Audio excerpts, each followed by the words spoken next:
Welcome to PUBG at the Esports World Cup. My name is Barney Banks and I am joined by Toyo Esports over here. I've got Kapitan and Emmy joining me. How are you guys doing? Hi, we're fine. Really good?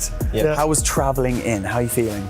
Yeah, it's a long trip, but fun. You're happy to be here? Yeah, we're so happy to be here. Second time, so. I want to know a bit about the lore of the team, the history of the team. How did this roster form? The roster formed principally with Emmy and Benja. They formed with Toyo a team. After a few weeks, a few months in another team, like us two in Bestia, we decided to form a Toyo with Pipa, and after a few weeks we changed it with Rivo.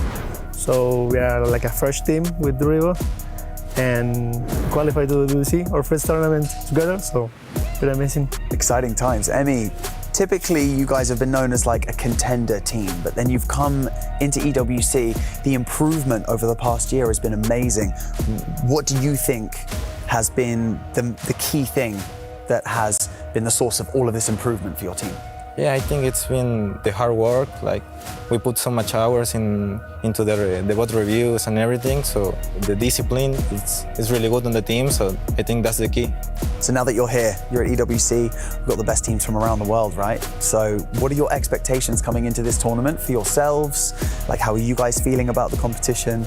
Like, Kapitan, what do you think? Yeah, we think we need to do a step for step. Like, our goal now is only qualify to finals. After that, the next goal, who's winning it, obviously. We are a strong team in the game, so we are very confident to this tournament.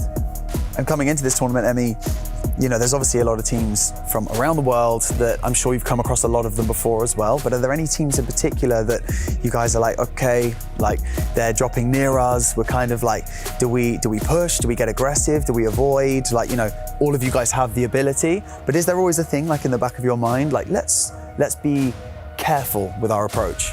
Yeah, I think in the game, we're going to be careful with the Vietnamese team. I think they are the most aggressive ones, so you have to be careful, you have to be like watching at every angle, so I think they are one of the strongest and the most aggressive teams. So. Do you agree, Kapitan? Yeah, I agree.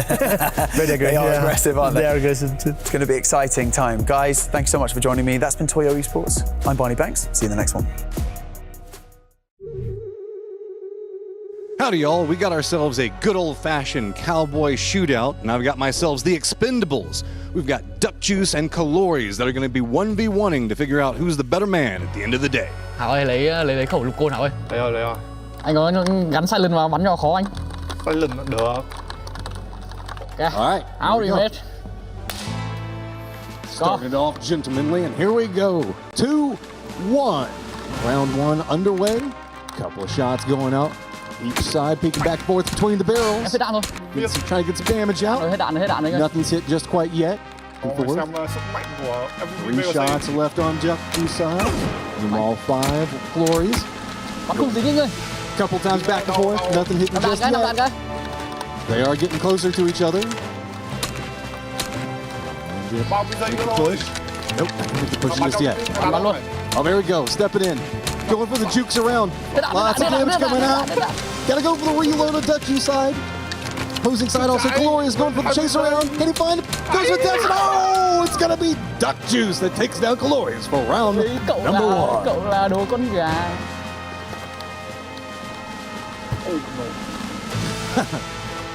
Round number 2, kicking it off. What's up? Dude, Glorious already taking some damage off of this. Oh, Yeah, boy, I'm coming to you, man. Where you at, boy? Let's go. Come here, boy. gotta go for the reload though. They're both so low. Go for space between. There we go. It is gonna be Calories that won that round. So we are 1-1. The last round. Whoever takes this is gonna take the victory. It's time to get the music going. Wants to play it aggressive. 2 rounds. Tries to go for the reload. He's completely out. He's having to run away. He's taking a lot of damage. But now it's a reload on the other side of it. Glorious got 3rd life left back over. Leaning back between. Face to face. Going for some shots between. And it is going to be Duck Juice that takes it. And he is the better man at the end of the day. There we go. Duck Juice as our victor. Calories, as you can see, not feeling the best about it. That is an amazing 1v1. And we'll get ourselves set up, get some more going, and yeah. Love to see it. Love to see it. End the game, bro.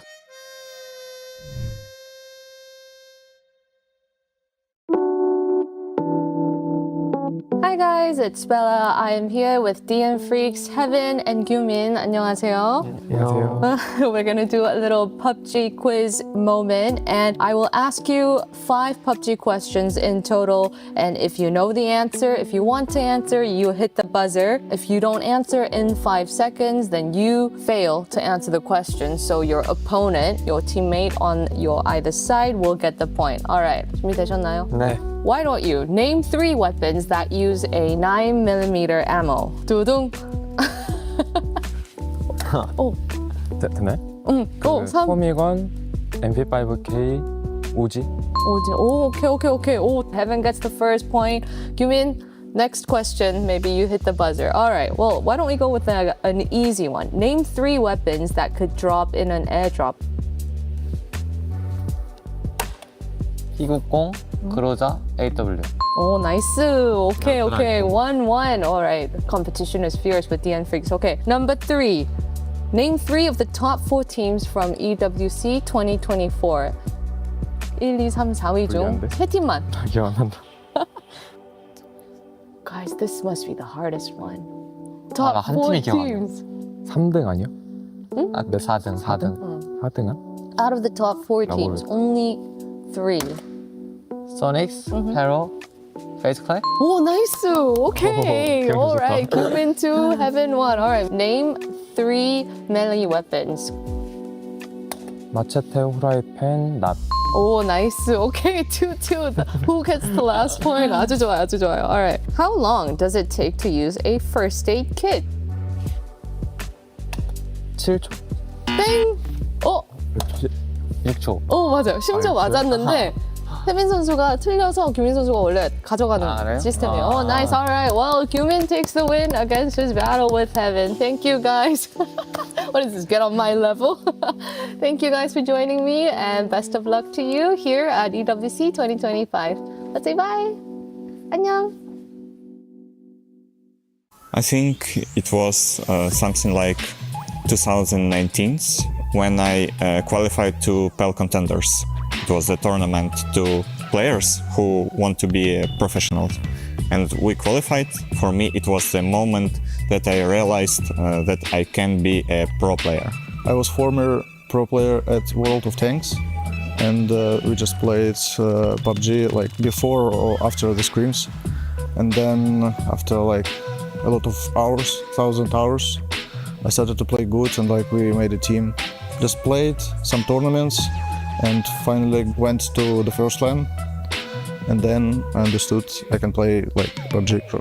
当时我记得上高中的时候，然后非常热爱喜欢打游戏，然后当时我记得我是全校里面打 PUBG 玩得最好的，然后我就想努力成为一名职业选手。 During a mid-season tournament in 2019, they kind of did this for fun, like bring all the best teams and then the lower tier teams together.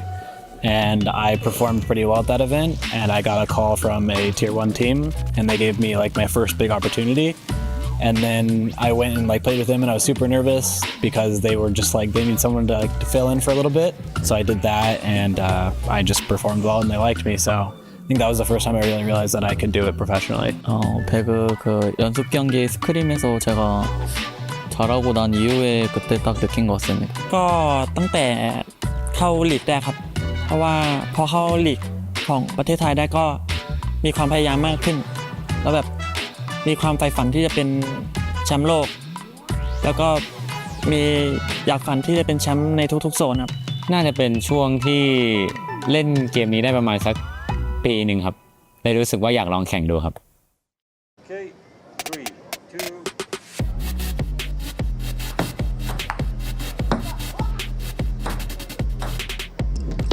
Well, I guess this is a reason why I'm not a table tennis player, but here I am at the player lounge because I found it very, very exciting and wanted to share with you guys and give you a whole tour. And as I'm walking away from the table tennis that hurt my soul, I am standing in front of this golden photo booth. Players can come here and take their photos, and dude, look at this. This is heavy. It's the weight of the Champions Trophy, but I'm getting my workout in here as well. Oh, and look what we have here. Look. Oh, I think it's the back way, but hey, you could even add a little bit of cuteness to your photo as well. And wow, look at this. They even have the Aramas performance. It's playing or training. Oh, I think this is how you train your reflexes. Another reason why I'm not a pro gamer. Bam. I'm actually killing it, aren't I? Okay, enough. You gotta save some Bella for the mystery. But here is the area where players can chill and watch what's happening. The game's like playing right now, but you know, what's better than to sit on a nice couch and watch the game? And wow, the lounge is full. And this is my favorite part of the player lounge. Guess what it is? And just when you're getting thirsty, you can stop by for a nice quench. We have a full barista bar, coffees, juices, mocktails, drinks. This is nice. This is what heaven looks like, my opinion. And if you take a little bit of a step further, we are in front of the Heroes Club. This is where the defending champions get their own private lounge and no one else is allowed to enter. So here I must say my goodbyes and I'm actually gonna go grab a drink.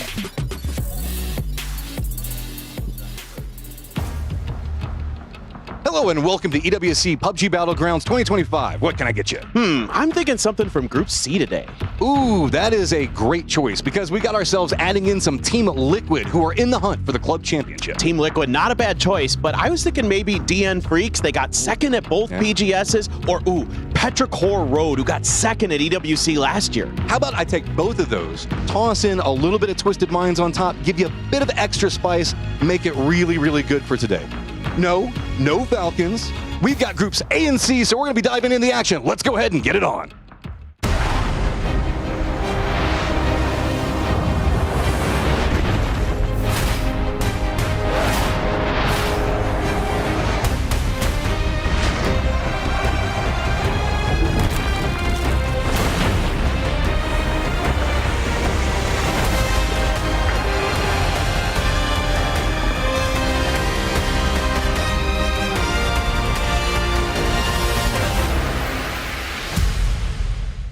Hello guys, Toby and Poro here live from the Golden Box in the Player Lounge. We're here to talk to you about what went down on day one between Group A and B in the PUBG Battlegrounds EWC tournament yesterday. Poro, what happened to begin things? Absolutely, it started off hot on Erangel with Team 17 winning a clutch fight just north of Milta. But they weren't able to secure a second win as Falcons managed to eke one out, just barely beating the P90 of Shaolin. Incredibly close on that one. As we headed on over to Rondo, it was all about Rock down towards that southwestern side, but were able to clutch out the win in the end. And then over in Tago, T1 got themselves an insane 16-kill chicken dinner to round off the wildcard maps heading into Miramar. That was pretty tasty. Definitely was. What else was tasty was Gen G on Miramar. They found their footing finally once they arrived in the Dusty Dunes. Now they are right up at the top of the leaderboard with a shot at first, but that was about how day one ended. It wasn't all roses and gold for everybody. No, exactly. As we can see on the leaderboard, despite the fact that Rock only netted themselves the one win, they were consistent throughout and got themselves a first place overall. But as you're saying, some of the teams not quite performing to expectations. Yeah, no, All Gamers Global was pretty rough. It was a bad day for BB Team and Geek, but they still have plenty of time to turn things around here on day number 2. Definitely do. So that's it for us. Let's hop back to you guys on the show. Get this game rolling. Whoop. Day number 2 of the group stage, and Group A gets off to a brilliant start. However, for day 2, some of the gods of the Pantheon in PUBG now make it to the Battlegrounds. How are they going to contest with these titans at the top of the tables? We're about to find out. Stay tuned for more. My name is Kalaris, your host throughout all of what's going on, and joining me to my left-hand side, it is, of course, Avenger, it's Toffees, and the man. No, I'm not going to do it again. It's Godspeed as well. You're done. You're done. I gotta get it in there as quickly as possible. Avenger, though, coming into today, it's fair to say we have some huge names coming in for day 2. Yeah, I mean, some of the biggest expectations is coming in from Group C is like, Liquid, obviously, big name. Freaks, big name. There's some guys coming in here that could be our winners once we're done with the finals. I mean, that's a big part. Freaks coming in is crazy, right? Yesterday we saw Rock come out on first. I'm already throwing books because of how that crazy. was quick, actually. But because surprised. Freaks, I think Freaks are going to be quick. I think Freaks are going to come in and just disrupt this lobby right out of the gate. I think we got teams like VP that have been made some changes that could be very interesting. So I think this is going to be kind of like a fire alarm day for some teams. I'm honestly really just curious to see how Twisted is going to play because they didn't play in the last two majors, and now coming into this one, knowing that they missed it, I mean, this is a big statement for them to make. For sure. Which Twisted is coming into EWC? It's a huge, important question that we're going to be asking. Let's focus back on day one, though, actually what happened throughout of it with the Gadir top plays of the day for day number one. We had surprises abound here, Avenger, fair to say, with teams taking those top spots we didn't necessarily think were going to be able to do so. And some teams, you know, had two really good games and then kind of silent off a little bit. We talked about 17 Game Herd, Bora and Toby talked about it as well. Like Falcons obviously had some good performance throughout. We heard from Shrimpty saying, you know, we are focused on just getting the points when we can win games. Make sure we go out, 3, 4, maybe 6, 8 kills in that game, so we don't have those 0 and 1 point games, which is extremely important. Yeah, and, looking at a team like Rock, who I think surprised absolutely everybody, they were just super consistent. But more importantly, after they had their, first couple, I think the first game they had 9 points, second game they really didn't kind of put it together, but then they really started to play with a lot of confidence, which was nice to see, because a team like that coming to a stage like this, you would think maybe they don't have as much confidence, especially after the PGS. I think what's the scary thing, Toff, is you would think about, this tournament's wide open. Right. We have so many good teams across the board. It felt like yesterday opened it up even further. Yes, but here's the caveat to that. I think when you look at this, so this is that comparison of how our teams did yesterday, sort of our big performers or surprises, and the points they collected along the way. Obviously, you get more points as you go along, right? I could tell you were trying to pull this apart here, seeing where's the colors. I can't see the colors, but yeah, Rock obviously having a first and 2 second places, 3 double-digit games here was obviously massive for them. But also, I was really impressed with Gen G, especially on the Miramar games. They managed to get 32 points on their 2 Miramar games, which is insane. I think the big one, is where you saw that spike for T1 pushing there at the end. Rock relatively consistent. But I kind of want to go back to what we talked about with Rock in the lobby. I think one of the issues that they're going to run into as they go forward here is yesterday, while all the lobbies I think are even, there were about 4 teams that just struggled yesterday. And I think by game 2, Rock went, we're not getting punished for these sort of late game sends that we like to do. And they got away with it at least twice. And I don't know if they go to the finals, which they will, that's going to be available to them. It's that and the amount of space they were, amount of control. I highly doubt they're going to be able to replicate that today. Let's take a look at the Bravia top reactions as well from yesterday, because we had all of these teams popping off. We started it off, Avenger, with 17, ecstatic about their victory. Falcons was looking calm and collected, though.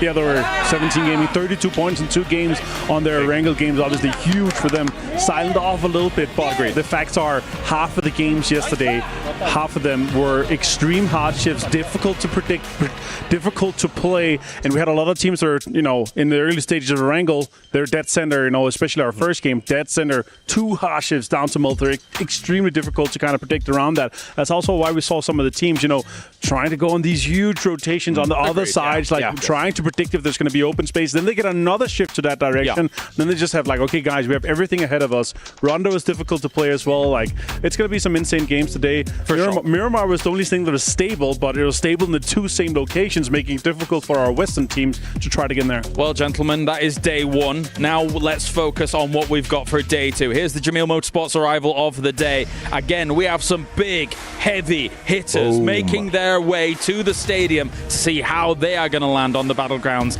and I think a lot of people should be scared coming into today here, Toffees. Yeah, I think we have a lot of big shakeups. Obviously, the Freaks are taking the field. Liquid, something to prove after their PGS, non-showing, if you will. VP, in a situation, they brought 2 coaches to this bad boy. They got a new player on the roster. They're out here to sort of make a statement. And the thing that blows my mind, Martin, is the fact that multiple times we've mentioned these teams, we keep mentioning Twisted Minds last. And when's the last time we did that, right?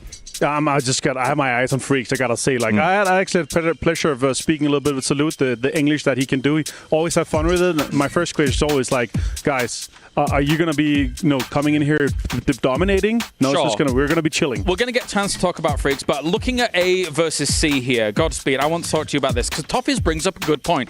Anytime we come into a tournament in the last 3 years, Twisted Minds will be the first team we talk about. This time, that's not the case. Talk to me about Twisted Minds here. Honestly, I mean, failing to qualify for just the last 2 PGSs, I think, is a big one, right? And then we saw even when they played at PGC, generally they have pretty good results, but they didn't have it this time either. And so when you come into a fresh year, again, not qualifying after a disappointing PGC, where does that leave them when we come into EWC, which is essentially one of the biggest tournaments of the year? Yeah. My biggest issue with Twisted Minds, and this might just be a hot take you guys get mad at, is that, yes, Batulin was once considered the best IQ in PUBG, and then the patches began, where we started to see new things thrown in constantly. Panzerfaust, BRDMs, E-pickups, gliders, and since that shift happened, they have been kind of on a decline in my mind. And again, it's easy to try and catch up to a team that's got a target on the back. It's hard to be number one and constantly innovate and be the one pushing the envelope, Avenger, I think.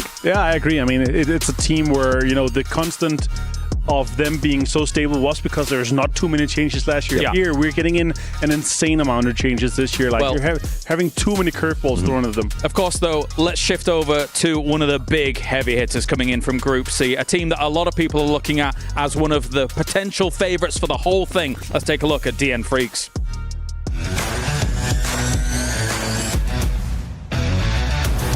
Hi guys, it's Bella. I'm here with DN Freaks, Heaven, and Gumin for a little chit-chat time here at EWC 2025. 안녕하세요. 안녕하세요. 안녕하세요. All right, well, Freaks, you have had an amazing start to 2025. You're either placing first or second in almost every tournament you enter.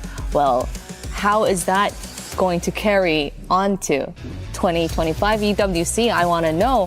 일단 저희가 지금 이제 계속 성적을 잘 내고 있기도 하고 어느 정도 이제 더 합이 맞아간다고 생각해서 저희가 지금 이제 느끼는 그 좀 삘도 좀 다 좋다고 느끼고 있어가지고 이번에도 일 낼 수 있지 않을까 싶습니다. 자신감도 있는 상태고 좀 이제 다른 팀들이 저희 팀을 무서워하지 않을까 싶습니다. 좋습니다. 그리고 이제 제가 또 궁금했던 게 워낙 이렇게 합을 오래 맞춰왔던 뭐 혜빈 선수, 김민 선수, 살루트 선수가 있는데 DL 선수 합류하고도 폼이 꾸준하면서 이 케미스트리가 되게 좋은 것 같아요. 좀 DL 선수가 합류하게 되면서 좀 어떤 역할을 해주고 있는지 좀 듣고 싶은데. 제가 느끼기에는 이제 저희 규민이랑 살루트 선수가 오더를 같이 규민 선수가 메인 오더고 살루트 선수가 서브 오더다 보니까 좀 그 부분들을 최대한 채워주려고 하는 것 같고 그리고 이제 또 곧 경기가 시작이 되잖아요. EWC를 앞두고 개인적인 목표가 있는지 아니면 뭐 팀적인 목표는 당연히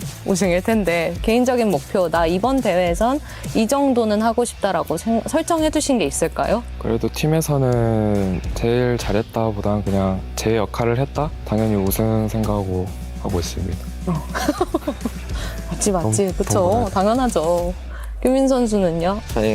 저랑 살루트 선수가 저번 세계대회에서 조금 안 좋은 모습을 보여드려서 실망하시는 분들이 많았을 것 같은데 이번 대회를 계기로 다시 저희의 본 실력을 다시 보여드려서 팬분들 다시 기쁘게 해드리는 게 일단 제 개인적인 목표인 것 같고요. 당연히 팀적인 목표는 우승할 수 있다고 라고도 생각해서 그 두 개가 복합적인 부분인 것 같습니다. They come in as one of the scariest prospects. They are unbelievably consistent. And with Salute at the helm, how much can this do, Avenger? Yeah, they can do massive things. I asked them again, are you guys going to come in dominating here? Are you nervous? It's like, no, I'm relaxed. There's no pressure for me. I've done it all. So I'm just going to come in here, play my game, and focus on that. And that's what this team is really about. They're going to play their game.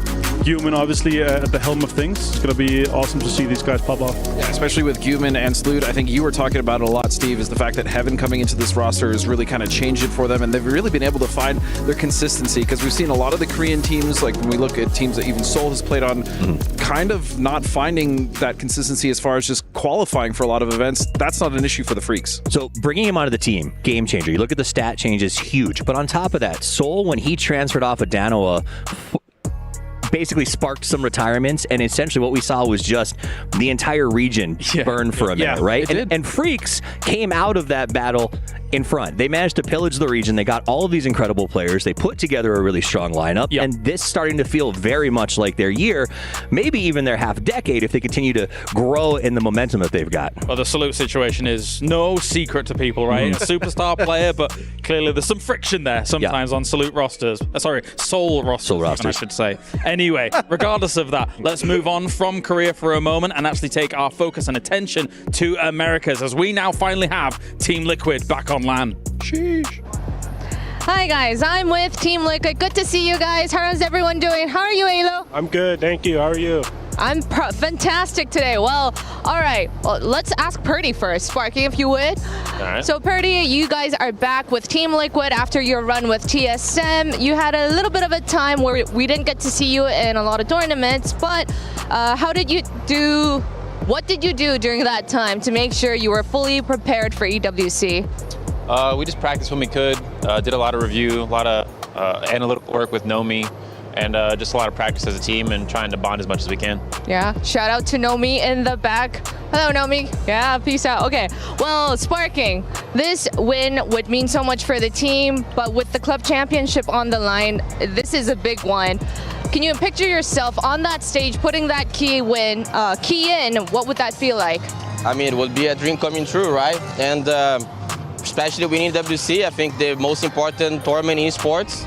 So we would be part of history, and that win would not only be important for us, but also for the whole Team Liquid, you know? So it would be nice to be part of that history. Yeah, part of the history. I love that. Well, have fun today. Crush it, everyone. All right. Say bye, Luke. Bye. Bye. Bye. Off you go. A deadly roster with deadly potential. 2024 for them was massive. Under the banner of TSM, obviously, there were some issues with them trying to get onto lands and then obviously the power ranking situation, but they are here, back for EWC, looking good. Back for EWC with a chip on their shoulder and a club championship to try to help secure. These are the guys who can handle the pressure. They've been playing the game since it came out. They know how to do this thing, and more importantly, they're hungry. This is one of those, if they play the way that I expect them to, the way that TSM, which they were branded before, looked like at PGC last year, they could be the PGC champions. They could very well be the EWC champions here without too much friction. Yeah, and honestly, the consistency we saw over the last year was just almost second to none. They were one of the best teams in the world, hands down. And then you had, last year at EWC, it was actually Sparking, I believe, who got the MVP as well. Yes, he did. So amazing player. 50K. And I feel like the more that this team marinates, the better that they have become. And I'm hoping to see that consistency continue this year, even though they missed the last two PGS. I mean, plus I love the step up with having Nomi in there. Like he's a huge addition in terms of everything that comes into from a strategic level. But I mean, we had a pleasure of like eating with them here for the lunch. Like I have two favorite quotes coming in from Sparking. One is "Be better than yesterday." He has that tattooed, and the number two is, "If you don't see the doctor, there's nothing wrong with you." Fair.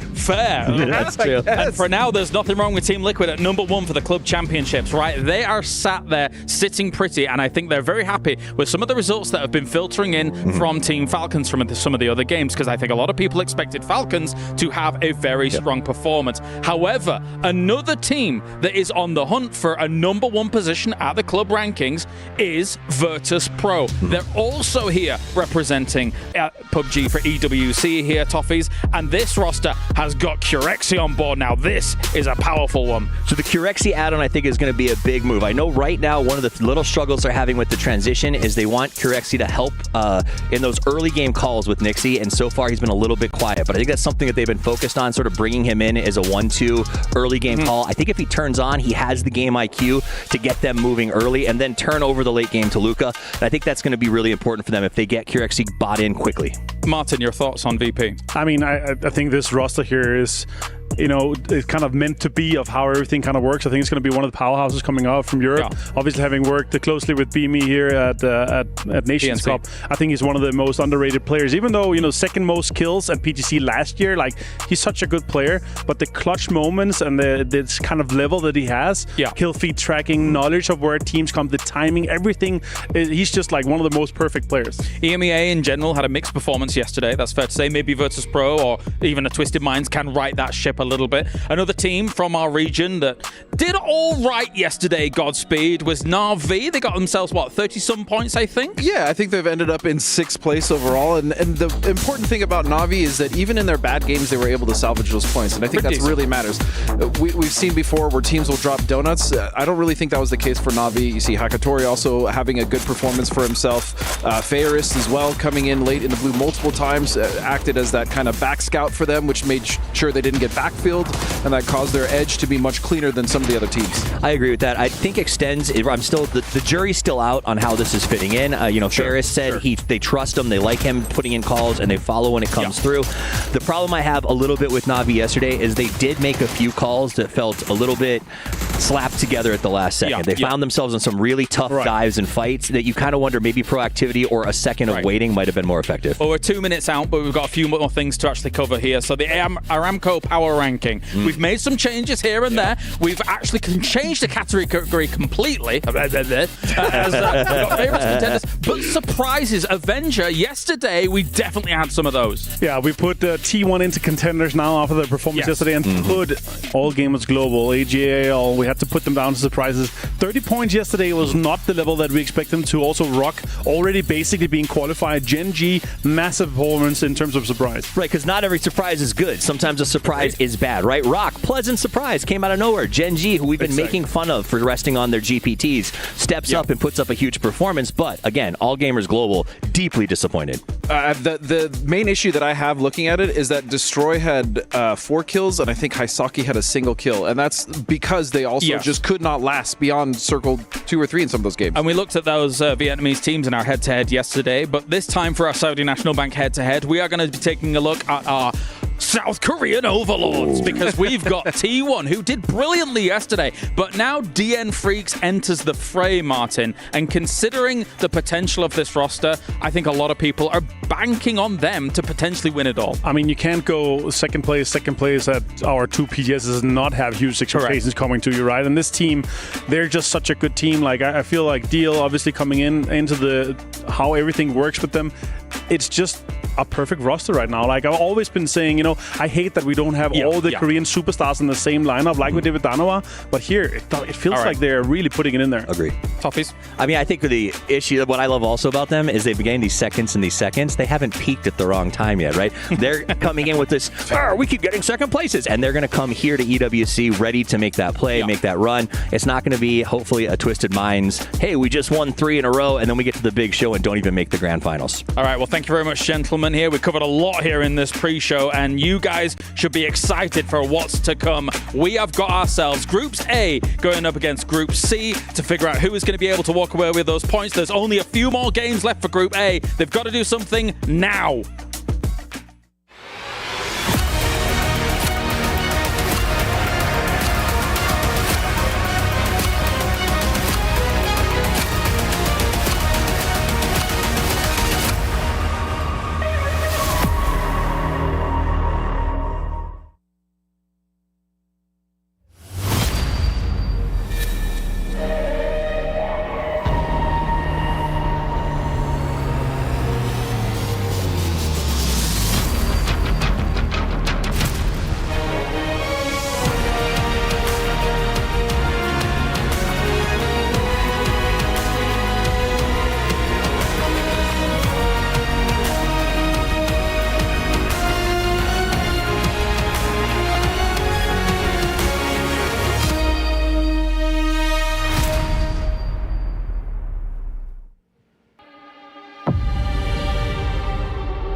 "32 players fresh from the sidelines will step into the chaos of the Battlegrounds today.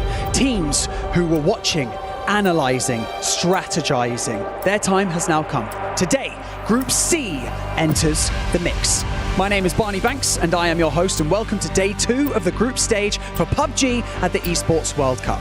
Yesterday, we had teams who came out swinging, and we have others who desperately need a good day today. And so, one thing is for certain, is the temperature is going to be dialed up today, because we already have teams who are fighting for survival. So make some noise as they enter the stage, starting with Toyo. They are Capitan, Emi, Benha, and Rivo.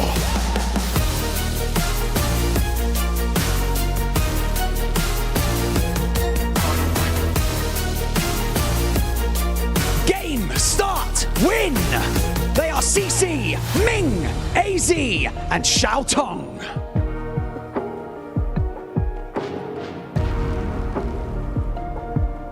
FN Pochon.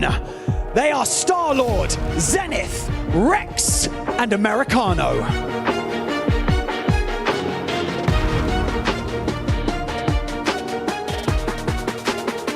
Petrichor Road. They are Aches Left, Ming Ming, Chewy, and Nan.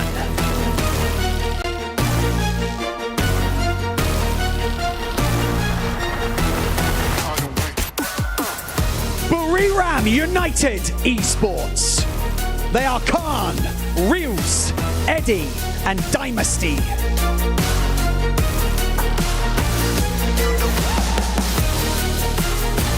The Expendables. They are Clories, Delwyn, Tanvu, and Duck Juice.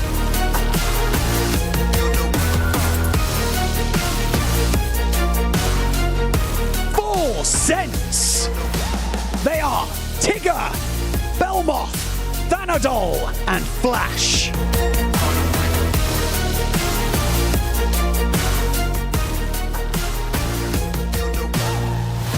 TDT Esports. They are Huang F, Jun, Wang Yi, and Ziu1.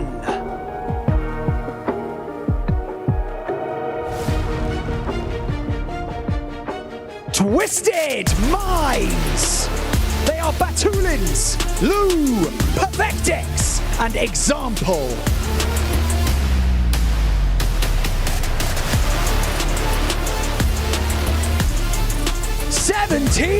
Gaming. They are Lil Ghost, Xiao Bei, Xiao Wu, and 7-7.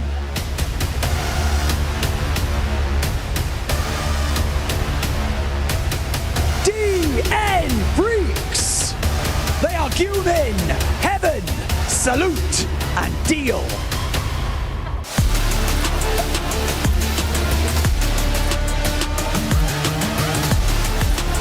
Theraton 5. They are Rossiter Jr., Pathompong, Fluky, and Ranger X.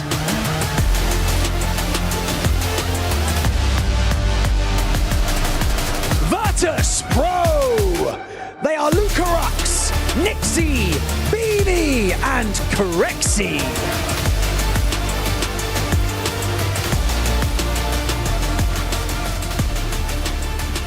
T1.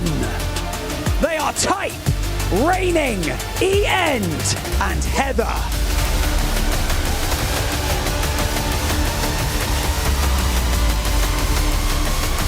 Team Liquid. They are Alo, Luke, Sparking, and Purdy Curty.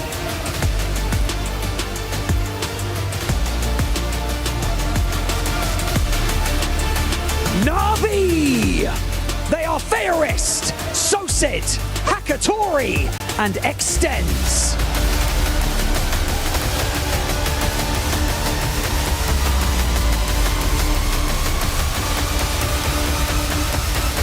This is where the pressure kicks in, because we have one group that needs to make a first impression and another that needs to make a lasting impression. It is time for day 2 of the group stage.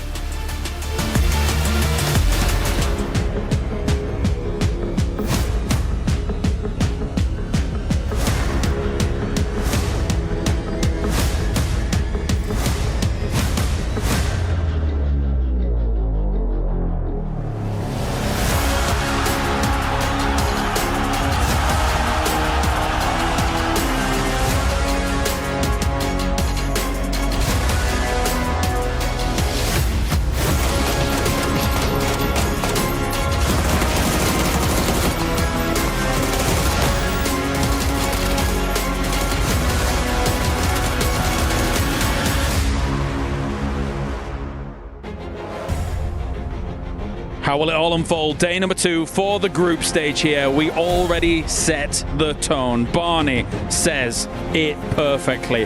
One team here only has 6 games remaining. The other side has an opportunity to really set a brilliant pace. Joining me, Avenger, Godspeed, and Toffees for day number 2 of the group stage here. Avenger, the big heavy hitters coming in. They are a terrifying prospect for every other team in this lobby. Yeah, I would say, I mean, we're coming in saying there's no like stage of group, like death. What's it called? Group of death? Group of death. Yeah, there's no group of death here, but C is the one that gets close to it, right? It's scary to come in. It's also scary to be the team that comes in having not played any games yet, with the other teams potentially having a lot of points already on the leaderboard. I think when you say group of death, you can maybe say this combo of groups really is a very difficult one to deal with. You got Falcons and 17 coming in with momentum today. On the other side of that, you've got a couple of heavy hitters, some surprise. I think VP is actually going to shock a lot of people with how they come out of the gate pretty strong. I know they spent 5 days at the headquarters for VP being pampered and training in a camp format right before they flew here, and so they really haven't felt better before. So I think there's a lot of surprises in this group waiting to come out. Yeah, and to kind of bounce off Martin's point as well, for the teams that did already have some practice, sure, they're going to feel a little warm, but for the teams that are coming in, I'm sure they watched yesterday's games, right? And there's going to be those adjustments when we say, like, oh, I don't think Rock is going to be able to occupy as much space. I feel like they're going to get punished for that. So my question is, and again, it's a big one for everybody out there, it is, does 2024 Twisted Minds, Twisted Era turn up, Martin, or does 2025 Twisted Minds turn up? Because that is going to be a focal point for so many fans out there. They just have to make finals, right? And we're going to see at least because they're, I mean, huge for Twisted Minds. They are in the run in the club championship too, right? And they're a team that's been signed for this. They're a team that after 3 consecutive PGS wins, they're a team that's expected to do well at globals. Toffees, you're shaking your head. You know, the devastating thing for me is on paper, there's no reason for them to not show up. They are still a team of incredible players, but if they don't show up here, the conversations have to start of, do they change the roster? Do people start to retire? Do you take Hakatori from Navi? What is the solution to try to get this team back up and running? Because their brand, their fans expect a top performance, finals every single time, and always in the top 5, and we just haven't had that delivered in 2025. Can Godspeed be the tiebreaker? Oh man, I'd have to guess that after not making the last 2 PGSs that they are coming here with a fire. But again, the club championship thing also really has a big play in this lobby because you have VP, Team Liquid, and Twisted Minds. Like we did talk about that earlier, but is that extra pressure added to these players knowing that they have to represent their org to the best of their ability? It's a good question. I mean, Twisted Mind is spending money on this team to come to the club championships and put up numbers, right? Like at the end of the day, that's what EWC has created, a ecosystem where clubs are investing. Liquid is investing right now in PUBG because they need those points. And I think that is really cool for the teams, but the pressure that adds is huge because if you don't deliver, if you were, say, maybe Falcons last year who didn't deliver the points required, you're going to get swapped out for someone else. It's the same reason why Virtus.pro is grabbing Corexi from FaZe. FaZe not even here. Virtus.pro is building one of the superstar lineups here for PUBG to have big expectations to come in here. Virtus.pro is also in the run. They're one of the only organizations that have players in all of the games that are playing the next couple of weeks. Here, they're trying to come in to make moves here.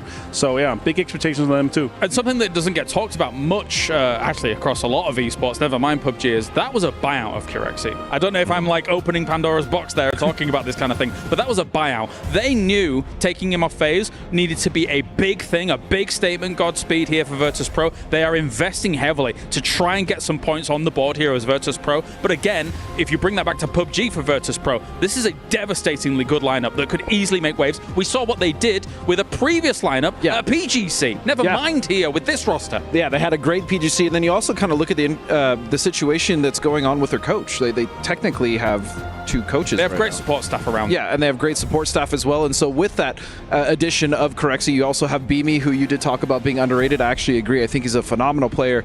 I think this is a team that could, not a dark horse, not even a contender. I mean, this should be a team that we're looking at to potentially win this event. If they get out of the blue, they can do it. I think that's, you know, we go back to PGS. He doesn't want to be there. It became a meme for a reason, right? I mean, it salvages you some points, and if you're just looking at getting the ranking to make your way to EWC, I guess PGS, whatever. But if this team, with the addition of Curexy, gets out of the blue and plays aggressive, game's over. I mean, the silent buff to the blue zone damage multiplier that no one has talked about in any patch notes, but is there, is here, it's in these.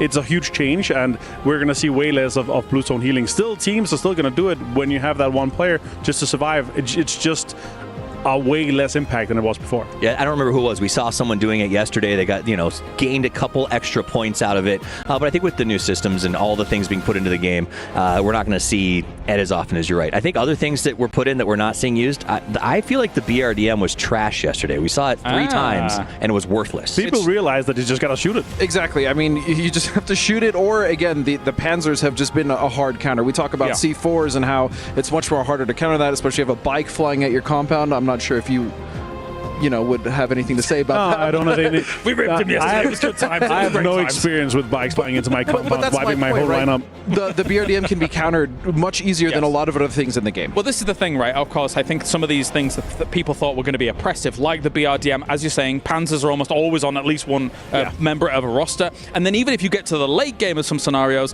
sometimes those teams that are found themselves in the late game, they might have a Lynx as well.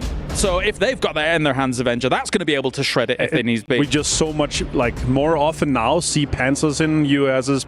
There's going to be all these extra situations where people realize just shoot at it. It's like if everyone just shoots a little bit at it, it's going to go out. It's not going to have a huge impact. I mean, as much as everyone talked about the revive stations having a huge impact, it's not as much as are. It's more when you have these hot drops, you're able to get people back. But after that, if you do it past, circle 2 or 3, you're going to get too late into the circle, and there's going to be no room left to play. Yeah. I think in the classic PUBG, we say the most important thing to match is communication, work as a team. I think you can add flexibility to that now. The amount of things that have been added, whether it's BRDM, C4s, Panzerfaust, gliders, whatever, you have to be flexible as a team. You have to have somebody packing things just in case. Yes. And I think that, for me, is what stood out in this season. And the meta revolves around new changes, new things, and how things go. And initially, people will say, okay, that is a problem that we're going to have to deal with. But how do you solve that puzzle is the question. I mean, even yesterday at Godspeed, when you see as Falcons goes for some blue chip reses on the Miramar, and then they have, Tickleton over on an island because he has nowhere else to go to loot. He comes in completely wounded in terms of loot. He's coming in late. He's away from his teammates. These lobbies are able to deal with these factors so much better than your casual lobby, let's say. Yeah, and I mean, we saw that, right?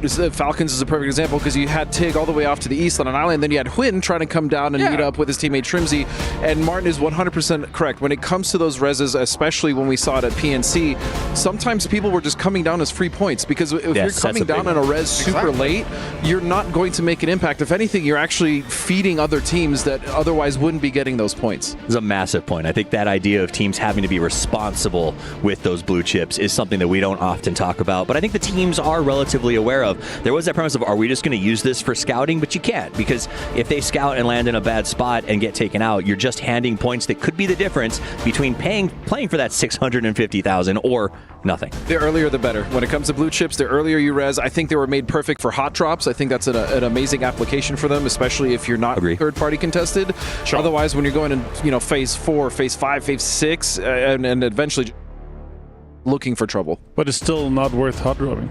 Like the time that you lose, No, I agree. Have no priority coming into the circle. You're not going to be hot dropping the edge. You're going to be hot dropping the center. The reason why you loot center is just statistically over a set amount of games, you're going to have a higher chance of being closer to the first circle and have higher priority getting into one of the highest priority compounds that we have the most wins from, or the best kind of entry to kind of fight forward towards the next circle. And speaking of hot drops, we know, or it's very likely, that there are going to be solutions to problems that were on internationals before, right? Say, for example, the Petrichor Twisted Minds hot drop that we had throughout PGS7, throughout PGS8 toffees. That caused both teams problems in the long run.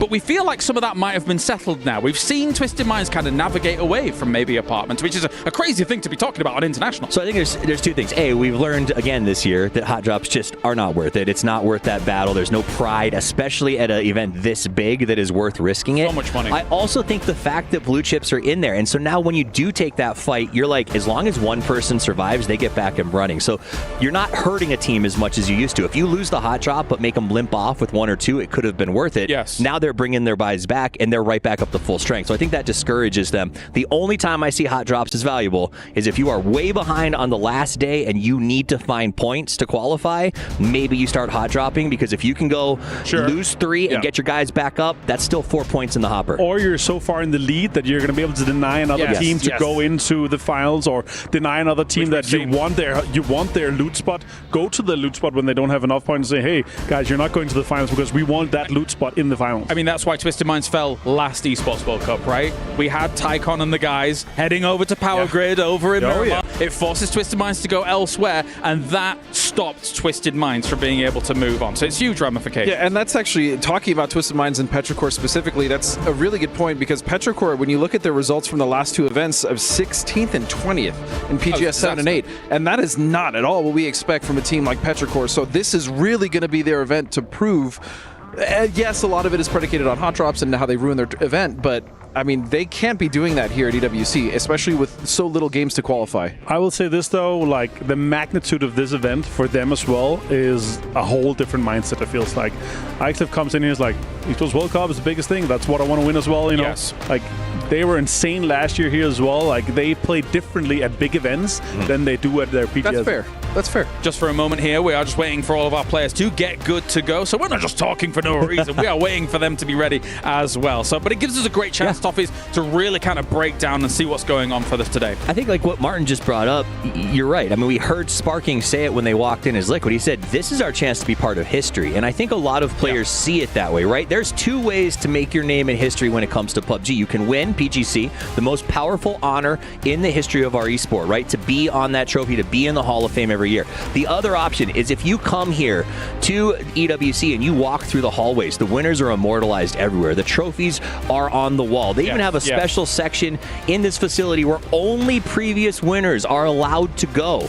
Like, it's huge. And winning here, they buy into that, the players. I have, through my other esports endeavors as well, witnessed an individual win a team like Team Liquid millions of extra dollars because of the club championship. Imagine being that individual to bring that kind of honor. Never mind 4 players here, which could easily do it as well. You know, obviously, Sonic's now becoming Falcons here, Godspeed. That's a huge...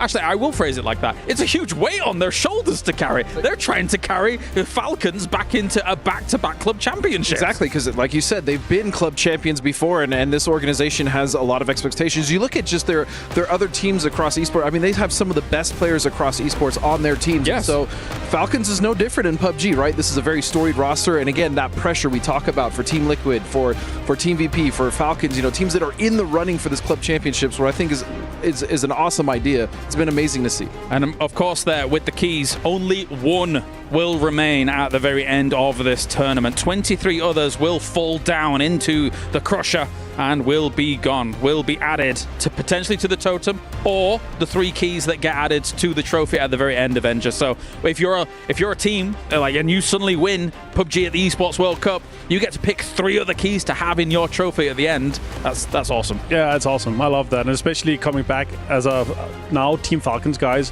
having won everything.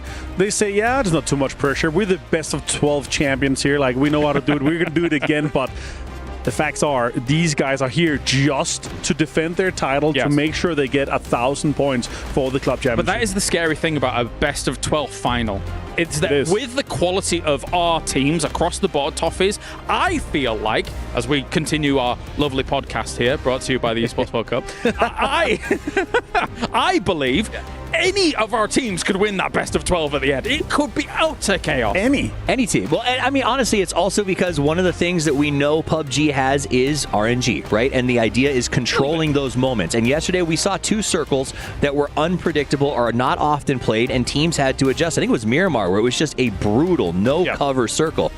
And with only 12 games to play and this much quality in the lobby, I think it was Fuzzface that said it best a couple of years back. He said a great team wins the games they're not supposed to, not just the ones they should. You love that quote. It's a great quote. DreamHack Austin 2018. Is that how long ago it was? Exactly. That is we're too old. All right, wait. Quote, though. One of those teams, of course, here that is looking for redemption from last year coming into this year is Twisted Minds. Let's take a look.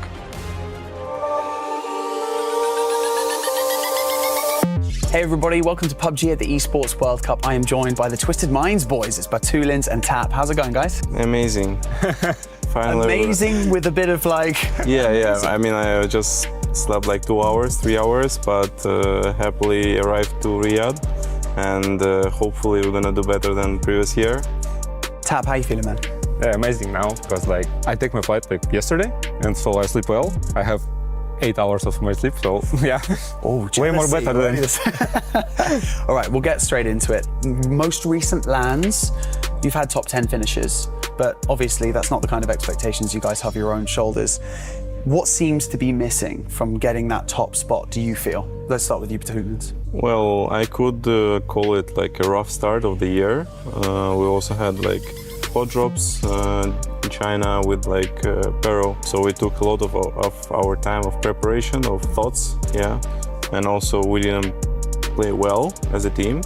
So hopefully we made, as I said, good preparation for EWC, and we'll see what we're gonna show this year. I feel like when a team like you guys don't secure the top spot, even at like regionals, alarm bells start ringing for people, right? Do you feel like your region has kind of like stepped up a bit, or is there like just simple adjustments that you guys need to make? Well, it's kind of complicated question. Yeah. Since we won so many tournaments through like all of these years, like 5 years of domination, like pure domination. And at the same time, I want to say that region really looks better than before. Many people kind of prepare for us, like they know how we play for ages already. But at the same time, as a, you know, like as a competitor, I always have to say that we have to do better. There's something in the middle, you know, the truth is in the middle. EWC 2024, obviously not the finish that you wanted. However, you've had a year.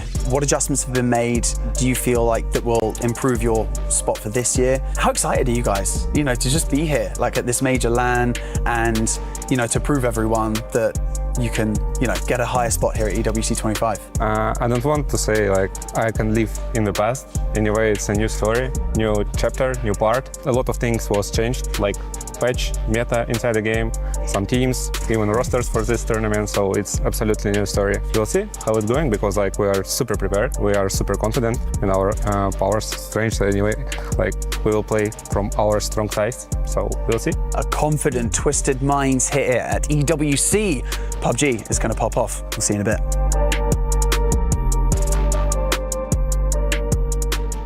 That is Twisted Minds, of course. A lot of people consider them the most consistent team of all time. 2025 has been a lapse, though, for this roster. And Avenger, when we look at them regionally, I think it is fair to say that CIS in particular has really ramped up the aggression and power at the top spots to try and challenge Twisted Minds. Yeah, the depth of skill we have in EMEA has been insane. And but I think the focus for them is just different now. Like now, they, like we heard them say here, we've done it all. We have been dominating for 5 years in the regions they had, through the PCSs, through our PECs. Yeah. It's been for a long time. They've won and won and won, right? And I asked Batulins before PGC last year, he's like, you're going to come in here and then what's next? Are you going to retire? What's up? And he's like, no, I want to win 2 PGCs. I want to be the ultimate champion. I don't want to be disputed in the GOAT talk, like, and that's what it's here for. And this year has crumbled. Last year, PGC, not as, like, they didn't make it to Esports World Cup finals. They made 18th. PGC, 8th. Like, the big events has kind of crumbled in between their hands, and that's what I'm really hoping to see this year, is like they're going to come back and they're going to define that, okay, sure, it's been a rough year, but the era is still ours. Yeah, and something to say as well, we always talk about how easy it is to try to get a lead in a game, but it's hard to hold that lead.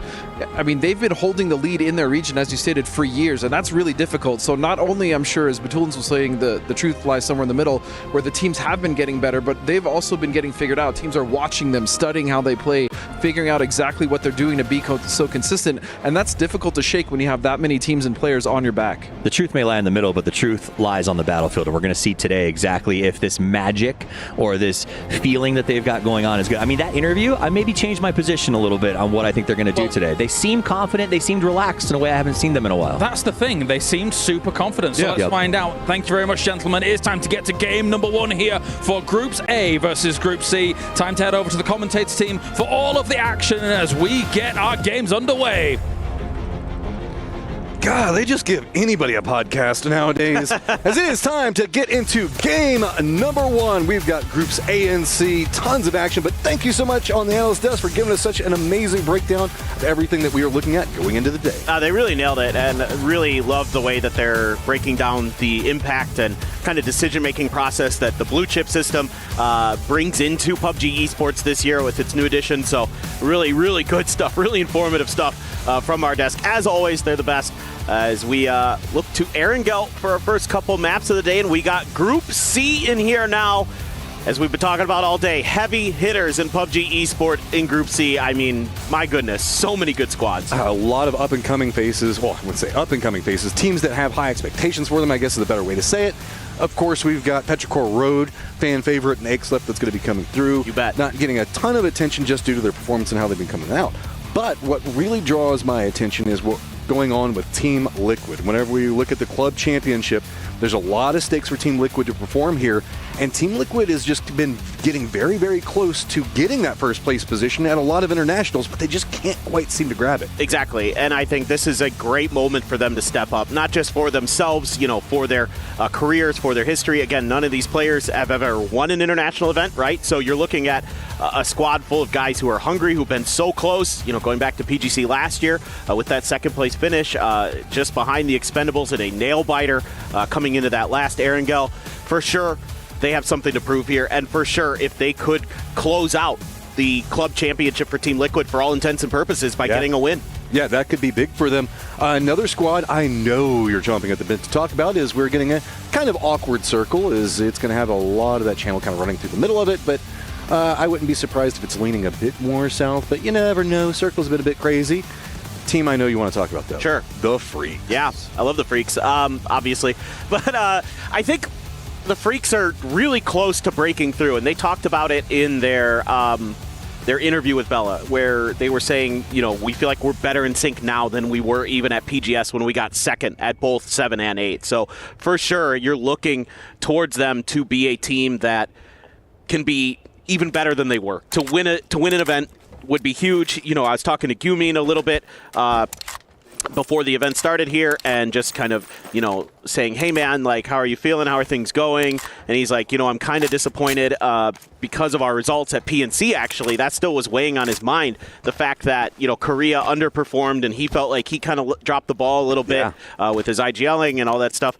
So, you know, he's had really good moments with the fragging this year. So that's something that he needs to keep up to. I know we talked about Team Liquid, but can we talk about Sparking's hair for a second? Sure. Because I'd love to.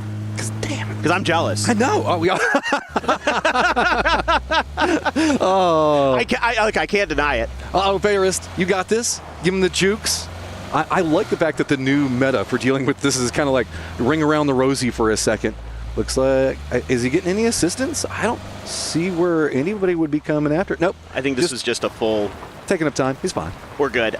This is another team that's fun to talk about here from Korea, making their debut at the international level is FN Pochon.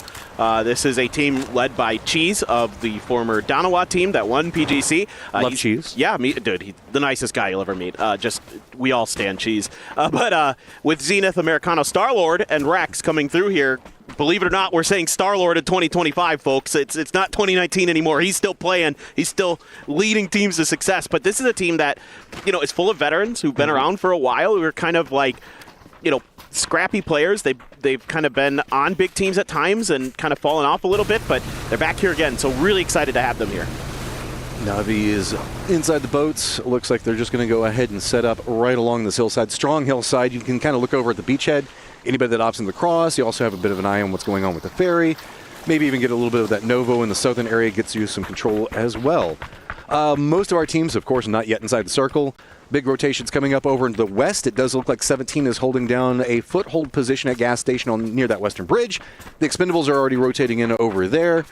I mean, that's about the only real moving factors we've got. We do have a red zone that is going to be going on in the northern section, like on the main island itself, that might be causing a bit of a problem for Petrichor Road. Looks like they're going to skirt on the outside of it, but enough to kind of cause a problem in their rotation. I think that they were wanting to dive a bit deeper. Yeah, for sure. They're just mostly skirting the edge of it. You can basically guarantee that you're not going to get hit by the red zone if you're on the edge of it. It's basically impossible for them to land. on those sides. So that's what they're going to do. Now, I like the early rotation from Navi and Toyo here, following in Navi's footsteps. They're going to go up to those cliff sides and do a little bit of scouting. So this is one of those kind of positions where you have to make a decision. Do you leave? You know, most teams will leave a player back here to watch your back as the rest swim across and try to keep you covered. But it looks like Toyo is just doing a little bit of info gathering. They got forced off because of 17 a second ago, so it looks like they were coming over to look for a boat. And I think that they spotted out Thanadol, who is kind of isolated over here for Full Sense.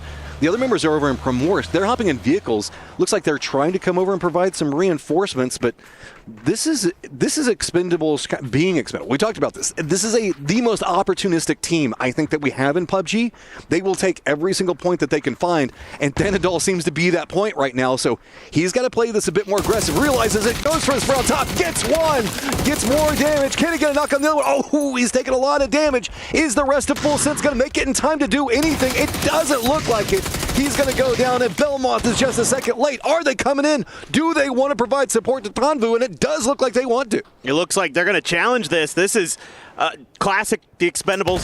They are very eager to punish teams' early loot locations if they know there's going to be a player on their own, or if they figure it out based on some kind of cue with maybe a door got left open. I don't know.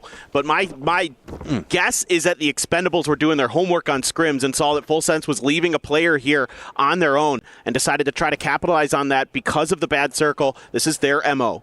And they could not get there in time to get that kill onto Tanvu and get that support back over. Spotting out a couple of shots low onto Tigger, so a couple exchanges back and forth between the two, but Tigger does manage to take down Delwyn. Glorious has spotted out Belmoth and already flushed him out. Yeah, that he made short work of him. This is now Tigger got nailed by the grenade as well from Tanvu. So man, oh man, Full Sense coming into this event with some high hopes, and they're going to be dashed early here in this game. This is a team that is in Group A, so this is even more catastrophic for them. They needed points, and they are being denied it. You can see it on Flash's face right now. It's they're having some problems. This is also going to give them a lot of control over into this area. Sure, it's not inside the circle, but it's going to give them time to look for potentially more loot, go on more of that hunt for the boat that they were looking at. So I have to see T1 what we got going on with fighting Petrichor Road, but they took two players down.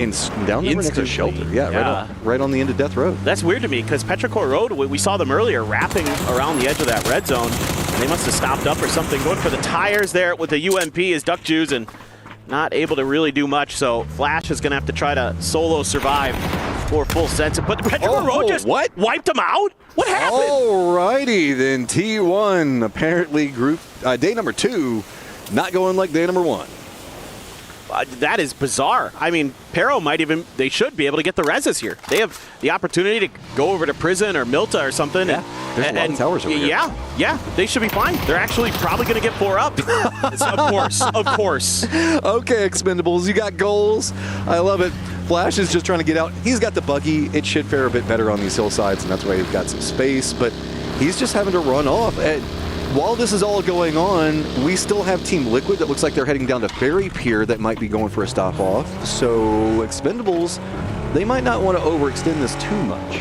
Well, they were trying to see if they could keep up with Flash because Delwyn was going to wrap around the other side of Quarry and try to cut him off. They couldn't get to it, though. It was just too quick. Now they might be running into Liquid. And you called it. It looks like Chewy is going to go over to Mansion, and he should be able to get his 2 players back in. So Petrichor Road got some kills off the start, full squad wipe, and should be able to get back to full strength. They still need to get back over to their crates, though, to try to get their loot back up. That's a tough start for T1, and I know that's going to make the coach, Sonic, very unhappy. I was just talking to him before we had the games today, and I said, you guys did great yesterday. And he's like, yeah, but he's like, you remember PGS 5? And I was like, oh, yeah, when you just missed qualifying for the finals by 1 point. Oh, you mean rotations early being a problem for T1? Never. No. They make it a late game. Great team. But it feels like Circle 1, Circle 2 just...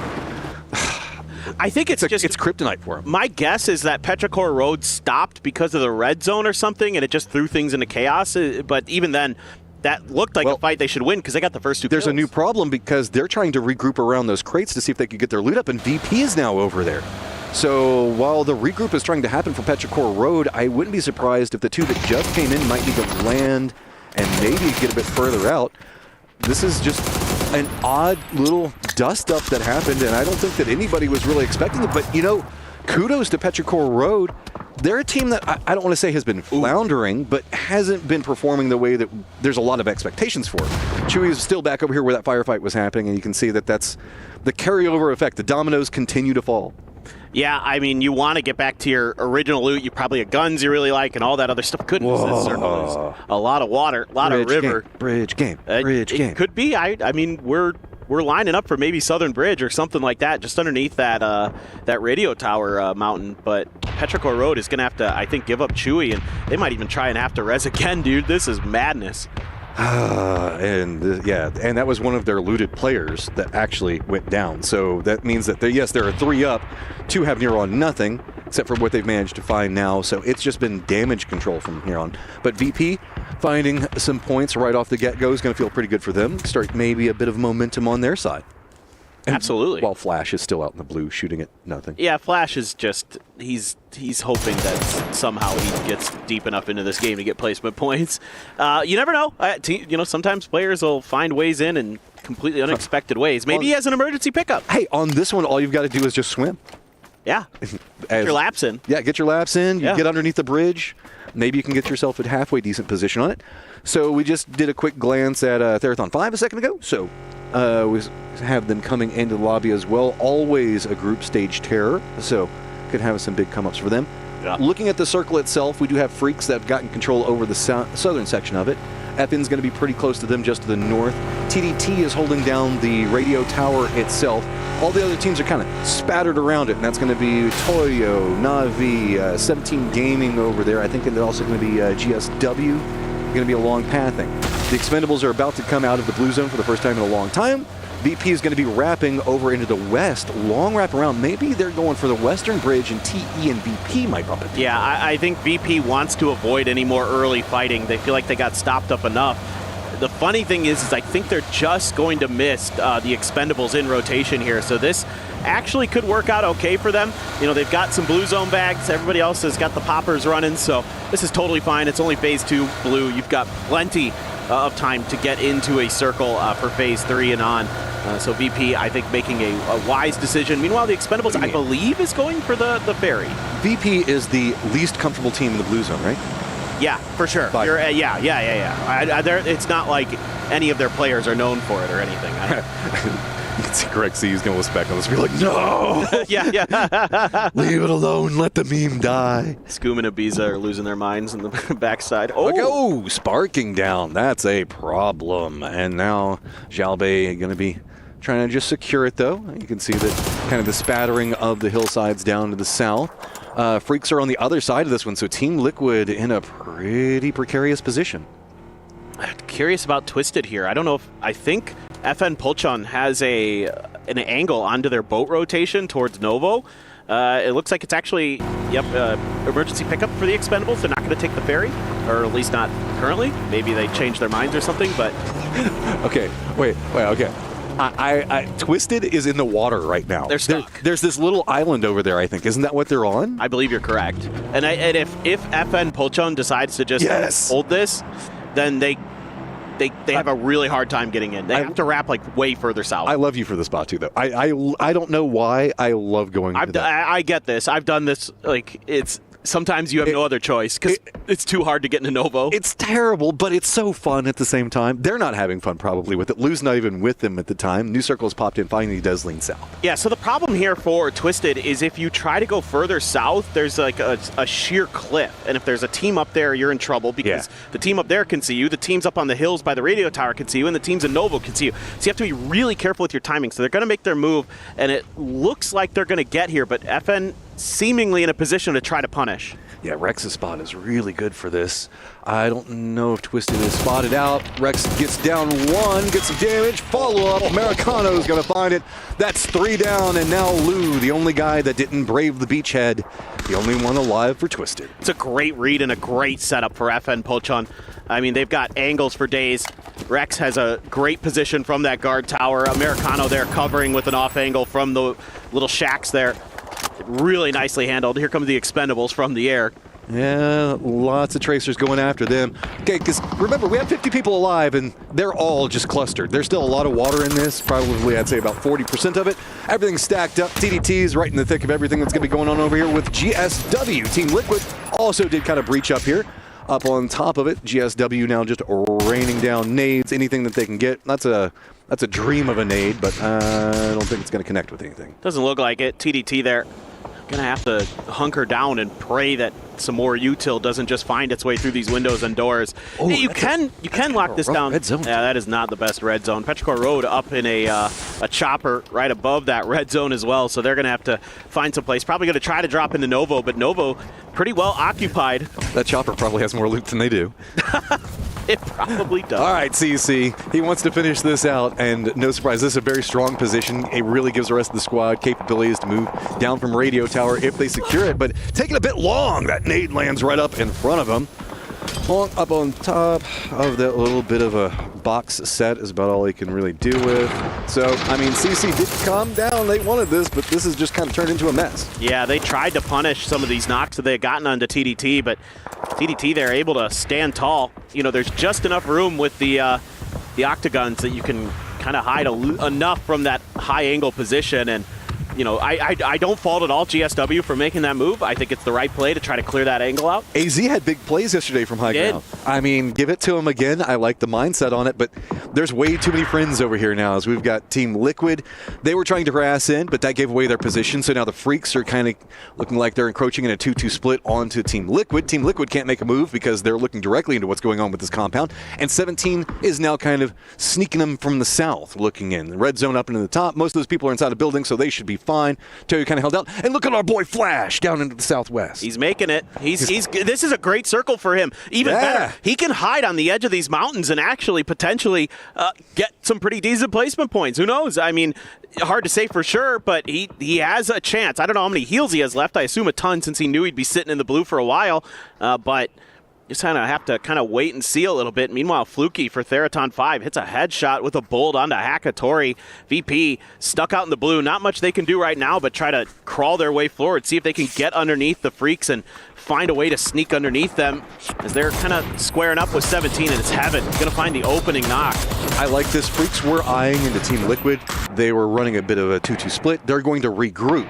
So they focused in on 17, which was in a bit more of a vulnerable position, but that puts the Freaks in their own vulnerable position, and VP is trying to crest this hillside. Once they do, they could bump into each other, but looks like Freaks realize the vulnerabilities of this, specifically that there could be teams wrapping in down into them from the east, maybe even more from the south, so they're going to stretch out a bit further away from the spot. This is something that concerns me about the Freaks that I had concerns with at times during PGS, where they're not as aware of their backside as they should be. They assume there's nobody in the blue when there actually is, so I need to see Heaven and Salute being very active, watching their southern flank here, and they might get lucky and catch a bit of vision. I see him jump spin and doing a little bit of looking, but you need to keep this flank clear if you're going to be able to work from this southern position, because if VP comes back, gets a few kills onto you, even if you're able to win the fight, it's going to really hamper your chances of trying to win this game. I'm talking like we're looking at a second or two difference by the time that we see everybody in the Freaks get into their vehicles from whenever VP and that top section is going to crest the hillside. Salute is still over here right now because he's trying to control that angle. He's going to get spotted, and he goes down. Nixie makes that one look easy. Yeah, and this is a problem. I mean, they're trying to get there in time to save Salute, but I don't think they can. He's getting flushed pretty quickly. Here's the only problem. They've been out in the blue for so long. You can see that VP is very low. Just a couple of bullets hitting their toes can knock them in. So let's listen to VP and hear the strategy that they've got going after this Freaks fight. That's good. Just help Corexy. Yeah. Just one guy. I One guy needs to be in front of us. I think they popped only one tire. He was Heaven, by the way, close. So I can not pro maybe, but I have 3 tires still. Okay. Can't see him right now. I'm just taking honest with him. Yeah. If you attack him a lot, I'm gonna nade him. We have car, we can drive it. Moving. He's driving. Where his teammates are? I don't know, can we clear this? Like, can we pick? There's a US on yellow, so he could be close below. You check under us. You can. Probably can't. I can't. It's probably gonna be somewhere either on yellow on the rock. Can we just nade yellow? I don't see that guy. I can kill Plo maybe, so. You need to do it now. I'm nading right yellow. now. I'm 1 HP. He's gonna nade me. I'm gonna wait on the Plo. Pulling over to low, green, very low. Can you nade it? Nice. I can go in front with the car. Nice, one active. Oh, pro nade. I'm going in front. Teammate, shoot. Burning. Oh, yeah, let's do it. No, dead! Nice. Let's go. They're fighting on Nova. Do you have smoke? You're open. Stop. Next up. I'm smoking. Be safe to top. Pro nade.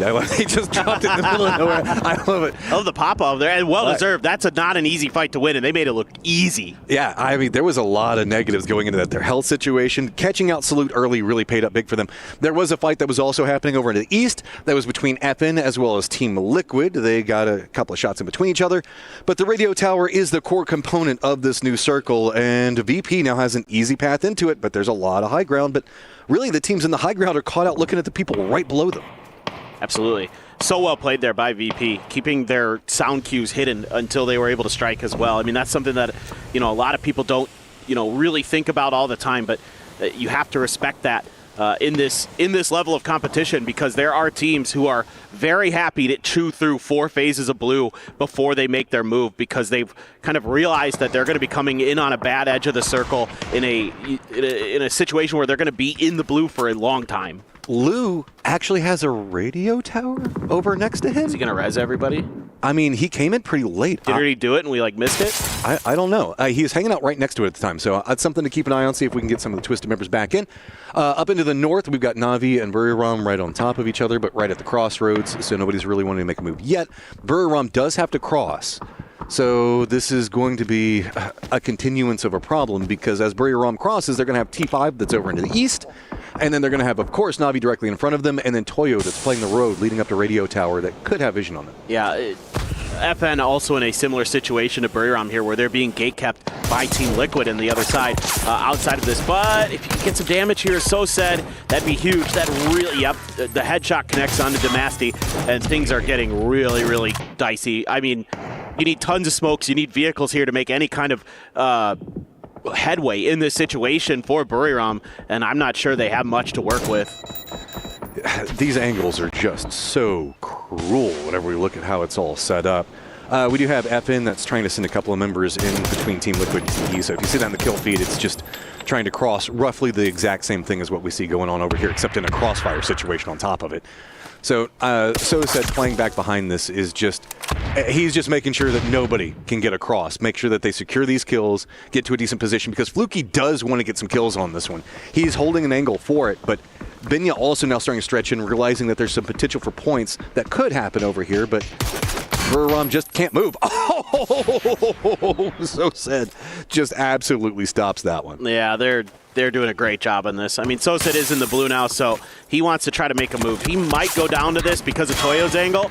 Yeah, he's going to go to get knocked by the blue. No hope for him. But the good news for Na'Vi here is you've cleared most of this northern flank. The bad news is Toyo has control over that mountainside, so we are losing teams left and right. Circle is going to continue to shift in towards this Radio Tower Hill, and a lot of teams already situated up there. You've got Toyo, you've got GSW with their 2 surviving players. You've got 17 Gaming. TDT has their last player that's right next to 17, so a lot could happen here. Well, my eyes are on TE. They're sitting at 6 kills right now. They're going to have to be fragging, pushing right next to Team Liquid, as well as T5. Looks like T5 is going to be the new focus point for them. They're going to be pushing uphill, so the radio tower is going to get vision on them. 17 potentially as well. Dude, those Doritos are dangerous. They are, dude. Those are spiciest Doritos. They're like those 80s extreme Doritos. Extreme. He's their coach, though. Oh, that's why. All right. June is going crazy. What? He's took down 17. Anyway, he's in trouble here. They're fighting VP as well as T5. So this is tricky. I mean, the good news here for TE is maybe Team Liquid might nope. Oh, Luca Rux. Yeah, that angle is just, that's too mean. VP on this flank is just hunting down team upon team. They're going to find more off of it. Team Liquid really can't do too much, but Luke does manage to take down Beamy. So he's on 1 HP pretty much. The expendables now go down as well. So that's a little bit for Team Liquid to work around, but nades are going to roll. This is very hard to hit a nade from. Specifically blind, they don't know exactly where they're going to have to hit it. And you have to cook it perfectly, otherwise it's just going to roll right down that gutter. So yeah. VP just going to lean into holding the angle, try to lock him down. Alo does bleed out, so now it's just Luke. And because it's so sheer on this uphill, you can't get the util to go as far. The nades just aren't going to travel as well. Now on this angle, Luke has some potential here to do some damage. Nope. Nixie, well aware, able to lock that angle down, take Luke 12 out. The T5 losing players there as well, so they're going to go down into 7th place. So still 6 teams alive, 15 players, a lot of teams bruised and battered, but VP, Toyo still have all 4 up. Navi with 3 if they can find a way to get up this hill, but this road, very dangerous to cross. AZ! He's still just working magic from the high ground. I mean, GameStart Win wants this. They did opt into Radio Tower. They've been chilling here for a while, but you can also see economy is getting really low. They've been shooting at each other, at all the teams down here for pretty much the whole game, and there's near on nothing left. With Toyo right below them, they can't really navigate down and get any more loot to work around. VP, though, they're just feasting. They're getting team kills, managing to get their economy back up, and continuing their run in. And June's little tower that he's got locked down, he's putting in more work. Nixie's going to go down, and he wants it. Dude, this guy is absolutely frying right now. 4 kills in this game, and he is just gatekeeping VP by himself. If VP can get across this road, get to some level of safety, Crexy has done so, they can make this a little bit easier on themselves, but it's going to be tricky. Capitan going to be the one to kind of put some hurt down onto Navi early, as they now also have to try to get across the road, and things are getting really difficult for the teams that are outside of the mountain. They say pressure makes diamonds. Well, June and TDT have been under pressure in this spot for a very long time, and he is starting to become one. VP has to shift away from June's angle and instead going to follow along the road. That's going to put them into the same position that Navi was starting to eye. Toyo is going to be on the other side of it. There is that ridge line that's kind of blocking it out, but you can see this dip in the cleft in the hillside. Right off to the right side of what we're looking at on the screen is going to be probably where Navi is going to be eyeing. And Flash is inside the circle. He's here. I told you. He's here. As soon as I saw this circle, I'm like, he's got an angle on this, and he's going to get points for sure. I mean, what a salvage game for Flash, and he could still get he could win this. There are worlds where he wins this because he's got all this space to wrap around the northern side, and he's going to have complete cover from a bunch of these teams. And if GSW doesn't respect that angle, he can get right underneath their noses and do some real damage. So it's going to be tough for her. But he does have to walk into June sightlines. Oh, well, so then he's dead. Then that's its own problem, right? Yeah. So, okay, Navi, you're going to be the odd team out right now as there's a lot of high ground in front of you. This is a hard walk, but I mean, you've got yourself some tools. You can see that this is the problem, having to walk up this hill. They've just got armor in tatters. That's one down already.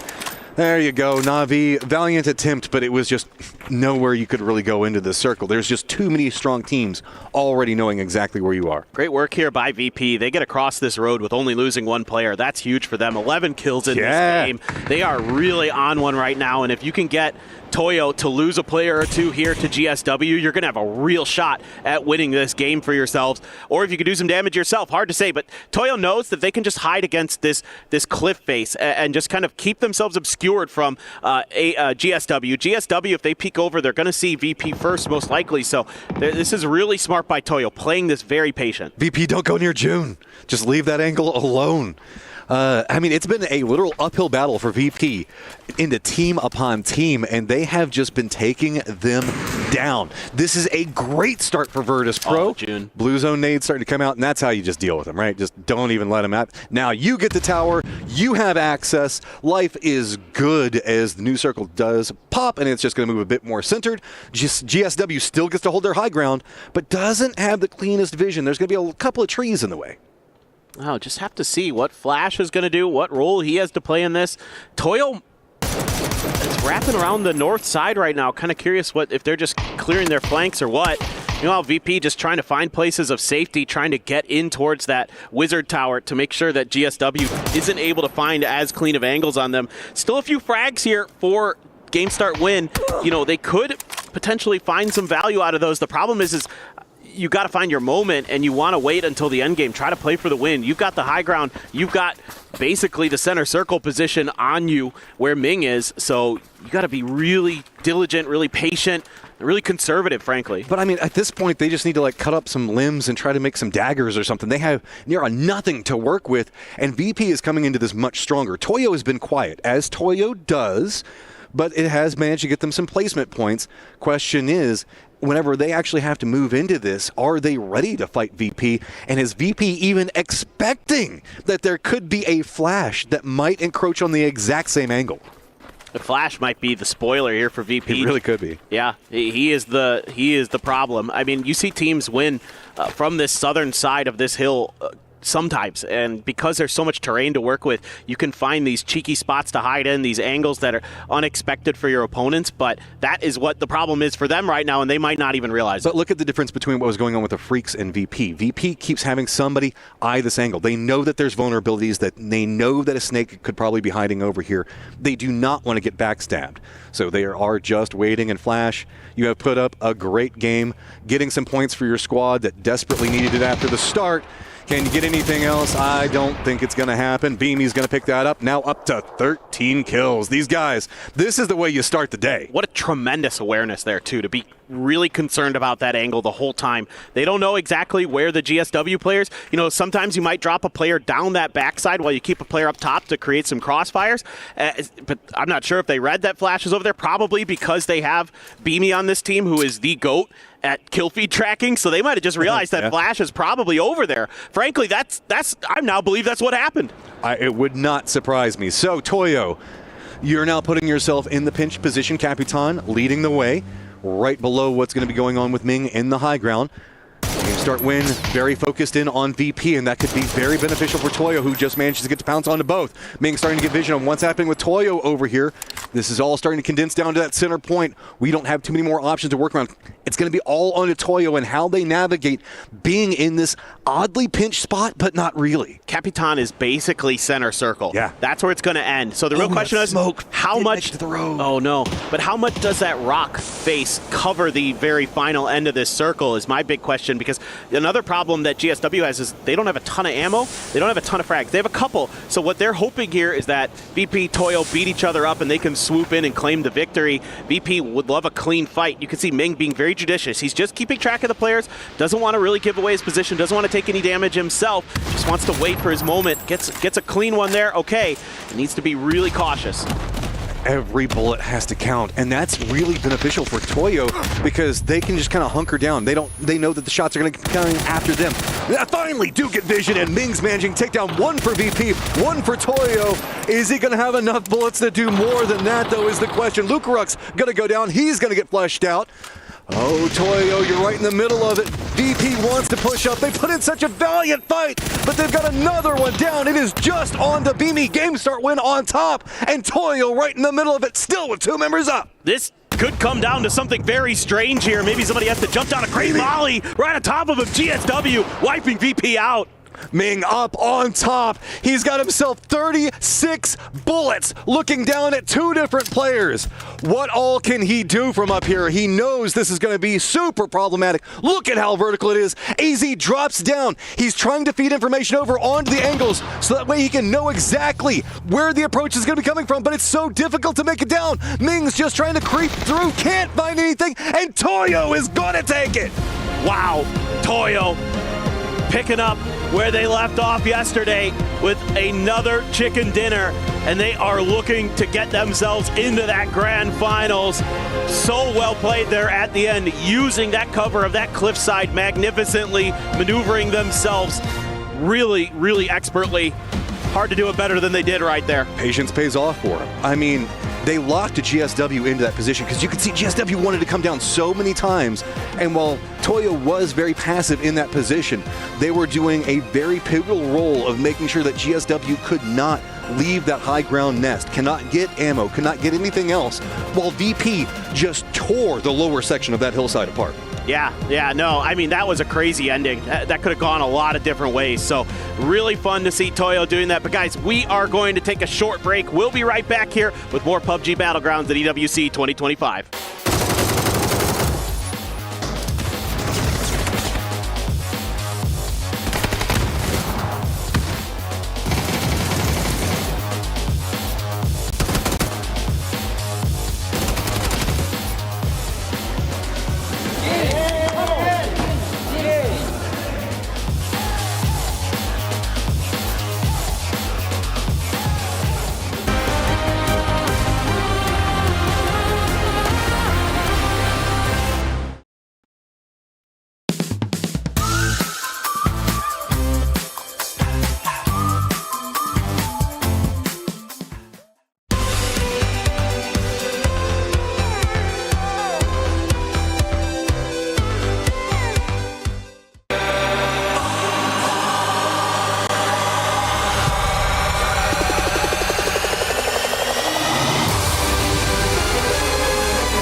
I'ma get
Ladies and gentlemen, welcome to Stage 4. This is where Teamfight Tactics is taking place. And of course, you all know we've got a race for Club Championship points on the line. Team Vitality have already been eliminated. That means no Club Championship points from this game. Virtus Pro are currently in a fight right now, and Twisted Minds will be playing later. So like I said, it's all to play for. But Club Championship points are so crucial. Puckett, my man. How's it going? What's going on? Well, right now, VP is playing against Mouse. I think this is a big surprise matchup. No one had Mouse getting past Falcons. No one had VP getting past Falcons. Now they're playing for a spot in the top 8.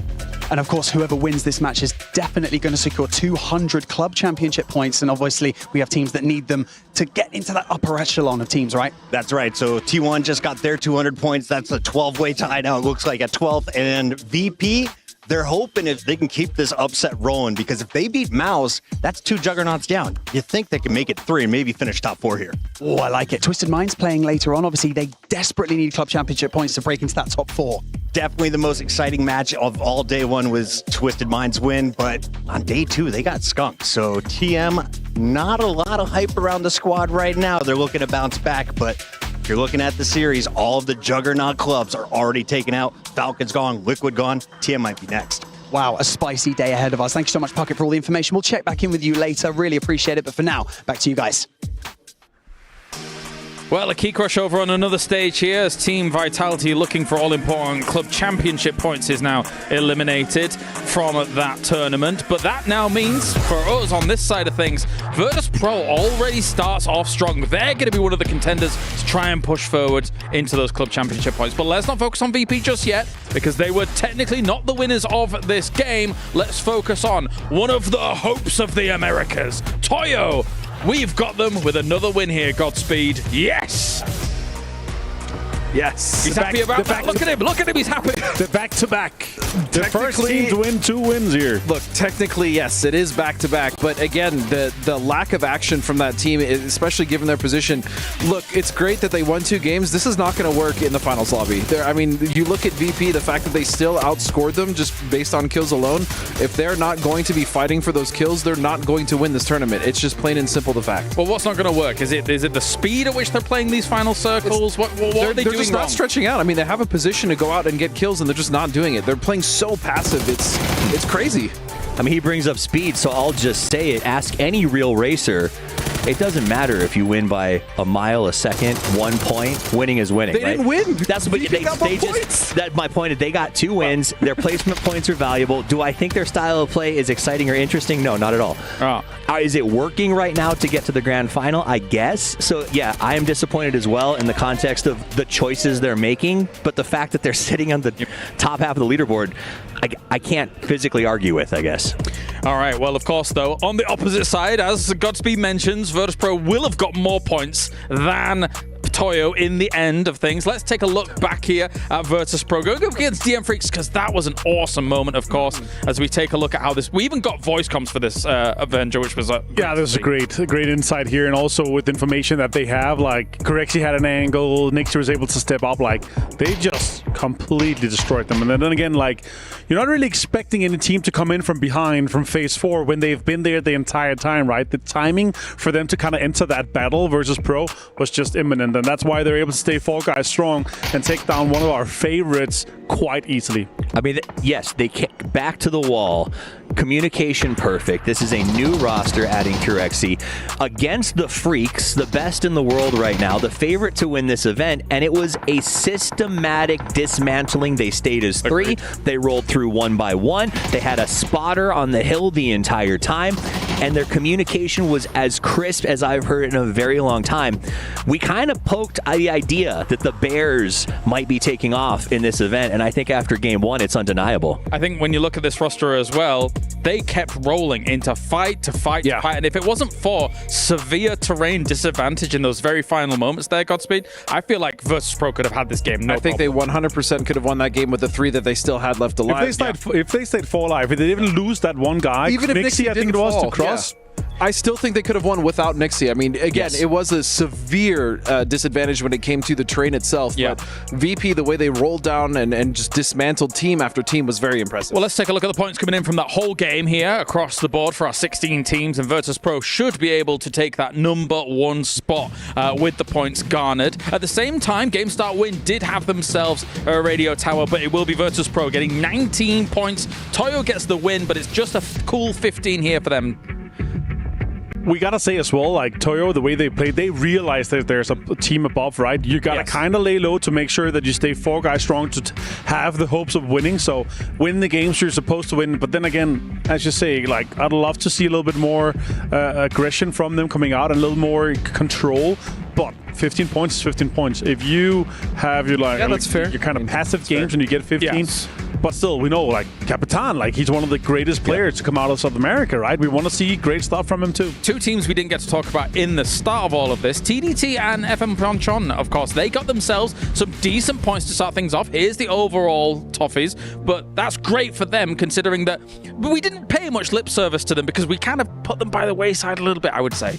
I mean, they're not one of the teams that I think is going, they're not 2 teams that I think are going to shake this lobby to its core, right? And I do think when we look at this overall ranking, there is some dictation in here of that was yet another very strange circle to have to play in the end game. One game and you're already into the top 16. That's got to feel good for Virtus.pro, no? It does, but something to know, and especially about FN, is when we talk about Twisted so much before this, they set up a trap for Twisted, and that is why their game was ruined. That was a 0-point start for Twisted, which, after everything we talked about, is not what we thought we'd see. Very slow start, but a tough circle for them, right, Avenger? Yeah, extremely difficult circle here. It's 3 big names at the bottom, right? Freaks getting knocked out early, Twisted Minds on their Liquid, just 1 point. Difficult game to get things going, but I gotta say, this circle, one of the most difficult ones to play. Like, you had an insane amount of water in our kind of phase 2, phase 3 going on. There's not a lot of space. You're forced to take fights.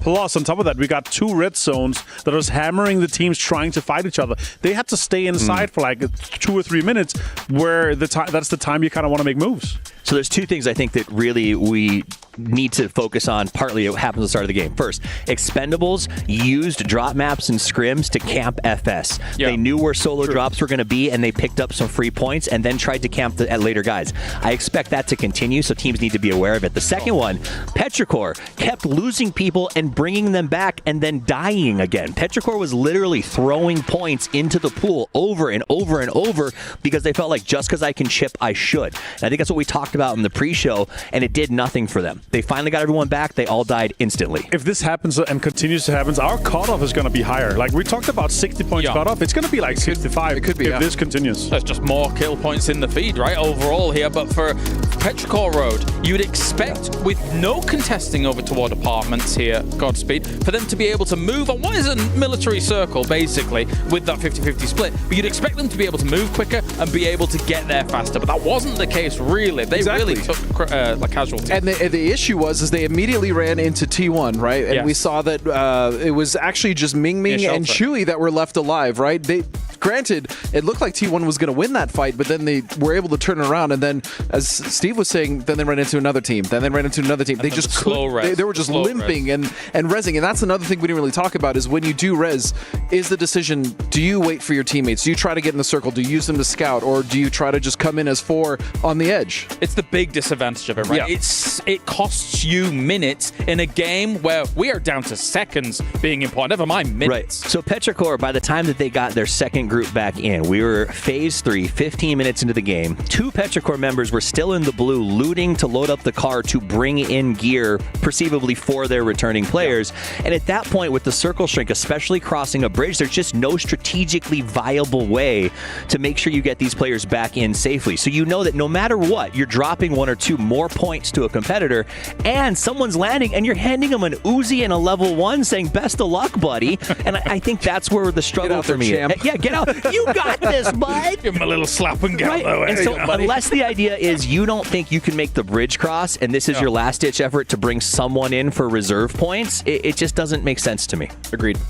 This is the kind of stability I was hoping to come in from Erangel, but they're throwing us curveballs on curveballs with our circles, right? It's extremely difficult. The chaos is just unfolding even faster. Do you find there's moments where you get a blue chip res and you're thinking to yourself, as that player, it's like, put me back up in the air, please. I don't want to be down here. Don't feed me to these people. This is ridiculous. It does feel like 3 points in some moments. It is. A lot of times we've seen reses come in. Again, I've mentioned PNC, but we saw it. Korea smartly did play around a blue chip center so they could also camp it. But they also came down as a 3-man and literally just fed points, I believe, it was Argentina, like just free points. And so that's a risk that you have to think. What teams are you dropping in? Right. Is it a team that's close to you on the leaderboard who could be on the cusp of qualifying? And so those are decisions they have to make. It's also what doors do you open for other teams. Petrichor dropped in on top of that Novo close, and VP was able to sort of slide past after that Freaks fight, because everyone went, oh, parachutes, free kills, and was 100% focused on Petrichor. So I do also value teams who go, okay, this is happening. How do I use that to sort of, when you used to use, there's a sound cue from the red or something like that. Where do I make my move? And I thought VP used that really well. They weren't shooting, they were sliding at that moment. As you were saying, though, Martin, as well, with the red zones where they were on that military island, kind of just south of the bridge, that also costs so many teams minutes, which is something that we haven't really had to deal with in a lot of what has been going on in esports for a while. So there's definitely different dynamics at play that sometimes there's not really good solutions for here. No, as much as you as a player hate having red zones, like it gives multiple levels of strategy. There's like the timing in terms of, okay, there's a red zone now we could breach one of the compounds, that is because there's not going to be anyone outside trying to defend the compound from the outside. There's sound cover. There's so many things that kind of levels to that, but also the teams that are inside already holding the covers, they're not going to be able to go out and kind of push up some of the hills. They're not going to be able to take space, and it just creates this level of kind of delay for the teams that are inside that is making it rough for everyone in there. And again, I think it's where flexibility is the new name of this game, right? These teams that have sort of, and maybe that's why APAC and specifically Southeast Asia have emerged so aggressively. We're seeing it coming out of South America as well. These young guns who are very flexible, who are taking every change and saying, okay, I can use this to change my game. They've really been excelling. Well, of course, we have now Toyo getting themselves effectively a back-to-back, winning the last game yesterday, winning the first game here today. Let's hear from those boys here for the EWC.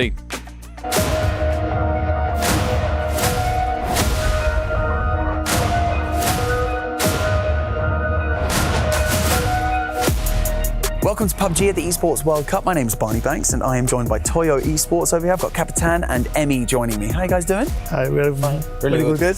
Yeah. How was traveling in? How are you feeling? Yeah, it's a long trip, but fun. You're happy to be here? Yeah, we're so happy to be here. Second time, so. I want to know a bit about the lore of the team, the history of the team. How did this roster form? The roster formed principally with Emmy and Benja. They formed with Toyo, a team. After a few weeks, a few months in another team, like us two in Bestia, we decided to form a Toyo with Pipa, and after a few weeks we changed it with Rivo. So we are like a fresh team with Rivo and qualified to the EWC, our first tournament together, so very amazing. Exciting times. Emmy, typically you guys have been known as like a contender team, but then you've come into EWC. The improvement over the past year has been amazing. What do you think has been the key thing that has been the source of all of this improvement for your team? Yeah, I think it's been the hard work. Like, we put so much hours into the bot reviews and everything, so the discipline is really good on the team, so I think that's the key. So now that you're here, you're at EWC, we've got the best teams from around the world, right? So what are your expectations coming into this tournament for yourselves? Like, how are you guys feeling about the competition? Like, Captain, what do you think? Yeah, we think we need to do a step for step. Like, our goal now is only qualify to finals. After that, the next goal, who's winning it, obviously. We are a strong team in the game, so we are very confident to this tournament.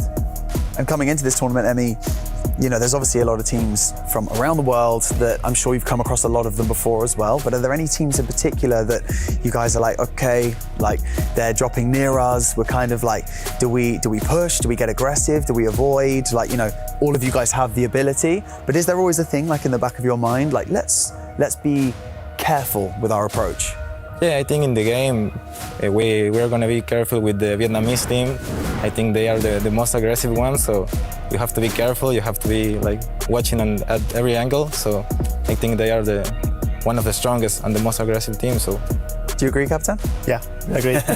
Very agree. They are aggressive, aren't they? They are aggressive too. It's going to be an exciting time. Guys, thank you so much for joining me. That's been Toyo Esports. I'm Barney Banks. See you in the next one.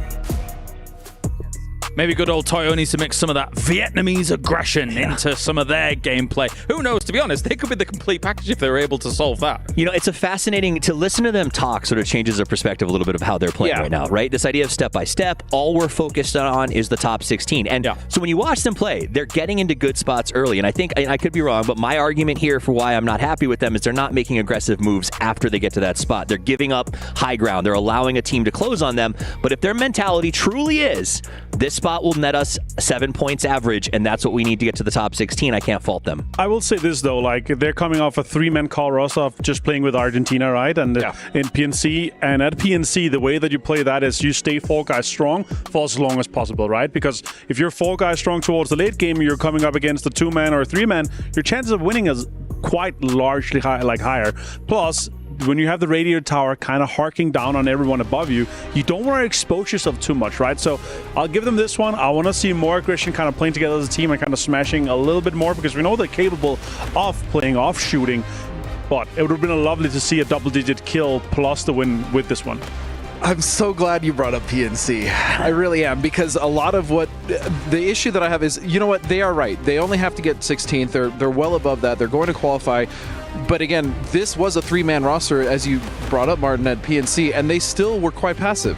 And that's the issue. Coming into this lobby, going into the grand finals, which they will be, they're going to get eaten alive, and that's what I worry about. And again, when you talk about a player like Capitan who's so good, they should be getting more points. It's a good point, because you talk about PNC and how it kind of evolves, but that's mixed teams. It's not the same level really as this when it comes to these teams having practiced year on year out. But gentlemen, I am getting word that we are ready to head over to the commentary team here. So without further ado, let's head over. It's game number 2 of the Grassy Pastures. So far, Virtus Pro looking fantastic from Group C. Thank you so much, guys, as they were hitting on some amazing points. One of the things that really stuck out to me was they were talking about Petrichor Road, you know, dying and rezzing and then just dying again and feeding points over, which is an interesting point we haven't had a chance to really deep dive into, and they were alluding to and talking about a bit themselves, which is that this could actually push up some of the point totals and thresholds, since we do have blue chips, and depending on how many teams come back in, there's more points now on the table for the first time in years in PUBG. Yeah, exactly. So this is something we saw on a much larger scale at PNC, but you're seeing it here again, that you're going to have a few extra points on the board, 4, 5, 6, 7, 8 points, maybe even more, that are going to be available to scoop up in these games. So that's something to really be keeping your eyes on, because that means that our point cutoff that used to be usually between like 50 and 60 is going to be higher for sure. And so you really need to make sure that you're popping off in a lot of these games. So teams like T1, who even though they got 2 points in that game, found themselves in a position now where they have to have a solid day the rest of the day to make sure that they're going to get through, even though they had a great day yesterday. Bad starts for 2 of our best teams, the DN Freaks and Twisted Minds, both 0 points in that game. Absolutely brutal. VP, respect coming in, big game right out the gates, but a lot of favorites going down early. Yesterday's hero team just couldn't find it. We saw so many faces with so many expectations, but VP comes out in such a dominant performance. Let's see how this Erangel is going to go. Yeah, I mean, VP's got to be feeling great. I mean, you wipe out the Freaks to start that. Oh, I mean, yeah, you killed Petrichor Road as well, but yeah, that was like kind of a very different situation. You had a situation, a spot where the Freaks were completely caught off guard, and even with 3 players up, even with your backs against the blue, you were able to fight against them so effectively. And yes, I know circles were this and that, and early positioning pays off, but TDT's June, very impressive in surviving in a very hard situation for as long as he did. We also saw a game start win, doing very good from their high ground, and this is a squad that had some question marks around them on how they were going to perform, and they've been very middle of the pack so far, but with moments where we can see that maybe they can start striving for a bit higher. Yeah, I mean, 13 points compared to they got 28 total yesterday. That's a great start for game start win. If they can keep that kind of play up, then they definitely have a shot at maybe getting through into that grand finals, being one of those top 16 teams. So eyes on them, no doubt about it. FN Polchon, I want to give them a shout out. They were doing a good job locking down Novo there for as long as they could, but because they had to fight a couple different teams and they had to shoot TE out of the air, that allowed Team Liquid to make a nice little rotation to trap them into Novo and keep them pinned in the blue. So they ended up faltering, but they proved to be a thorn in the side, particularly for Twisted Minds. Now this is a much more normal Erangel circle. Avenger was wanting it. He was talking about how the circles were so crazy. This one seemingly going to be much more stock standard. Look, I love chaotic circles because I think it's really fun to see smart teams and smart players navigate them. But whenever we only got 12 games that you can play to qualify, you got to get some bread and butter circles in there. You got to get some normal ones. Let everybody kind of figure out exactly how they're going to navigate. Especially getting chaotic circles on game number 1 on a day of group stage is so hard because, rotations you don't have them locked in yet. That's where we got that weird situation that was going on with Petrichor Road and T1. It makes everything more chaotic in a fun way, but so much harder for teams that desperately need points, or even teams that are just coming in for their very first game, and you can't really get the momentum going if suddenly you're just out that fast. This is happening again. Yeah. Oh, but this time Americano, he got the run over. Oh no. Does he get out and just give him the fist? Yeah, he gave him the fists. Give him the gold fisted cuffs, and then oops, my vehicle. Gotta go get the car. But Rex are like, no. That 1 point coming at a cost of a couple of seconds, which is big sometimes, but in a circle like this, not as big. Last circle, early rotation, getting in position point fast. This one, pretty much everything you could want is on the table. But that's pretty interesting that still 2 games in a row, Na'Vi and FN Pochon are, trying to get this one vehicle and willing to commit, a player essentially for it. And this time it costs Na'Vi. They need these points bad. I mean, they're on 40 points, so you would think that there's a world where they get 20 plus today, sure, in these last 5 games, but it's not guaranteed. So starting like that on the back foot is even worse. Now, there is, of course, the res potential. There is the mini pier where the ferry boat comes in and out. That does have a res station, so they could get that player back potentially easily, but you don't want to be feeding points. So one of the things that's really interesting about all of this is how, yes, blue chips are nice, going and getting the res, nice, but we saw it with Petrichor Road. It throws off so much of your timings on what you're wanting to accomplish. It means that you're having to give up like early positioning that you might want to go for.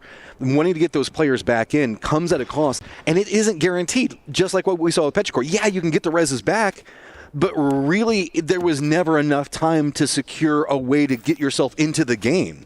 And so while they could have a massive impact, they are a double-edged sword. It's not just like a I lost early game fight, res, life good. No, there's in a lobby like this, everything is punishable. A couple of seconds one way or the other is big, and when you got to drive for 20, 30 seconds to get a res, let those guys get loot back up, let's say for another 20, 30 seconds, a minute in this game, 40 seconds being it's behind, an eternity. It is so hard. No, you're absolutely right. I mean, I think, for Petrichor Road and T1 there in that last game, you can kind of chalk that up to just weird circle.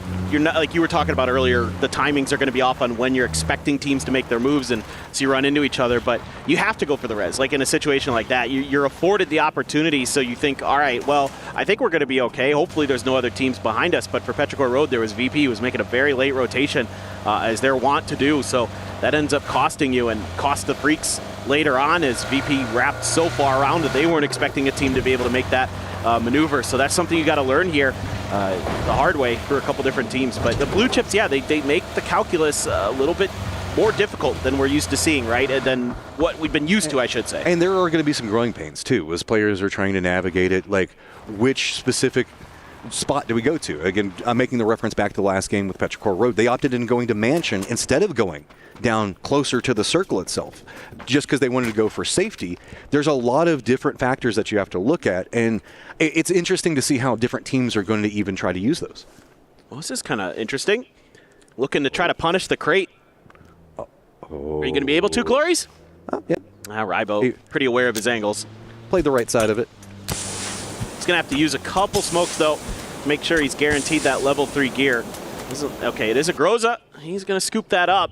Should be able to get back, maybe. Glories isn't going to stick around, so yeah, for sure.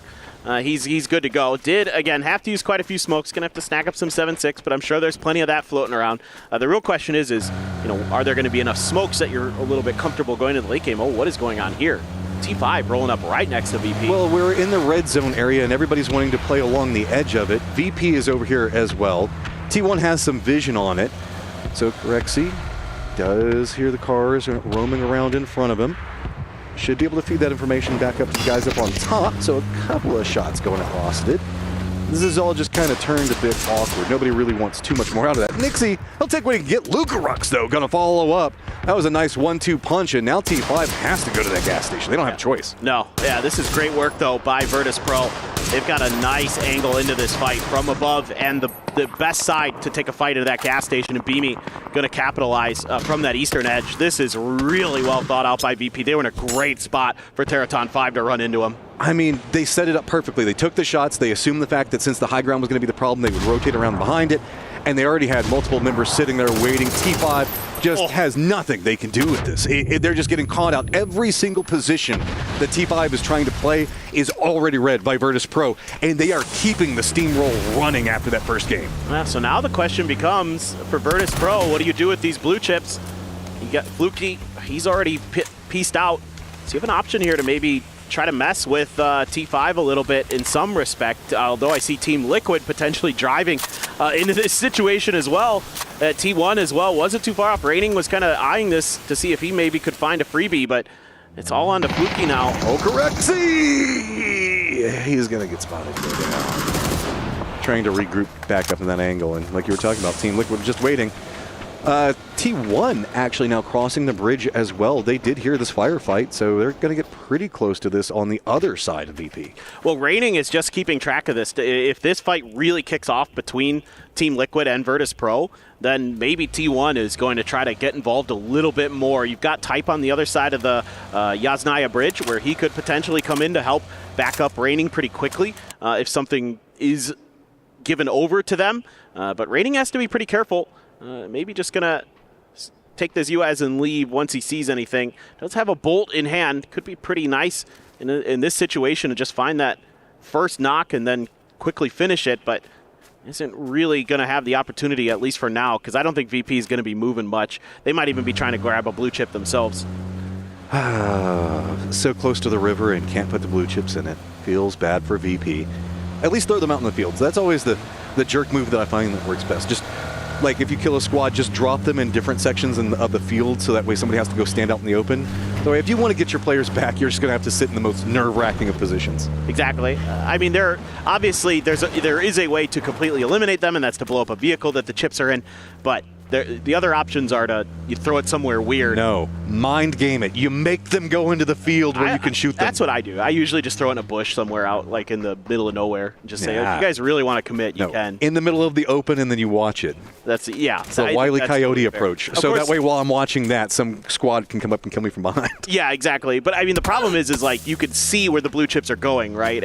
So that kind of makes it a little bit tricky, but I agree with you. Throw it somewhere where it's going to be difficult to get them if you're given the chance. It's kind of hard to do at the pro level, though, because teams are, like you saw with Team Liquid, so aggressive to try to punish fights. Look for those third parties. You have to be super careful if you're going to do stuff like that. Well, that's also heady from them. They didn't have a good round one, so opportunistic, take what you can get right off the get-go. We did have an emergency pickup that was called by GSW. That's going to be down in the south. Most of our teams are playing the math, leaning it into the more southern direction that the circle is going to pop, but we could still lean into the north. So instead, we're going to keep some of Yasnaya Lake, Yasnaya itself, and then keep pretty much everything else close to the center.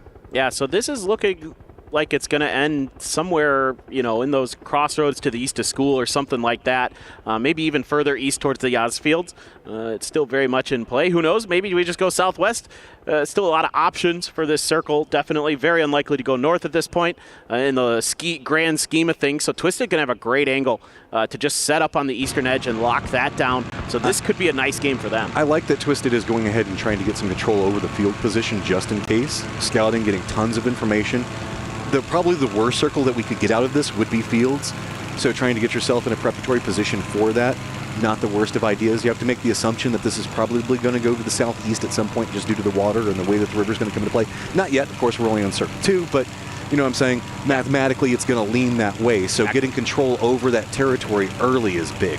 Yeah, and if it does go more towards school, like there's that flat open field. It's not a field, but it's like just grass. It's a pasture that's east of the school that is difficult for teams to play through. So if you're kind of coming from the backside, you can often just scoop up a lot of kills as teams have to fight their way forward. If you're working on the edge in. GSW, this is a bit ballsy, trying to go right into T1 space. Multiple members managed to make landfall. Couple of shots. Ming can't quite get there. Chewy is going to spot him out Petrichor Road, so Type's going to have to feed that information back. The rest of the team going to come and rally. It looks like, no, they're just going to set up crossfire and be uncomfortable neighbors for a little while. Listen a little. Ian! Whoa. Drove a little close to the sun there. Almost paid the price. Type going to be spotted as well by CC. Oh, he's got to be super careful. Didn't get headshotted, fortunately. Oh, he did there! CC shutting this down. Ian now has to roll up. Is T1 still going to keep separated? They're staying committed. Nope, actually looks like finally somebody's going to hop in a vehicle. It's going to be raining, but he's already been spotted out. That vehicle's getting harassed. I don't know if they can boldly make this push because they still have Team Liquid next to him as well. Oh, he hit the grenade! Ian was trying to shuttle Type through that door so they could get somewhere safe where that wouldn't happen and they were too late. GSW, 7th place right now, eyes higher, but Left is going to spot out CC and catch him as he tries to jump that fence. Oh, this is disastrous for both of these teams, but primarily for T1. This is not the start they wanted to have after that last game, and Petrichor Road is just watching this from the safety of their compounds going, yeah, you guys fight. We've got angles into this. Dude, you can see Raining just keeps getting vehicle, tries to look out, and it's like, no, they just have to let it go. So, awkward situation due to an emergency pickup that does come up in GSW's favor, kind of. I mean, they got some kills out of it, but they're not feeling too good right now. Ian's going to make it problematic. I love this. He's leaning back on the side that his teammates should be able to see. So if they are on the balcony to try to flush him, he should, maybe one of his teammates can get a knock. Oh, what a grenade. That's just perfect. That is just absolutely perfect. That is so hard to find the right timing and the angle and all that. Oh, so good. Love to see that from CC as Full Sense wrapping pretty close to Americano there out by the memorial here, the Esports Memorial, and emergency pickup for BP, trying to time it with the next circle. Fluky's still out in the blue for T5, waiting for his moment. Might have called in the res. I see the station blinking. So we'll have to see. At VP, what do they want to do here? You're going to have to assume that pretty much everything on the other side of the river is taken already anyway. So do you just drop on Potato, try to go downhill? I don't know. There's not great options, actually. Love it, Navi. VT, don't cross the streams. We've got emergency pickup coming up from Navi as well. Eppin's going to be wrapping it back behind them. T1's going to be wrapping it on the opposing side of Navi. So Navi is going to have a plethora of targets to take shots at, but remember they do have their emergency pickup that they might be contemplating taking as well. I don't know if they're going to take it since they're right along the edge of the zone. This is just kind of turned awkward for everybody. T1's just going to kind of hang out, continue to watch, while TE going to roll right through the thick of it. They're going to get pretty close into what's going to be, I believe, T5's position, no, 17's positioning up on that hillside. Already taking a lot of damage. Delwyn's got to stop off. I was going to say, they look like they were kind of committed. Duck Juice wanted to go for that, and he's got to turn it back around. It's good he did. There's a Panzer there in the hands of 17 Xiaobei, and he could have made quick work of at least one player. You are going to lose a couple for Toyo there to the Freaks, but it looks like the Freaks had a knock in that situation as well.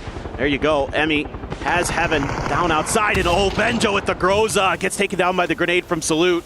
Tough fight here for both teams. Looks like they're just going to commit into the res while the smokes are down. Team Liquid kind of scavenging, coyoting around the outside of this thing if they can pick up something of themselves.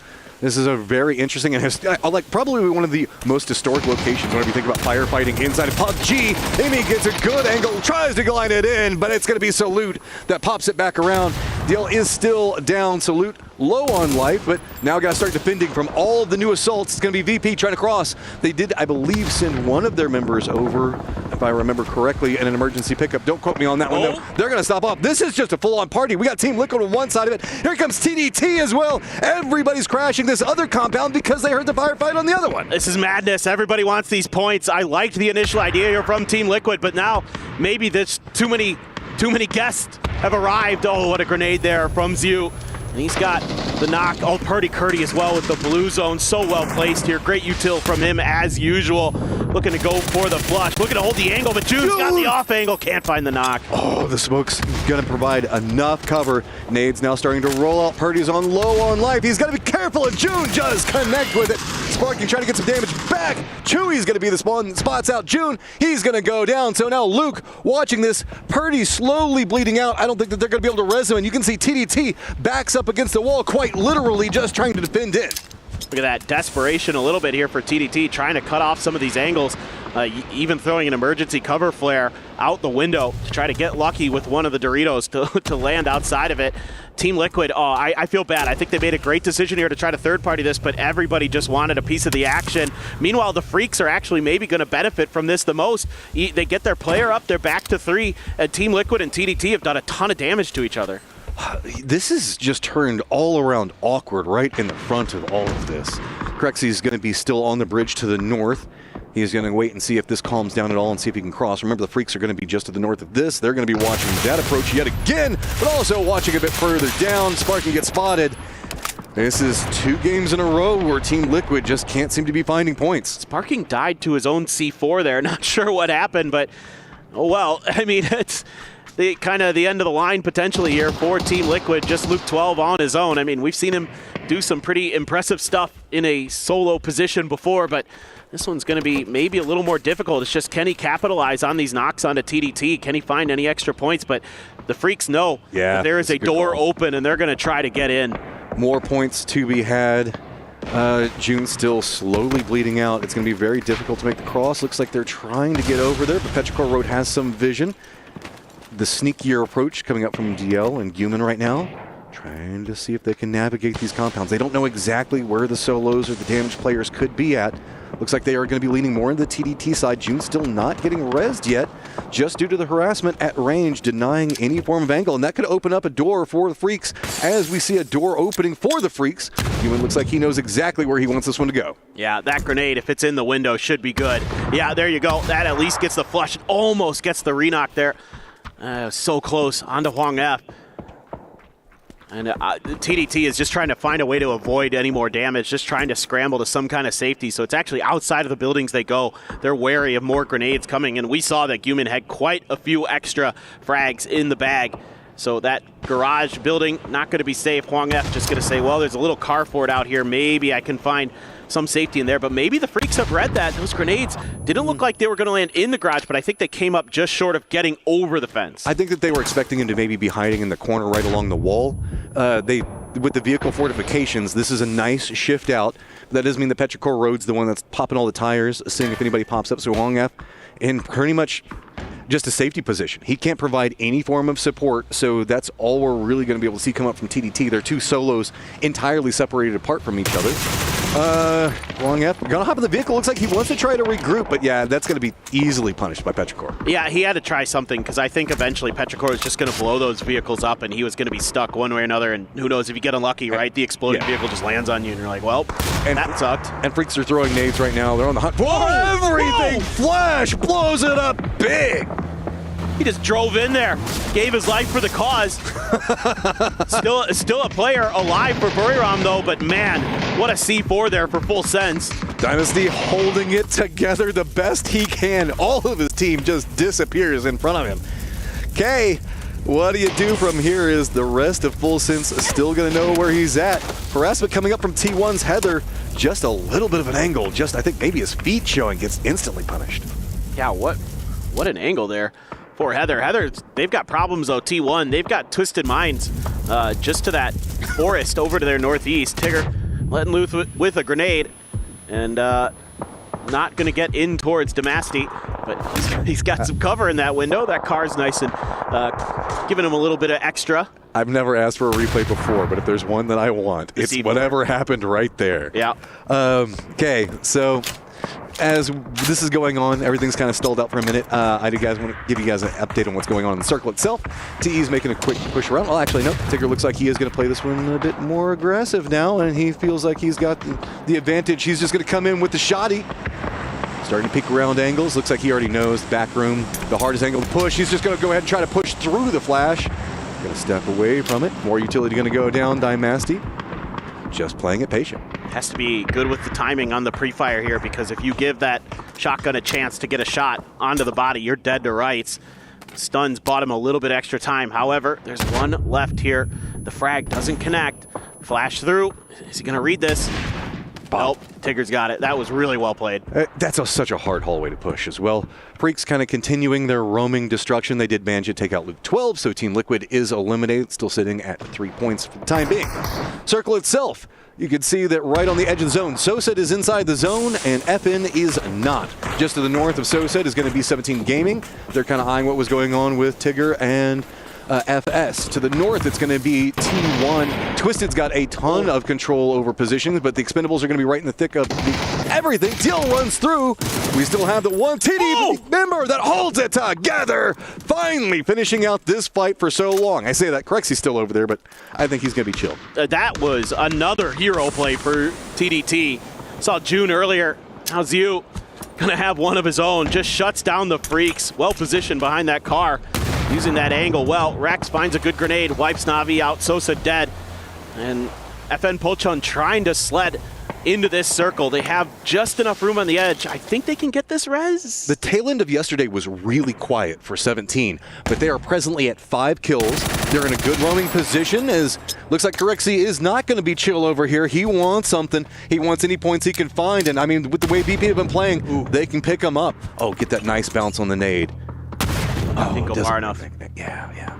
He's in a weird spot now because it's going to be very difficult to hold around this wall. So he's going to go for the flash, step around, use that as an opportunity to step in. He just doesn't have any cover. He's standing out in the open, and that is going to be picked up. TDT continues to ring in more kills. Dude, I mean, it's not the way you want to get points, but you're getting them where you can, and it's off these big plays from their individuals. I guarantee you Twisted, T5, and Liquid would all love to have that amount of kills. Yes. Oh, 100%. I mean, this guy, he steps out, salutes so far ahead of the rest of the team. They can't back him up, play for trades, and then they push the corner. He gets that first one so quick. Out in the open, Rax gets the flush onto Lil Ghost. I was thinking the same. This might be okay for 17, but let's hear what they're saying against this fight against FN Pochon.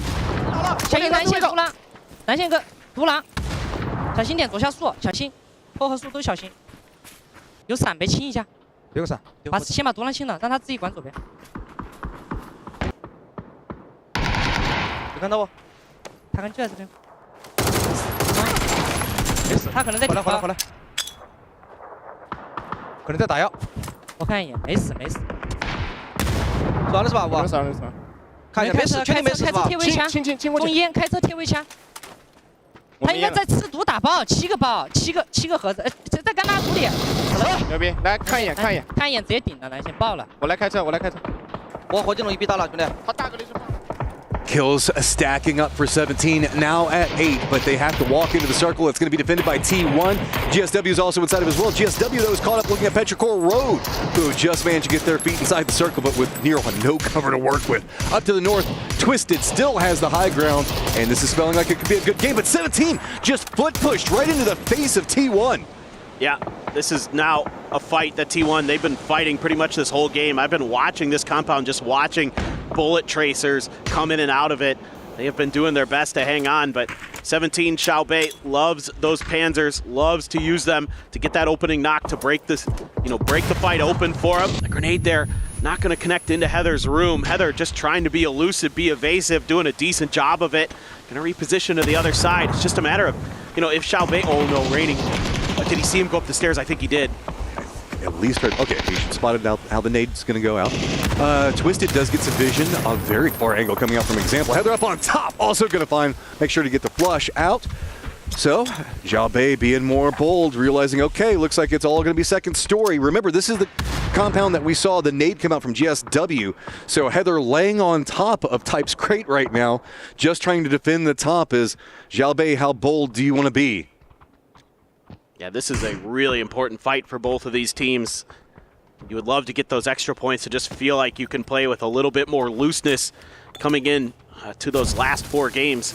Heather still has a molly available, still has some smokes and a stun, so can play a bit of stall, but now you're going to have to make a move here sooner or later.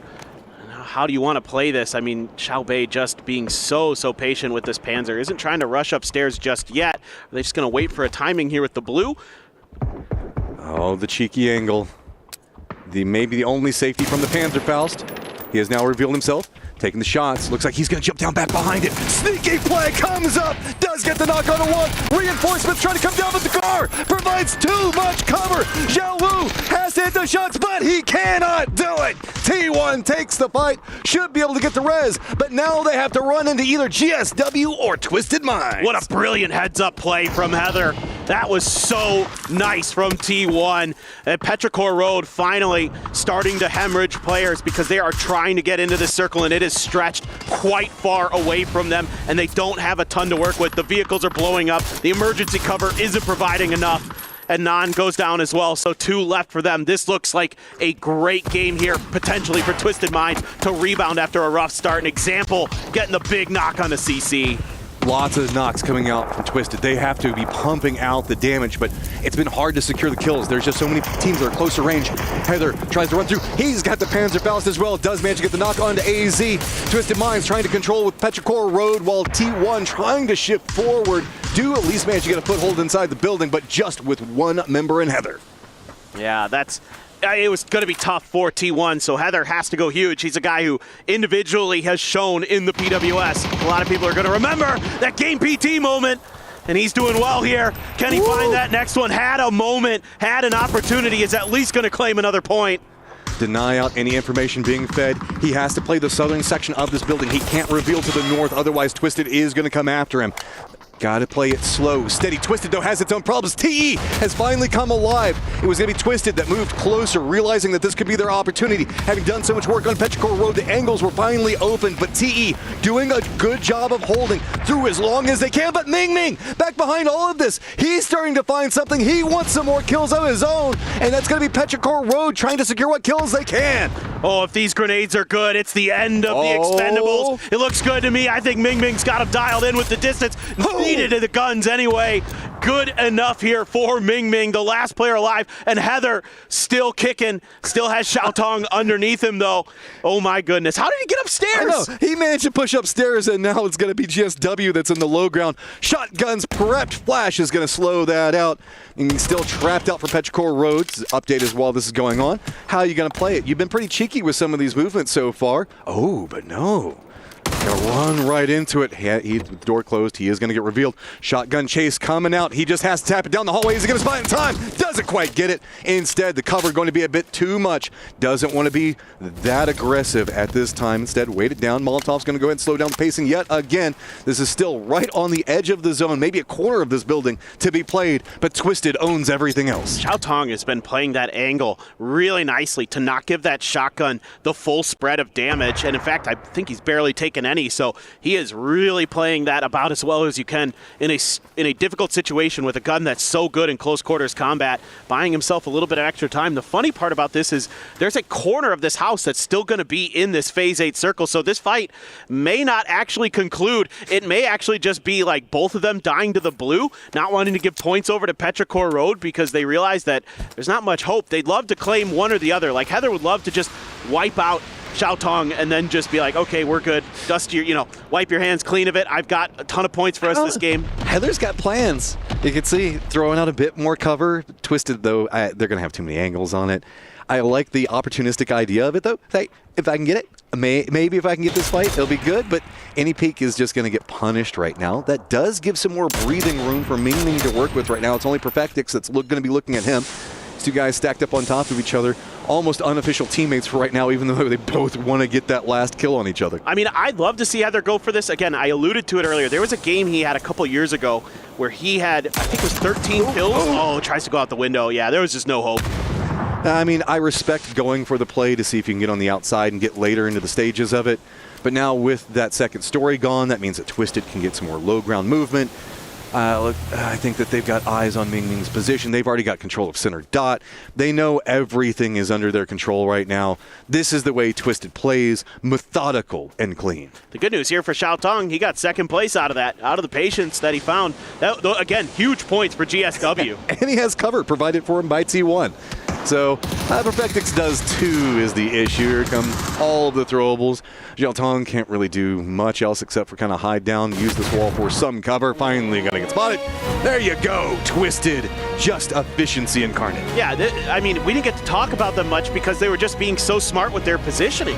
They claimed that eastern edge early on the field, kind of reading the circle situation very nicely. You talked about it early, how they play the percentages well, and then they wrap up into that forest that's west of Yaz and just lock it down. Well, almost all the fights that we were watching, from where T1 was having to make all of those bold pushes or defenses and everything else like that, Petrichor Road, it was all due to that high ground control that Twisted had just on lock. Nobody could look into the northern section of the circle without being instantly punished.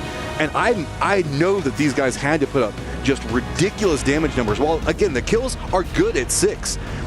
That does not reflect the amount of control that they had in that circle. Exactly, and this is just a great rebound after a bad first game. Yeah. Chalk it up to unlucky or whatever there. This is just the twisted minds that you come to expect with a team that has this much experience. The Death said the most consistent team to ever play the game, and I agree. And they're showing you that they are unflappable. T1 making it later stages, showing again, hey, game 1, a bit more of a fluke. GSW, though, starting to find some consistency.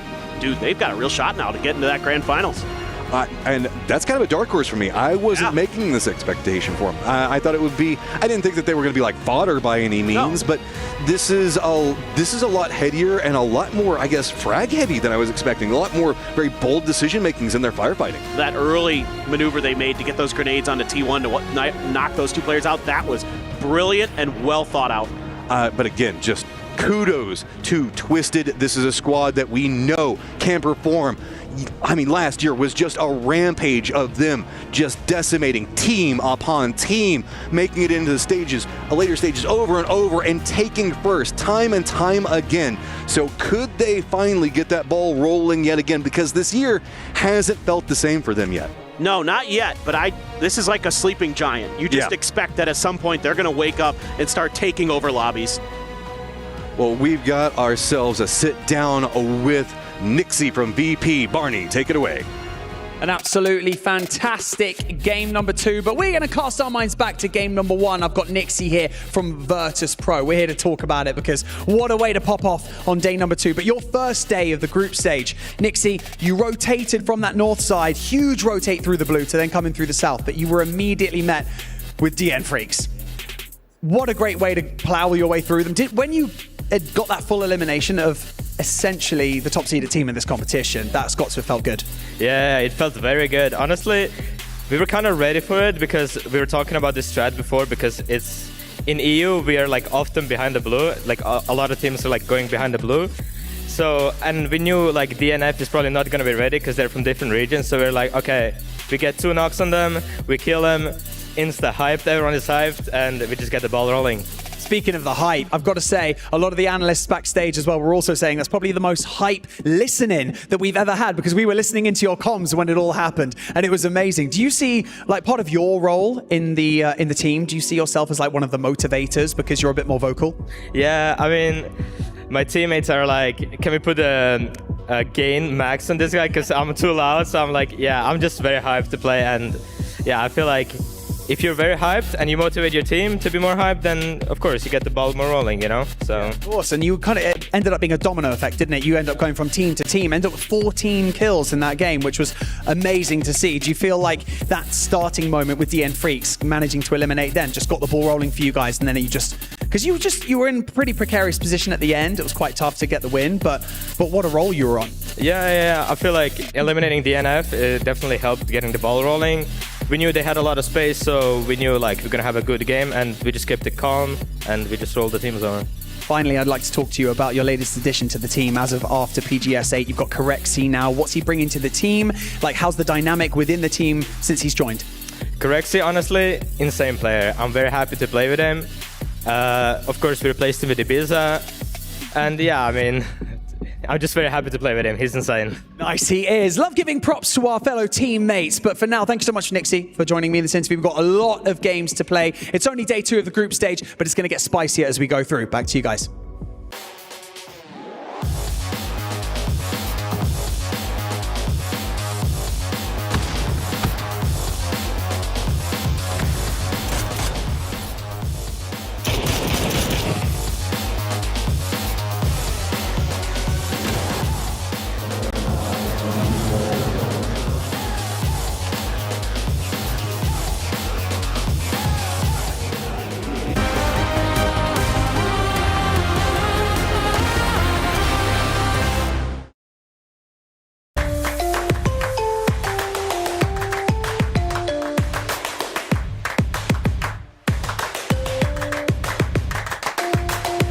Level up your gaming experience with over 8 billion playlists, only on Spotify, the official audio streaming partner for the 2025 Esports World Cup.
This land is calling.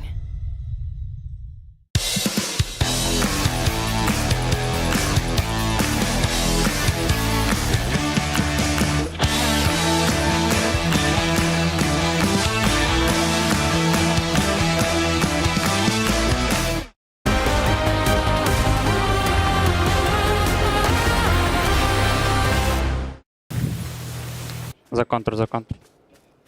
Контришь? Да, контра. Бля. Он умер. Пикарь, один.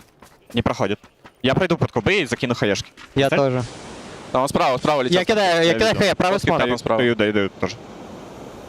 Я? Под киткатом был. Вот где хая взрывается, но мог уже пройти. Я поджимаю под куб. Чтоб он не заднелся. Хорош, лучше.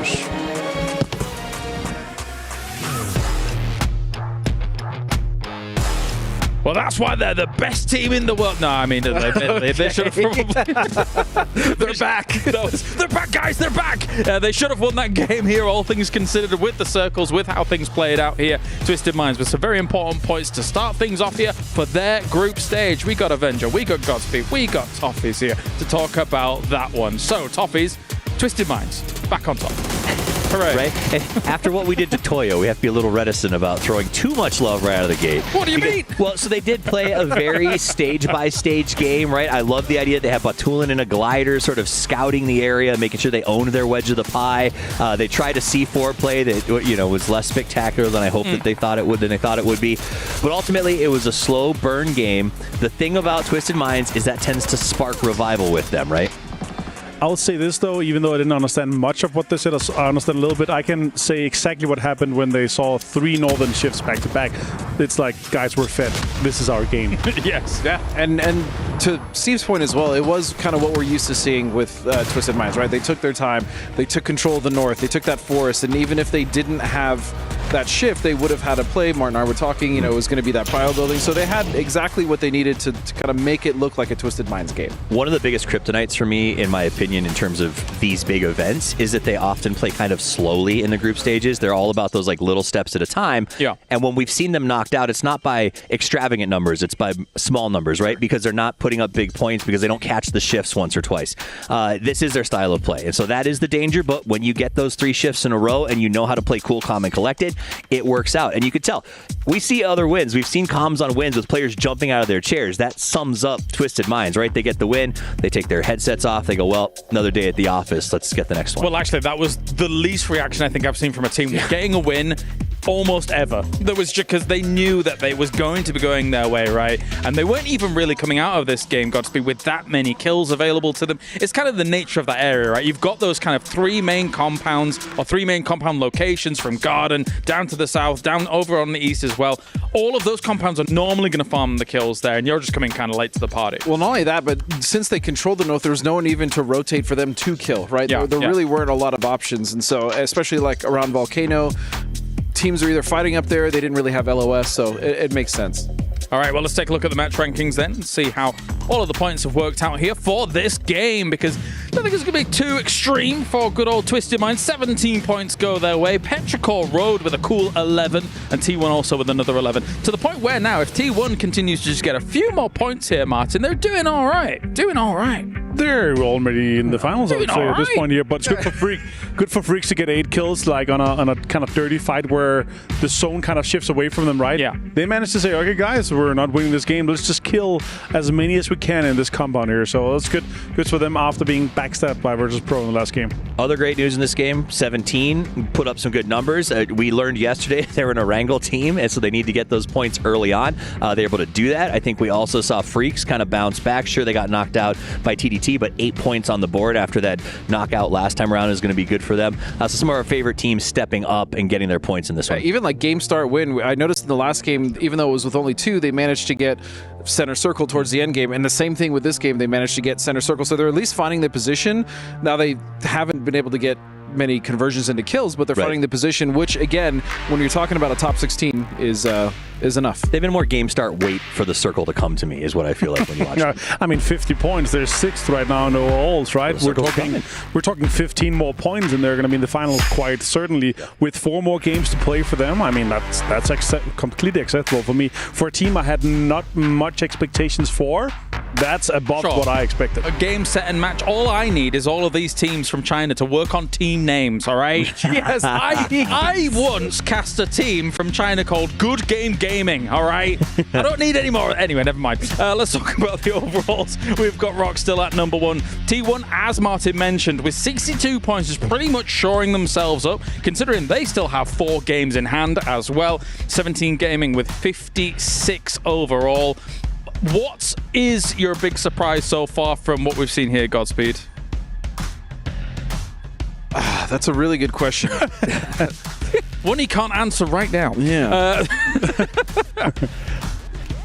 Big surprise. Honestly, it's Liquid. Liquid has to be the biggest surprise. That's big surprise. Not a good start. 8 teams are not playing today. That's the big surprise. Yeah, but I mean, here, 17 points were Twisted after 2 games. Sure, they had 0 last one, but you got to win the games that you got to win, right? And you could see that with Petulinger. I heard him say in the inning, like, okay, guys, that's it. But I think you brought up Liquid. You're absolutely right. Freaks in the same boat with only 8 points total for them. 3 points for Liquid. You can see the guys on the screen right now. This is not where they should be. They're actually going to be pretty angry about this, I think.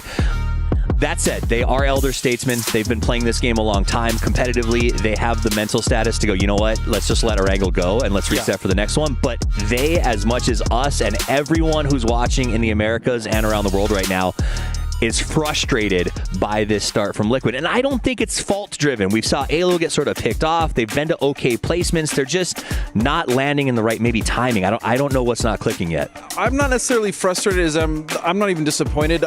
We've seen Liquid in the past, like especially as TSM in some of their more consistent tournaments, kind of not get the best start, right? So I'm not necessarily worried, but again, with only so many games to play in these qualifiers, they can't have too many games where they're only accumulating 3 points across 2-3 games. No, for sure. I mean, that first game happens. DM Freaks, Twisted Minds, and Liquid get almost nothing off that first game. And you're like, well, okay, it's only 1 game down. But then Twisted Minds straight away fires back with this. Admittedly, they're coming in from the north side of the circle adventure. But at least now they're right. Okay, we're on the horse. We're going to get things going. I can't take too much away from these 2 games here live. We have a difficult middle game. Then we have another game here where they decide to go garden, where it's going to be like a scrappy fight with 2 or 3 other teams, where the circle also go away. Like, it's not where it ends even, right? So you're not going to have anything big from it. So let's see what they do for the rest of the game. I mean, they have 10 more games to be played, right? So I'm completely confident in their capabilities. And let's not forget, the top of the leaderboard is not a runaway yet, right? 40 points is a attainable sequence for any of these teams that are just entering the fray as they sort of get themselves warmed up. And again, with Liquid, they've got the experience. I asked Kurt at lunch, how many jerseys do you have at this point? He said, I've played for 7 different organizations. So, like, that'll look really cool one day to be on the wall, but that tells me he knows systems, he knows how to survive, he knows how to play, and he's going to help this team keep their mind in the right place. How many times was shoot to kill in that 7? I think like 4 or 5 different times. 3 or 4 times, I mean, every time they got dropped from a sponsor or they got left. I don't want to say it that way. They went back to SDK, but the experience that Kurt has, specifically that team now has together, is invaluable, especially when you do have bad games, because you're able to reset and actually get back on the horse faster. I feel like it's actually just one of the teams that is the best at resetting in between every single game. And like, even though I asked him, like, how are you guys feeling? I was like, we're always in shambles. We are molded by the shambles. So we're fine with it. So we're just going to get on with other things. Like, you mean, what you got from last year, you have that foundation to build on and go even further. It's like, we don't want to get second place again. We are here to win. We can relate, kind of like this desk, always in shambles. We're just like mulling our way through, doing what we can. Toughest. We're all right at it, I think. We're good at it. Another team that I think had some shambles they recovered well from. Freaks in that last game picked up 8 points. Tough first game. But this is a team that I think, after watching them in that last one, is going to start looking for quick fights early on. I think that they've gone to the headspace of placement's not for us. We're just going to go ahead and look to use our fight superiority to get ourselves to that top 16. And I think maybe we've under-expected how many teams came into the group stages with a 12-game group and said, you know what, our only goal is to make that top 16. We're not over-pushing for points. We're not going to overcommit. But to Martin's point as well, I think that cutoff is going to be even more contested, right? And I think the point total might be higher, like towards 65 points. You said maybe I think 70 would be crazy high, but again, with the way these teams are playing, I think it's possible. I mean, it was 60 points last year, right? You also had some teams that ran away with it, and also you have teams now with the revives. I think 65 is reasonable. If you want to feel safe, 70s is like where you want to be at, right? So you're looking at an average per kind of day. You want to go 35 or 40 points to feel comfortable, and that's what these teams are kind of feeling in. Although you can, I've tried having 12 points on a day, and then you come back and have 74 points. That's not what you want to kind of aim for. You want to aim for that consistency, because we're only playing best of 12 in the finals. You gotta have decent games every single game. You've got to. All right, well, of course, Team Liquid here has not necessarily been able to hit the shots on the Battlegrounds just yet for the first 2 games. Still 10 games in hand. Let's see if they can hit some shots off the Battlegrounds. Hello everyone, it's Bella. I'm here with Team Liquid's Alo and Luke12. Ba-ba-da-bum. Hello. Hi guys, I have invited you guys over here on this very couch to play a little PUBG quiz. So I'm going to give you a total of 5 questions, and whoever wants to answer has to press the buzzer, and you have to answer in 5 seconds. And if you fail to make it in time or fail to answer, your point automatically goes over to the person next to you. Let's get started. Name 3 weapons that could drop in an airdrop. 3. Groza, Mark 14, and Famous. Okay, first point goes to Luke. You gotta get speedy, Halo. It's closer to him. It's closer to him. This is rigged. Can I keep it like hovering? Well, second question's coming up. Okay. Okay. How long does it take to use a first aid kit? Oh, 6 seconds. Okay, 1-1. It's a 1-all game. Good job. Question 3. Name 3 of the top 4 teams from EWC 2024. Pero, FaZe, TSM, and Sonics. Yeah, you only had to say 3, but you gave us all 4. Good job, Luke. Okay, it's 2-1. Yeah. We're taking turns here. It's not a race turns. anymore. Yeah. And the last question is what decides. Oh, yeah. Okay, all right. Name 3 melee weapons. The crowbar, the sickle, and the pan. Machete as well. Yes. Wow. Luke just gave you an eye, like, hey, take this one. We gotta leave it. We gotta keep the suspense. Taking turns. Wow, okay. The best of one now. The team chemistry that Team Liquid is famous for. Last question. Name 3 weapons that use 9mm ammo. Who pressed it? 3, 2, 1. Oh, JSI, Vector, and V5. It's a friendly battle, the last one. Well, you pressed it, right? Yeah, he pressed it. And the point goes to Luke. Wow, Luke comes out on top. This is the most friendliest quiz time I just wanted him to win. Wow. I wanted him to win. Yeah, I love this. All right, well, thank you guys for joining me for this little PUBG quiz time, and best of luck to you at EWC 2025. Let's say bye. Bye. Well, that was interesting. That was awesome. We gotta get more of that. They got more Alo on a quizzes. content Dude, piece. the fact that Alo was put on a content piece, I've been trying to get an interview with him for years, but it also goes to show, like, he is a monster in game, but he's such a sweetheart out of it, which is such a stark difference. Yeah, I always start my lands here with when I see Alo, get a hug. Dude, he the gets Alo good hugs are hugs. the best hugs. 100%. Awesome. I didn't know that. Yeah, but you don't like hugs. Because you That's don't. true. I don't like people. That's true. Right here. Hard-hitting analysis here from the desk. Thank you, guys. Whilst we do a podcast episode 2 here for a moment, we're just waiting for all of these players to get ready and good to go. So yes, obviously Liquid, we expect a big bounce back from these boys. As we mentioned at the very top of the show, Toffees, we know that they are going to be voracious. They're going to be hungry, considering that they did miss out on 7 and 8 PGS. Yeah, I mean, they took that personally because this, again, as with everything, whether it's the PGC Grand Champion position or the qualifications for PGS, they missed it by so small of a margin that what I really expect from this team and what I hope to see from them, they've added Nomi to the roster. They're adding that little extra touch of analysis, right? It's this idea that we just need to stop being in a position at the end of a tournament where we go, man, we should have made that one move in game 3, and they're doing those moves now. Well, if you think about it, the last time as TSM, when they missed that event, they came back and they had that insane streak where they got, seconds and thirds at pretty much every event. So this could be, again, another impetus, the start of that. If they miss 7 and 8, is EWC going to be their start? Will they get top 5? Will they win the event and then continue that streak going throughout 2025? And to further that point, like, they're competing for Liquid, who's in the Club Trophy Championship and could potentially win right now. We made the joke about, Kurt's got all of these jerseys. The idea of being able to lock up potentially a stable brand, a stable support system for them going forward over the next couple of years for the first time in a while, I think is also just a really big carrot for these players. Liquid's always been one of the best organizations for that, right? They've always really taken care of their players, regardless of what game it has been in. And we've talked a lot about Liquid here. I do want to move on from them a little bit, Martin, because another team that kind of has question marks around them, especially when it comes to internationals, is Petrichor Road. They did have a decent kind of performance here to get things rolling for themselves in the group group stage. Sure. And they were second place last year here. Sure. The only thing is, internationally, it's a bit wishy-washy, even though this team should be a super team when Ming was able to join. When we kind of started the conversations, it's like they're just so hungry for the big events, right? Yeah. Second last year, like they were so close. They got fourth in the last game, while Sonics, now Falcons, got second and as many kills, so they won the whole thing. Like they were so close, and as you said, with Ming coming in, it should be that big power roster at international level, but it just isn't yet for me. That's why I'm hoping here that this is going to be the motivator for them. They want to show up at the very biggest events, and they want to win. You know, the first place is $650,000. Yeah. Who would not want to win that?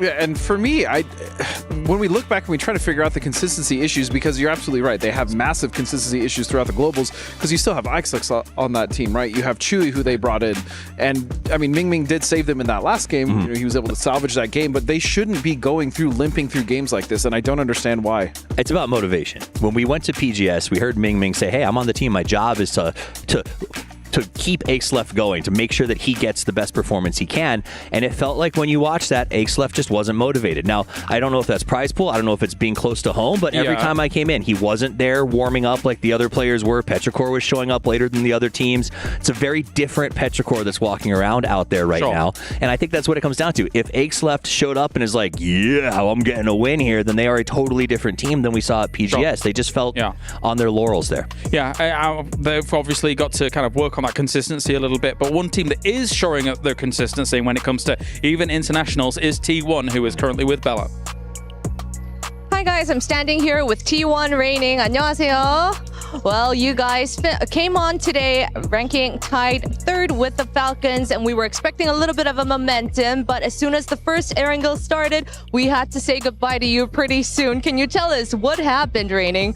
어제 경기력이 너무 좋아서 오늘 공동 3위 팔코스랑 같이 경기를 이렇게 시작을 하게 됐었는데 첫 번째 맵이 시작했을 때 좀 인사를 빨리 해야 됐거든요. 좀 무슨 일이 있었을까요? 첫 라운드는 좀 저희가 좀 브리핑적으로 좀 실수가 있었어가지고, 그리고 제 실수도 있어가지고 좀 터져서 다음 라운드 좀 더 열심히 하려고 준비했던 것 같습니다. We had a little bit of a calling mistake. I think I had some errors personally as well. So we, tried to make up for all the mistakes and brought that energy onto our next match. All right, well, you're in Group A. This is the last time you get to play. How are you planning to finish out the matches the rest of the day? 그룹 A라서 오늘 마지막 경기거든요. 남은 경기는 또 어떻게 풀어나가실 예정인가요? 저희는 그냥 하던 대로 할 거고, 기회가 온다면 그걸 놓치지 않고 꼭 잡아서 치킨 먹겠습니다. We're going to do what we've been doing, but we're going to seize that opportunity and get that chicken dinner when we can, if we can. All right, love that. Well, reigning, looking ahead, how high on the leaderboard do you want T1 to finish at the end of the day? 이제 오늘 또 마지막에 리더보드 몇 위로 마무리하고 싶을까요? 당연히 1등으로 마무리하고 싶은데 그게 안 된다면 상위권으로 마무리하고 싶습니다. Of course, I want to finish first, but if not, on the stable, higher ups on the leaderboard. All right, thank you, reigning, and best of luck to T1. 안녕, T1 화이팅! All right, don't mess with the boss lady Bella in her lovely suit. Jeez Louise. All right, but you've got Group A versus Group C currently going on today. If you're just tuning in right now, we've only had 2 Erangels down. We've still got 4 matches to go. Group C as a whole, those come in relatively decently to start things off. Toffees, what do you make of Group A and C? I mean, I think that the Group C has been fun to watch. In fact, everything we've talked about in the first 2 games has been high impact from mostly our Group C teams. And I think that's a little stressful for Group A because, Martin, there's only 4 games left to play for these guys, and I don't know. Some of these just haven't shown up today. For A, you have 4 games left to play. Full Sense, 27 points. Yes. Buriam, 28 points. Oof. Na'Vi, 41 points. Expendables, 44 points. We're talking about a 65 to 70 points cutoff here, right, if you want to be safe. You got to step on the speeder right now if you want to get into that finals. Otherwise, you're going to be left in the dust. Yeah, and it's crazy to think that we may not see Expendables in the finals, right? If they're not able to kind of clean this up and get more points. Here we see them. Or even potentially Na'Vi, even though coming into today, we thought Na'Vi had a pretty decent day 1. It's going to... I mean, okay. Mirama's going to change that. Oh, yeah, of course. I mean, the thing is that... Let's talk about that for a moment, the Expendables, right? Because, of course, after they set the precedent of we are the world champions, we are PGC champions, right? We go to PGS 7 and PGS 8. I think a lot of us were like, okay, can they continue this on? Because I think even we had question marks around if that was going to continue. Sure. Here, still kind of middle of the pack Avenger. Yeah. I don't know whether or not we'll see Expendables reach that high again. What are your thoughts regarding that? For me, like, still, sure, two of them coming off a Nations Cup win, but it's just not really coming into fruition just yet. 44 points is not a PGC defending champion kind of level right now, and they should be thriving in the chaos that is right now. Like, they are the team that is thriving in this type of chaos here, so I would like to see them way higher up. Okay, so here's where I'm sitting on Expendables at this point. Okay. I think that they thrive because they're chaotic in the order. I think that's why we see them come out in when they get to grand finals, whether it's PNC with their players, whether it's PGC, and they get to a place where all of our top teams are sitting and they can kind of predict what teams are going to do. Yeah. Their unpredictability becomes incredibly strong and viable. I think right now where things are a little bit wonky, they seem to struggle because they're running into things they don't expect. And yes, they're good fighters, but I think chaos, hurts chaos. Chaos only does well when everything else makes sense around it. True, but I feel like I agree with James in the fact that I don't know if, maybe PGC was their peak, right? Because when you even look at PGS and you look at the last two, sure, it's not as important as you would say like an EWC or PGC. They still got 9th, and then after that they got 19th. So their placements have gotten worse and worse since PGC. So I don't know if this is what we're seeing a symptom of that, but yeah, it's not trending in the right direction. I think we have to watch the rest of 2025 out, see how that's going to really unfold here. Gentlemen, we are going to go to a short break whilst we solve everything that's going on for our players to get them good and sorted to go into those wildcard maps. So we'll see you in a few here for more PUBG at the Esports World Cup.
Well, well, well, we are almost ready to get back into those wildcard maps. All of these players getting almost good to go for it. They need a little prep time. They need to compose themselves. A lot is at stake here at the Esports World Cup. And for some of the teams over in Group A, I'm musing, I'm thinking about who could potentially be in danger. And there's a weird scenario, gentlemen, where Toyo, despite 2 wins, might be in danger, Godspeed. That is a concern, I think, for some of these. I really wish you were on camera there. Your wizard. Yes. His wedding ring made it so magical, too, with the sparkles. But, you know, again, this is what I was talking about. This is what I was worried about, is the back-to-back wins is great, but then they get crashed by a team. Granted, it is Freaks, but they kind of got rolled over, right? And that's the thing, is like, are they going to actually be able to win team fights rather than just focusing on getting there on points alone? And then once they do get to finals, if they get there, right? Because we're talking, it's possible they don't make that cutoff, are they going to be able to fight the teams in that lobby?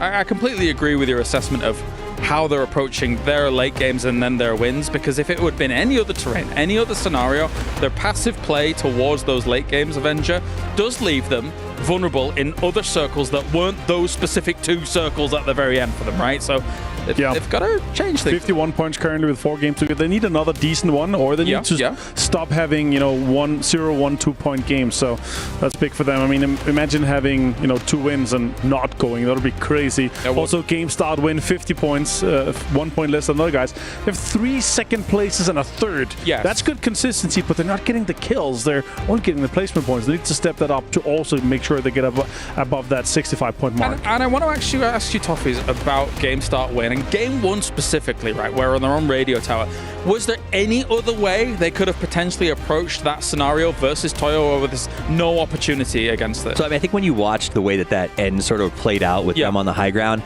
I think initially when Toyo first sort of found that position, the 2 of them were there could have been a fight, but I think they waited a little too long. And then we had Liquid below, and then we had the follow-up of VP below. And when that happened, there was no real way for GSW to come up over the top and look down. All right, well, thank you very much, gentlemen. Time to get the game rolling, and we are rolling into Rondo here for our next match. So without further ado, let's head to the casters.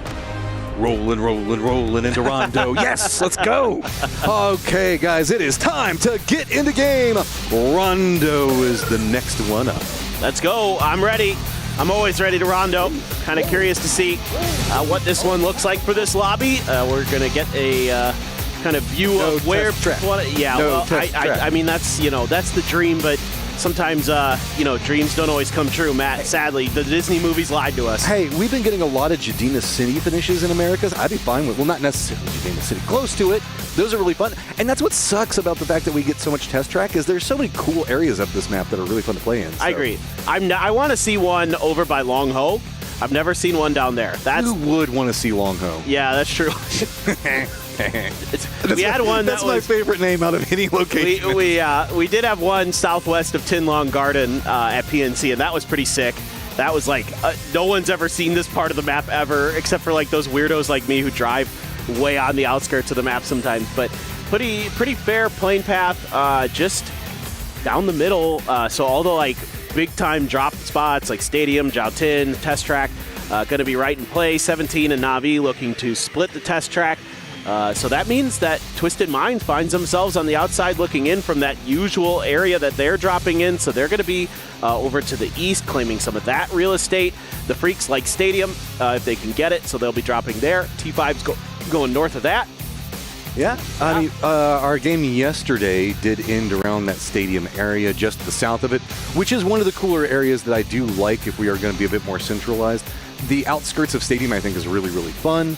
So, ooh, yeah, get us away, get us down south. We got that river hook that's going to curve back around to Rinjiang, and that's actually one of my favorite parts of this map whenever we do see foot pushes, because there's multiple paths that are available over there, and the way that the river kind of curves back around makes for some really awkward rotations and contained firefights that happen in different areas. Specifically, also, this is so far from plane path. Yeah.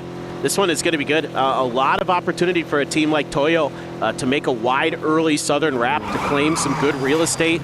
Maybe the Expendables try to follow up on that. Things of that nature very much on the cards for these teams. TDT, man, I want to talk about TDT a little bit because, dude, they've been so good. I mean, it's just like Vietnam is just churning out incredible players recently. I mean, obviously you had, Cerberus there last year, and then the Expendables winning PGC, and then they win PNC finally after getting so many top 5 finishes. And now you've got TDT showing their individual skill as well. So this region is just stacked. And if you guys have not been watching any of the APAC action as it happens regionally, do it. I mean, the casters are phenomenal. Love you guys and super nice. They always bring a ton of energy into the games. So tune in because they're some of the wildest, most fun games I can watch in PUBG. They always are. They always have a different energy to them, that's for sure. And it's weird because it's gotten a little bit tighter with teams like T5 in there that kind of play a little more quote-unquote standard. But yeah, when you have the Vietnamese teams in there, they're just out there wild. And I mean, the Expendables in particular play such a different style than most teams out in the world these days. So they're super fun to watch. And TDT, it was just the individual brilliance that they're showing that is just so special. You had a great clutch that we saw inside last game. June also with some clutch plays. VP, who's just been a menace to this whole lobby today and having some big kill games. I love that for them. I am waiting for the sleeping giants at the bottom to start to awaken, though, as we do have ourselves the Freaks, Team Liquid, and T5, all big banger teams that have just not really had the start, but really, I mean, it is Erangel, and if I were to think about those 3 teams, they don't strike me as the Erangeliest of teams. Yeah, they're happy to get out of old Neon Genesis Erangelion. Oh, I love you. Thanks. But it's tough. Like, I always see this with the Freaks. At every international event, they start slow. Like, day 1 of the group stage, it's like, oh, God, is this like, are they just falling apart? And then they just pick it up, and then they, get to the grand finals, and then they're smashing. But Tell me about it. As every single time I do fantasy, it's like, I'm going to put Salute on my team day 1 of group stage. Does nothing. Yeah, you got to learn. Day 2, he starts popping off, and you get the temptation for it. I'm like, no, I already had him on day 1. I'm not going to get him on day 3. It's like 5,000 points. Yep, he's kind of good at that. But my frustration is that the Freaks don't learn their lessons sometimes coming into these international events, like from previous international events quick enough. Like, it's like they want to play their game so bad. Like, when you watch them in PWS, they're a very different team than at internationals. They can claim so much real estate for free. There's not as much weird stuff. Sorry, I saw Team Liquid. Looks like they were getting pretty close to the split that was happening with T1 making a rotation, but it looks like I think the Team Liquid guys saw that. Desk was talking about how Team Liquid did end up missing out on the PGSs, so they're coming in a bit colder, and I don't know if that's a symptom to what we're looking at with their points, but that's its own problem, given the fact that this is a very short group stage, and we know that this is a team that can perform. They just really need to get their feet underneath of them. Yeah. Well, this is a problem for T1 because they're going to have to sacrifice a vehicle to this situation. And Team Liquid there knows that they had an opportunity to at least punish that. They don't want to stick around too much longer, it looks like, and I think that's the wise decision here. Getting a fight this early, probably not ideal. Plus, you're taking some shots from range. The other T1 players have lined themselves up into a point where they could cover Type and Raining, so they're driving past 17 as well now, but 17 initially doesn't have the greatest of angles. That's a buggy for Luke, though. That's dangerous. This is really close to Xiao Wu, but he can't quite get up the hill fast enough. Not even going to be able to take, well, maybe one parting shot. Yeah, not really worth it. So he's going to let that one pass. So Team Liquid sneak by T1, sneak by 17, and are pretty much center right now. The problem is the center has not got all of the best locations for it, but hey, this is open. Take it. Absolutely. All right, so to finish my point, maybe we have time, about the Freaks real quick. Just the way that they have to adjust their play style versus what works in the PWS versus what doesn't work internationally. They're allowed so much freedom and respect in the PWS because everybody knows how good they are. And they've won so many domestic tournaments that teams just kind of know, okay, well, they're here. Oh, Liquid spots out Tigger. Does get the flush onto him. That was pretty close with FS. The other guys are down the hillside taking some long-range shots, but I don't think it should be much more than that. We do have the emergency pickup that's pathing pretty close to this, where it looks like T5, they're about to hop into it. And TDT, you kind of in a weird neighborhood with the Expendables. That is not the team you want to be running into. Although the Expendables taking a bunch of damage here from Toyo. Toyo, that team, they took a long time to make their rotation. The Expendables actually got ahead of them in terms of who could maybe move into this circle from some of those teams that were near Jadena City and north of it and things like that. So this is kind of an awkward situation that both teams find themselves in, but Toyo now using this damage that they've done to rotate past the Expendables. I mean, two different team styles right there. Is the team please do something versus the team please stop doing things for a second. As this is going to be very far down to the south, where Ram's going to be rotating way up in the north, not even inside the circle. VP not inside the circle yet, not making any big moves. Way down to the south, you can see we got a couple of teams, well, at least one team that's thinking about coming in off this. So everything else has gotten pretty calm. Most teams going to be trying to avoid the hook that's coming around for the river. FN and Freak's going to be our furthest north teams. All right. Well, the Freaks are going to claim a lot of real estate up there. So they've got kind of into their comfort zone, I suppose I could say, but that's something that has caused them problems because, again, going into the fact that they get wide splits, they don't always watch their backs well at the international tournament. We saw that kill them against BS, and that is something that I've seen this year time and time again. So they got to be just a little bit more cautious, a little bit more thoughtful about how and when teams can make rotations, especially with teams like VP in this lobby who are more than happy to chew through blue for days and days. So you have to be very cautious. As speaking up, they're making a later rotation as expected around that southern edge. TDT very split up. Look at where Huang F is on the map. He's out in Narnia. We were talking about how great T1 was doing yesterday, where they ended up, I think it was like 51 points or something like that, if I remember correctly.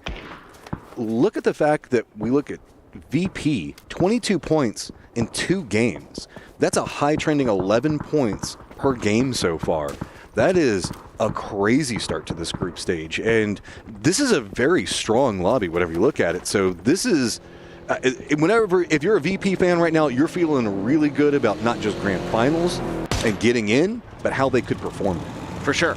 11 points per game is good enough to often put you in contention to win event. Now, this is group stage, so not as important in that regard, but it is still important that you're going to average points of that caliber to get through into that grand finals. And Lil Ghost, look at Khan. He's just tracking Lil Ghost. He's like, guys, he's on his own, maybe, but he's out of there pretty quick. So I think Buriram's going to have to kind of pull back because you don't know what's on the other side of that hill, and we can see it. That Lil Ghost has regrouped with the rest of his team, so this is really good stuff. Khan can probably see it.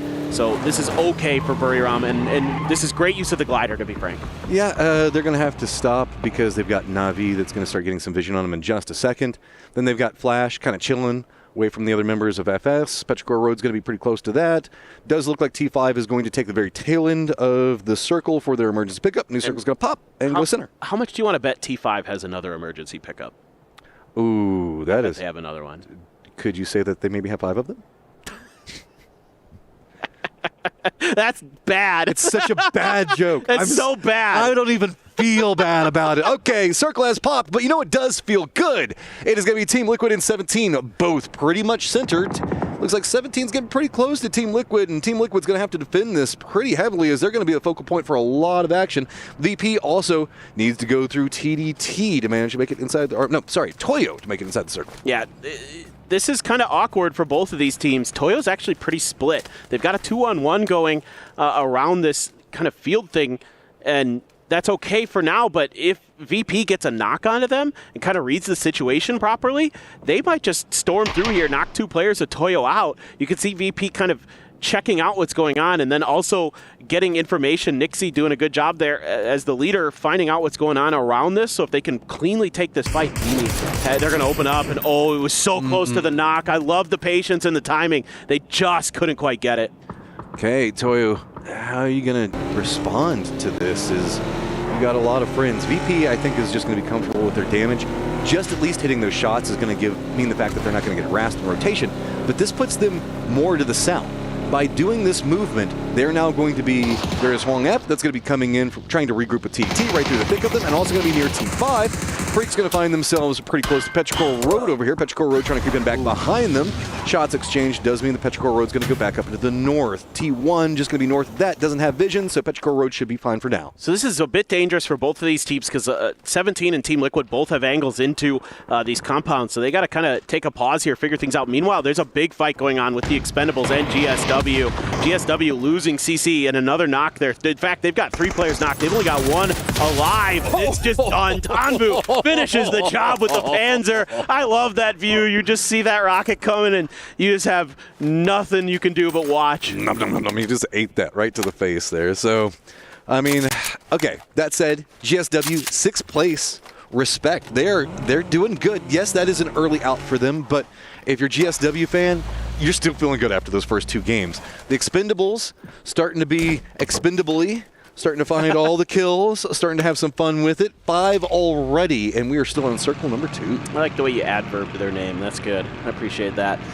This is like, again, you think back to that first Miramar game yesterday where it's like the Expendables start well, they get that kill, or a couple of kills here, and they just start to snowball. I mean, that's the Expendables, right?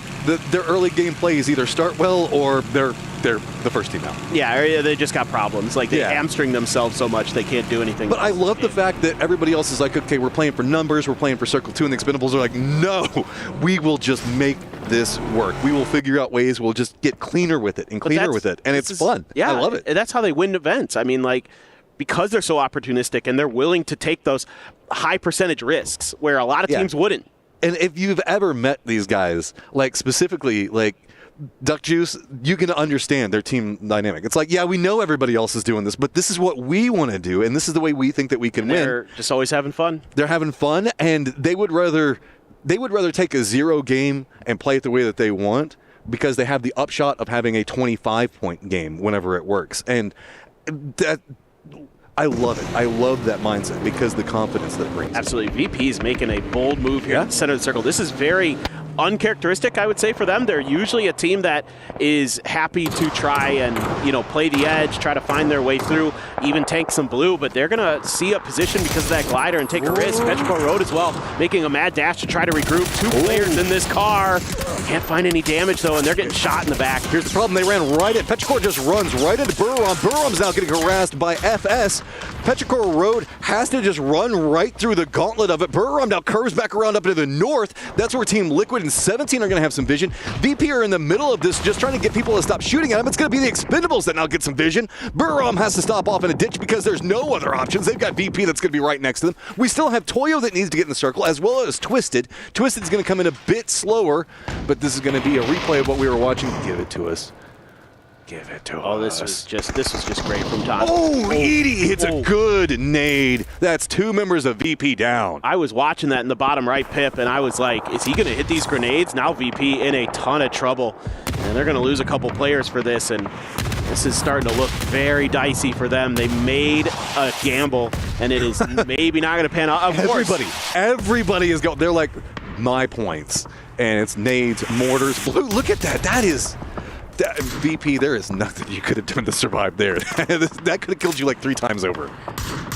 Watching the Michael Bay movie. That's what Virtus Pro is doing, and just hoping that they don't. Axleft is destroying people with a Dragunov. Yeah, Burram in the same problem. These dips just not working for anybody. They thought maybe there would be some space, but there's a hill to the northeast, there's a hill to the south, and everybody's got some vision in it. Expendables in the middle of the circle. You know they're not going to let anybody near them.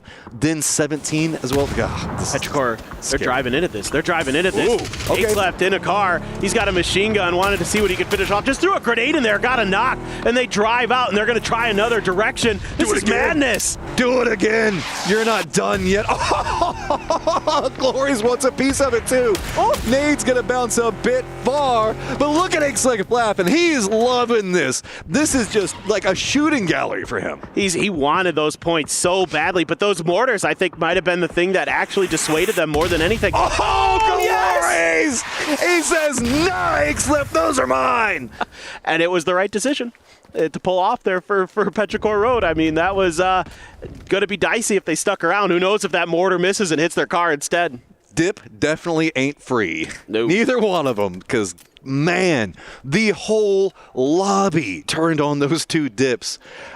VP still has members alive, so respect. Circle pops, it does go down to the south. So that means that the Expendables are going to be in the middle to everybody's chagrin. Yeah, that is not the team you want to have there. I mean, they are, in theory, very, very good at defending compounds. FN Polchon making an aggressive maneuver here, trying to find something. There's a little bit of cover in the middle of that circle, but they might take some damage on the way in, not sure. Team Liquid as well, going to be on the move. 17 waiting for the other teams to bypass. Team Twisted Minds on the backside of this, kind of maybe looking to do some third partying.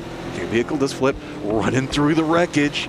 They're going to be running right next to the remnants of VP. VP is going to just try to shoo them away. Kurt does get taken down.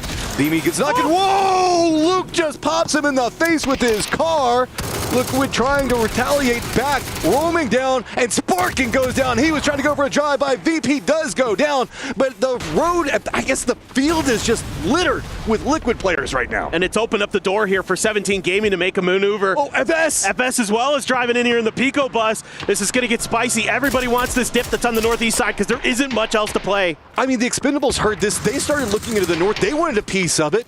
FS roaming in back behind 17. This is just a bloodbath. All these teams are in a death funnel over into the northeast. You can see Team Liquid trying to get their feet back underneath them, but trying to get the reses, but 17 just hunting them down, dropping everything they can. Navi now rolling in as well. Twisted has the high ground. They're shooting into this. Liquid is out. Toyo's trying to regroup over here. Petrichor Road's taking shots into the east. There's nowhere to go. Everybody just keeps stopping, trying to pick up and vulture whatever kills they can find. Oh, and by the way, T1's picked a fight with Twisted Minds on the outside of the news circle. Somehow, some way, Navi's gotten into some relative amount of safety. And here's Twisted Minds. They're actually pulling back a little bit off of this fight, trying to find some new angles to contain T1 as best as they can. But T1 actually finds the opening knock here onto Perfectix. I think that's a BRDM if my eyes don't deceive me there for Twisted. They're trying to use that to just tank their way literally into this new circle, but they're getting cut down by Petrichor Road. They're not even in the circle yet. They're right on the edge of it. So they still need to move forward just a bit more. T1, do you want this? Petrichor Road holding back like you were talking about with Twisted. Everything else is now kind of calmed down, but the Expendables still own center. We have an awkward situation going on with T5, Navi, and I guess FS's Flash kind of holding in over here. So they're kind of just holding down these little bit of dips. T1, now it's your time to go, and they're running right next to Twisted. They're going after 17's position, and just crates galore over there. They spin back around, but no, it's going to be 17 from behind that just starts raining in death and destruction. This field is cursed. I think this was a bit of a miscalculation here by T1. Thought that maybe 17's position would be safe, but they opened themselves up to some angles of the Expendables, plus a great grenade there from, I believe it was Xiao Wu of 17. So E-End, the IGL for T1, played anchor and is going to be the sole survivor trying to snake out points. But again, there just isn't much to work with. We've seen so many teams try to find something in this circle, and other than the compounds that teams already have claimed, mainly the Expendables, there just isn't much to work with. Okay, quick breathing note as we are going to be going back into this field yet again. We still have Petrichor Road, Twisted, Ian, Freaks, T5, and TDT that all have to go into this exact same no cover position. At this point, players are wishing that crates on the ground provided cover so that way you could have something to hide behind. You're going to throw every emergency cover flare you have here because you have to find something somehow, some way. Twisted might just have to, they just have to go at something somewhere. This is great use of the BDRM. Oh, but Batulin just took a grenade right underneath his car, down to 19 HP, and just you could see him shake his head a little bit there. Gonna have to stop off to heal, and Twisted has to figure this out. They have to regroup, and 17 trying to put some hurt down, and it's Tanbu and it's the Expendables. 7-7, how much more do you want? He wants to get at least another point or two, something out of it. Lou gonna bring the BDRM right up on top of him and be like, where are you trying to hide, buddy? There's nowhere to go, Xiao Wu. We're just going to continue hunt. I mean, it doesn't turn the best, so instead you just got to look at Lou. He's like, what do I even do here? I can't turn. I can't do anything. Xiao Wu can't really do anything back to him. 7-7 finally goes down. Petrichor Road just kind of watching all of this. This is a nutty match. It is really wild. Xiao Wu here actually doesn't, well, he throws the molly at the bottom of it. I love this. Oh, he's got a C4 though. That forces him out. Lou wins the battle. Well played there by Lou. That got real scary real fast, and he was able to find the timing. But Tanvu, Delwyn have now left that compound. They're seeing if maybe they can scavenge up some more. Lou still has himself a very defendable mobile unit to work around with. Petrichor Road still has to come in. To the south, though, we have TDT as well as T5, both hopping in vehicles roughly the same time, rotating up next to each other. So it's going to be there's still a compound that was open. T5 managed to steal it away. This is going to sound bonkers, but I almost favor TDT. Oh, that's a nice shot there. Oh, Rex has a Mark 14, actually. I thought it was a grenade that was going to get the knock on to June. It's actually Rex from afar. TDT needs to get some util into place. They need to do some damage. Here come the Freaks, though. They're swinging in from the bottom. Are they coming after this one? Na'Vi is trying to hold out Petrichor Road, and that's the only reason this fight is staying contained for the time being. But Freaks do get vision on what's happening. DL does line in. Zoo is going to go down. TDT in some trouble. Too many people coming after him, and they are going to go down. Freaks here having a little bit of trouble getting fully into this circle, though. Salute got pinned down momentarily by the Expendables, but it looks like he's found just enough safety. You have FN Pochon still locking down a compound of their own. They're going to be in the next circle, so are the Expendables, so those are going to be very nice. Good grenade here from Axleft, who's got that machine gun again, looking to put it to good use. Going to throw a molly out right into all that cover, trying to see if he can catch Na'Vi hiding. Okay, Axleft. You're going to have to be just bold. You just have to run through it. Support's coming. Chewy does get the knock onto one. Follow-ups are coming out. Na'Vi wants to try to hold the line, but Axleft just denies it all. Na'Vi goes down. Petrichor Road continuing to push in. Circle stays elusive and moves more west, so they're not in it yet. Love the way Axleft plays this. He doesn't go for the flushes initially. You would think with a machine gun, you're just going to hold the left trigger down, claim some free points, but he says, okay, you've got 2 knocks. I'm going to find the last 2. You guys keep distracting. I'm just going to push through, get these kills, make sure we wipe them out very cleanly and efficiently. That is really good on-the-fly thinking from the leader of Petrichor Road. Freaks, Guman looks like he's starting to eye the T5 position.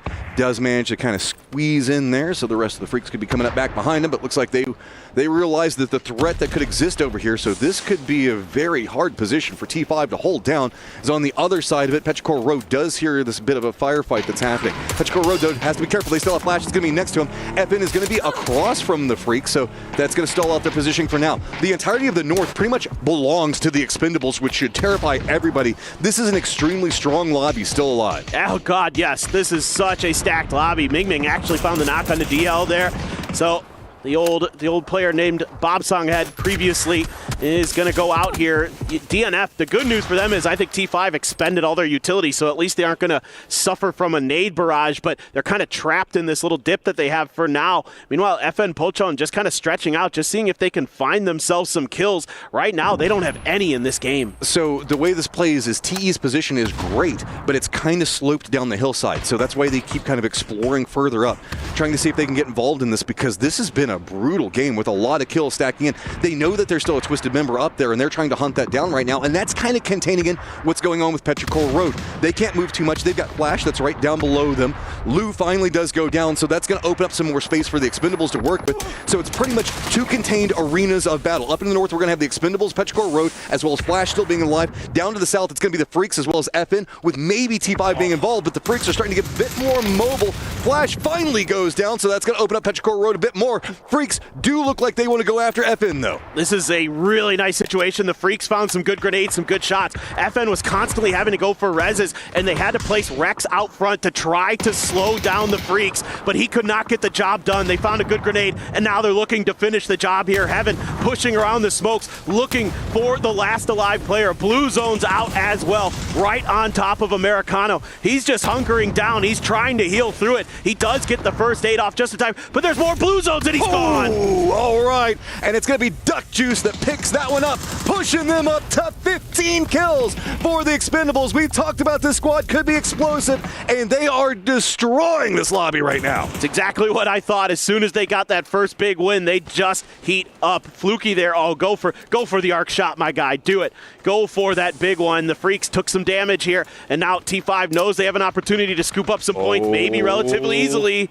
Everything's converging onto the Freaks. TE also on foot pushing the other side. They don't have the time to go for these reses. Glorious. All right, he gets a knock onto one. Fluky can't find out anybody on the Freaks yet, and the Expendables want it. They know that there's more points to be had, and they want to continue the climb. Duck Juice leading the way on one side of it, using the cover, bouncing between, got some friends with him, and Calores, who's just walking through, does not even care, does go down. Finally, those Guman does knock down him and Duck Juice both. That's huge, though. Oh, it's Fluky. It's Fluky. Oh, the Panzer hit him. Oh, yes, he got the follow-up with the got the knock here. Now Petrichor Road swinging in to try to finish what other teams started. Axleft comes in hot and heavy and gets taken down. T5 now in momentum position. Petrichor Road playing up into the north. Delwyn still alive for the Expendables, but he's way up into the northeast. You can see him on the minimap down there. He can't get involved. TE is pretty much done. Now it's going to be T5, Petrichor Road lined up against each other. Man, that hero play from Guman just ruined the Expendables round. It looked like they were going to rack up like a 20-kill win. Instead, Guman got 2 kills, and that opened the door there for T5 to make a push. Akeslef sent it, just seeing if he could find some freebies with all those knocks. He got stopped. Delwyn was trying to contain Petrichor Road, but they found an escape valve right through the center of the circle to try to get over to that fight, and now they're down arguably their best player. Team presently in first. Delwyn in the Expendables goes for the nade. Is it going to bounce right? No. It's going to hit mostly the car. He's now revealed his position. Petrichor Road has to deal with him. Now Chewy looking over here. It looks like Nan is also going to be going for a flank position. Delwyn reads that, though. He's instead going to be playing more down to the south. Has to be careful because Rosted Jr. might get some vision on him in just 1 second. He's going to be walking right out in the middle of this. Rosted, ooh, he spots Rosted first. Drops down to his belly, but Rosted knows exactly where he is. Near on, no cover to be had for Delwyn. He's just creeping out, and he is pretty much done unless he manages to hit a shot back. Nope. There, it's all she wrote. T5 at 4, members up. Petrichor Road with 3. Great read from the veteran for Theraton 5. 17 kills for Expendables. Dude, that's a phenomenal game. They're going to probably have the most points, unless even if T5 cleans us out. Actually, it'll be even. But anyway, this is a really nice game for the Expendables. But that's a great read from Rossiter Jr. to shut down that extra angle. That really gives them a great ability to play kind of a contained, play a concave on top of Petrichor Road, just pin them on the bad side of the circle, and they should have full control of this endgame unless there's some kind of heroics here from Petrichor Road. But you never know. Guys like Nan and Ming Ming in the lobby, Chewy as well, they could definitely turn this fight on its head. 3 squads just feasted on everybody in this field. And it was the Expendables presently at 17, Petrichor Road at 8, and T5 sitting at 10. T5 picking up most of their kills at the end of this one. Petrichor Road, Akeslef, I guess he was feeling himself, got a bit too much involved in. I mean, you're driving around in a competitive match just trying to shoot people, throw nades. He was having fun with it, but it did come at a cost. So this is a 4v3, and Petrichor Road without Akeslef is not as strong. There's no other nice way to say it, but this is still an incredibly strong squad. Yes. Issue is that T5 owns most of the circle right now. There was a time where a lot of us thought Ming Ming might be the best rifler in the world. So this is absolutely doable. Yeah. Absolutely doable. But yeah, no, I mean, still though, Akeslef is your best player, regardless, for Petrichor Road. And I get why they made that move, because there were so many players knocked over in this little compound. Sure, why not send it, see what you could get done? It's totally fine. And again, Petrichor Road knew they weren't going to have much to work with in this circle anyway. So it's kind of, in my opinion, the okay decision. Now, Nan here, if he can win this battle out on an edge, somehow get a random knock on the Padampong, then all of a sudden it's a very different fight. They could maybe push up towards the edge of this hill a little bit closer. The issue is that it's so flat on the way to Fluky. I mean, T5 just has to play this safe, force Petrichor Road to come up and over that hill, but Padampong is in kind of an awkward position. The thing about it is T5 has the high ground already secured, but they're kind of separated out. If we see Petrichor Road manage to get a couple of picks here or there, T5 can't really respond back into it too much. It's a lot of isolated control positions that each one of the members for T5 is playing right now. Path and Pong, you're seeing it right now, isolated, trying to use those smokes to see if he can regroup. Fluky takes some damage. Chewy does reveal himself. This crested position could be big for Petrichor Road. If Chewy can get a knock or 2 here, the entirety of this game changes. That nade, I think, is going to go too far. Path and Pong, I don't think that T5 realize how close Petrichor Road is to them. Yeah, it's been really quiet here from Chewy. He got a lot of damage onto Fluky, and now he's trying to just creep his way forward. Their stun doesn't even really connect. Chewy able to turn that well enough. They're throwing out some stuns of their own now. Chewy, not sure if that Panzer has a shot in it or not, but he's trying to play forward, trying to play aggressive, but these stuns, just infinite util that T5 was able to scoop up off of all those dead bodies that were down in that compound. Versus Petrichor Road, who was kind of trapped off in their own area. They did get a lot of kills over there, but they didn't get really a chance to stop in the same way. Some damage going on to Path and Pong yet again. All the members of Petrichor Road trying to use those smokes, get something out of it. They just can't secure a knock just quite yet. Big flank looks like it's trying to come out from multiple members of Petrichor Road. They're just trying to encroach in on this low side of the hill. Path and Pong still low on life. The other members for T5 going to regroup. They're going to use the rock recover. Big shots coming up. It looks like it was going to be Ranger X trying to pin in. Shield's going to find, but Chewy finds one, turning this into a 3v3. All these smokes that had come out are a real problem if Fluky gets up on top of that rock. Forgot about him for just a second. Chewy was trying to see if he could sneak underneath his nose, but Fluky, now the smokes are starting to expand, and now T5 has a great opportunity to close this out. Yeah, there's just nothing left, and that is going to be T5 picking up an amazing win in an absolutely crazy game. That one was super fun. That is just chaos in that circle. So many teams having to make decisions because of the nature of the terrain that is left to work with. There's only a couple compounds there in those later circles, and you just have to find fights and try to find your timings. Man, we were joking before, and it's like, man, I really just want a banger to finish out today. We got one. That was an absolutely nuts game where it was like a decision one way or the other. It was just like on a knife's edge all the way through for so many of these squads, and at the end of the day, T5 comes out on top, but Expendables, big kills. Patrick Road finally finding a big game for themselves as well. Yeah, that was such a fun game. The Freaks there making a move at the end, had a moment where maybe things could have gone a little bit differently. A lot of crazy fights up on the northern side of that circle. When that one pop that shifted away from everybody, they were all just like, oh, there's nothing to work with. We all just have to fight and hope this goes our way. The moment VP was there and just saw the mortars, the nades, the blue zones, that was an absolutely banger of a game. Let's get going.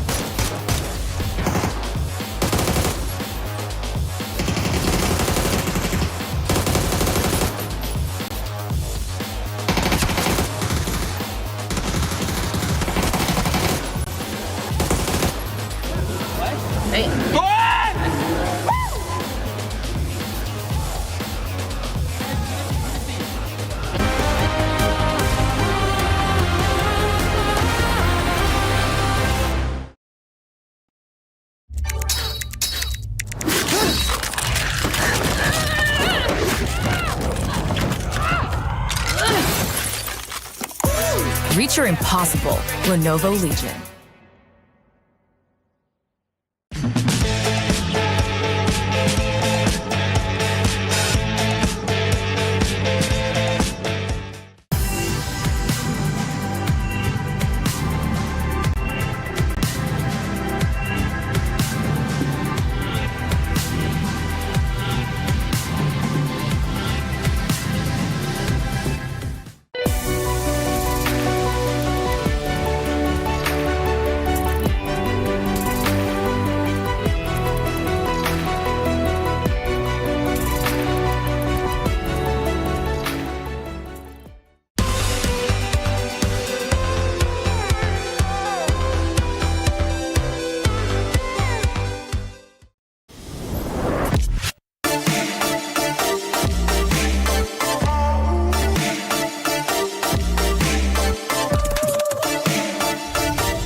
ยขวาเดินนะขวาเดินนะล็อกซ้ายอยู่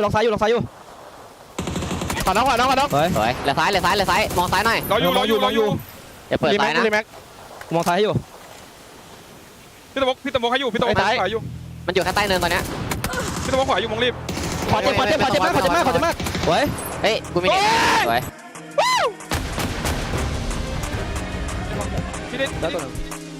Therathon 5, the Rondo specialists. It's reminiscent of a big game from them in past times, and now they get themselves another big one here to get things rolling for the Esports World Cup. Joining me to talk about this game, we have Avenger, we have Godspeed, we have Toffees. I appreciate that. Hello, Martin. And now we have Therathon 5 getting themselves some good points as he tries to copy his notes. What are you looking for? No, it's just he's continuing to drop stuff, and they get larger and larger throughout the day. So he started now with a pen, then he's going to be dropping a book. Maybe the microphone will get dropped later. I'm when he makes a really good point. Mic drop. Yeah, I love getting yelled at by production for throwing mics around.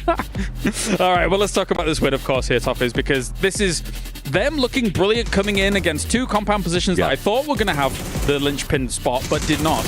You know, I think the key for me, though, on Therathon 5, especially at the end of this game and the way that they've been playing this, is they are Rondo specialists, but more importantly, third-party specialists. They're always choosing that right moment to plug in, and when they took that compound that ultimately sort of led them to victory, it's because Human had gotten 2 knocks on the crash, their teams were limping, and they smell blood and they know how to act on it in Rondo particularly. So I do think that's where they seem to do well here and why it worked for them. Agree. Again, their timing on the third parties has been impeccable, and then also when exactly they wanted to push out, right? Because it's one thing to know when you should push out on a team, but if you have a compound safe enough, we've seen teams in this event not be as proactive. That's not really been the case for T5, and so watching them stretch out, watching them go for those kills, deny it as well from Petrichor was really great to see. The points coming in, 23 for Therathon 5. Brilliant stuff by them. The Expendables, 17 kills. We'll talk about them in a second because we can take a little bit of a deeper dive on them. But Petrichor Road, Martin, continues with 14 points. They're coming into play for today. Yeah, it's huge, massive stuff for them to kind of get a little bit of things going for them. But I gotta say this, even Expendables makes mistakes, right? You're 2 guys trying to clear what Freaks was. You gotta play together to make sure you're going for the win here. They're spreading out. They're taking, 1 each around. They should be going hand in hand, clear the compound together. They would have been 3 or 4 guys alive taking on Petrichor Road at that point and could potentially taking on Therathon 5 later on. I also think Petrichor Road, I think they played this very well. I think they could have actually won this game because when Therathon went in for that cleanup, Petrichor was pushing towards the middle of the circle. And I think they could have just kept that push going and maybe even played the 4th party as T5 was sort of finishing up the fight. They chose to play a little more passive, which I can't judge, right? That's a A-B situation. They came in, they took the middle of the circle, they tried to play placement instead. But I do think I would have liked to see Petrichor be a little more aggressive. They've been kind of passive for me in this tournament so far. Let's take a look at those kills across 9 matches then, now that we've got Group A looking pretty spectacular overall, and Tanvu and Cloris will take the top spot. Tossie and Flame are still up here despite not being in the lobby. That's impressive. Saw yesterday 14 kills on both of the guys. After just 6 games is crazy, right? But massive game for both Cloris and Tanvu here. It's going to put them up there. They still got some to play, and with the amount of kills that they're getting, 17, that's just insane. The thing that also strikes me is how much more dangerous is the Expendables going to be now, because they had their big game. They've caught up. They're now leading the leaderboard. What teams are they going to target? Because essentially now, being pre-qualified, they can just make a mess for anyone. Well, this is how we started out just before this game here, Toffees. We were saying, okay, where are the Expendables right now? They're our PGC champions, bit wishy-washy for our PGSs. After that game, that's a statement. As Godspeed says, it's almost qualifying them in. That's the biggest problem with the Expendables is when they get to a point where they no longer have something to lose and they can kind of play whatever system they want. That's when they become crazy, right? Because they'll go into these fights and the mentality changes. They're not saving utility to get a little deeper or survive Circle 7. They're blowing everything they have. Some of those fights you saw, they were panzering, they were grenading. They're dumping their utility to get those 4, and they're willing to do that now. I would say this, though. What I liked about them is they stay 4 guys strong right there, but they go out and they poke at teams. Go out and get a few kills here and there, and they're like, okay, we got a kill here, we got 2 kills here, go back to the compound, stay safe. We still have the circle. Make sure they stay alive for as long as possible, 4 guys strong, but still getting that amount of kills. It's just crazy. It's similar to our previous Rondo that we actually watched out yesterday here, Godspeed. That's kind of what you were drawing on the Toyo frustration, right? If they were in that compound, you'd have probably probably expected them to sit there, wait, maybe not flex out as much? Is that kind of way? It's not even what we expect. It's just what we've seen from them so far in this event, That's right? fair. Which That's again, I say this event, generally they do flex out. They do like to be more proactive, but whether it's because they know they only have to get 16th, maybe that's why they're playing more passive. I mean, we saw it in the interview, but for me, it's, you want to practice how you play even going into the finals. You don't want to just sit there, and with an IGL like Delwyn, he's going to make sure that his players are going out and getting the kills that are available. Yep. And here is Toyo, of course, still hoping for them to try and get a few more points on the board to try and shore their defenses up, because I think if you're in their shoes here, Toffees, now, with only 3 games remaining, you certainly do not want it to just be left up to the gods tomorrow. No, you don't want to be sitting in your hotel room, gathered around the computer as a group, holding hands and praying that last game doesn't play out the way that you think it will, right? You don't, and that's not where you want to find yourself.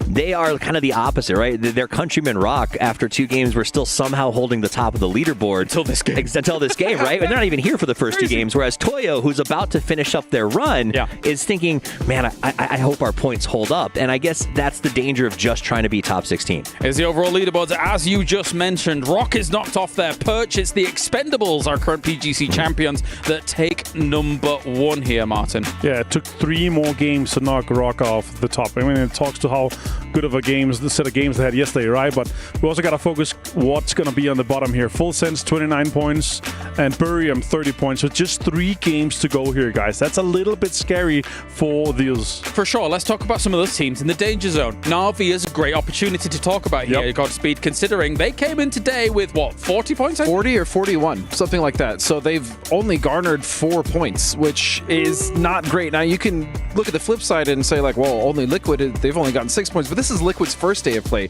This is Navi's second day of play, which means, as you stated, with 3 games left, if they don't have at least 1 big game or some consistency, maybe picking up 7-8 points a game, they are looking, even that might not be enough. They're in trouble. Also, if you're saying, a Liquid only got, that's comparing bottom to bottom, right?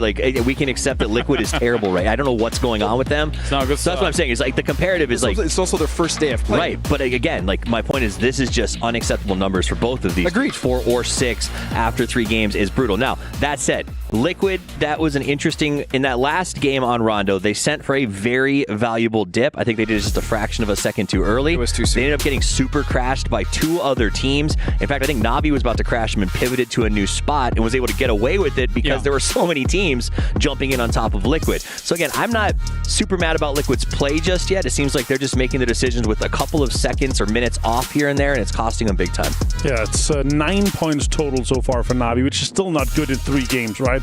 Liquid's got 6, but still, we're talking about this 60 to 65 point cutoff. If you want to be safe, we're talking about 70. Na'Vi apparently 35 points yesterday. Na'Vi, they got to replicate that, and so far 9 points. You're gonna need 26 more points today in the next 3 games to be in there. So we were a little off in that where we were with Na'Vi, but so at least they've got a bit more than we were kind of expecting here, Toffees, but it ain't much more.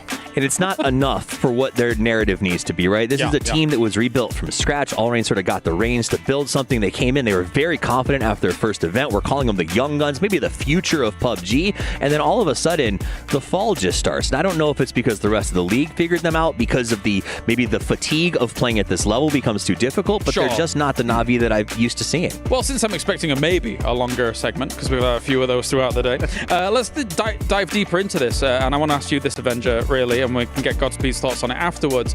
What are the knock-on effects like in a game like PUBG? I consider PUBG a strategy game more than a shooting game.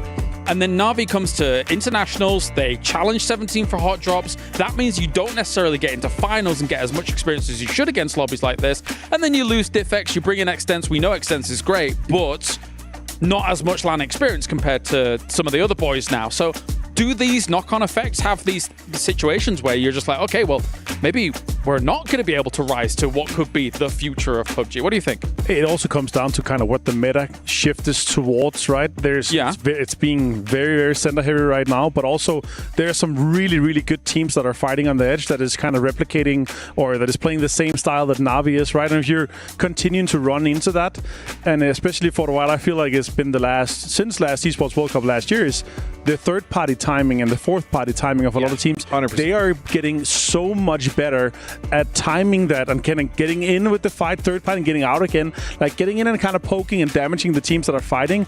They are like all the top teams in the world. They are really realizing this is an extremely powerful tool to do while we stay 4 guys strong. Well, this is a good point, and something you were talking about, Godspeed, off camera as well, is that Na'Vi, great edge team, but there's a lot of very strong edge teams here that could easily scupper your plans. And Martin just said it as well. The problem is they're contesting with teams who potentially have not only better timing, but are just more confident.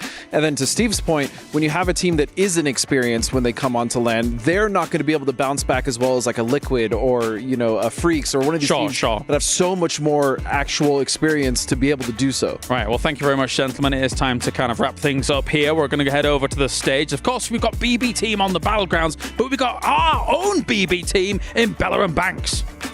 I like that. That's right. It's BB Team on the stage. It's Barney and Bella here to give you guys the highlights of the day. Well, it's Groups A and C here at the venue. And boy, did Group C come prepared. Barney, take us through Map 1. Okay, map number 1, we had a really impressive show out from Toyo. Not only did they get back-to-back chicken dinners from map 6 yesterday into map 1 today, we also had an incredible show out from Virtus Pro. What a great way to start their journey here with 14 kills. That's a great way to start your group stage. The Bears were just going off. And speaking of back-to-back, we also had Game Start when coming in top 4 of back-to-back games. They were really collecting their placement points. But of course, coming in hot on their first day, Twisted Minds took that chicken on map 2, 17 points with 7 kills. And then what happened on Rondo? Well, map number 3, we had a showdown between Theraton 5, Petrichor Road, and of course, the Expendables. Theraton 5 ended up taking the chicken dinner, but what was most notable was 17 kills coming out of the Expendables. We've seen them do it before, and I believe that is the highest kill count that we've had so far in the group stage. So it's still all to play for, but remember, for everyone at home, Group A only has 3 maps remaining in this competition. So if they're going to go out with a bang, now is the time to do it, Bella. And where are we off to next, Barney? It's time to Tago. They just stood up there.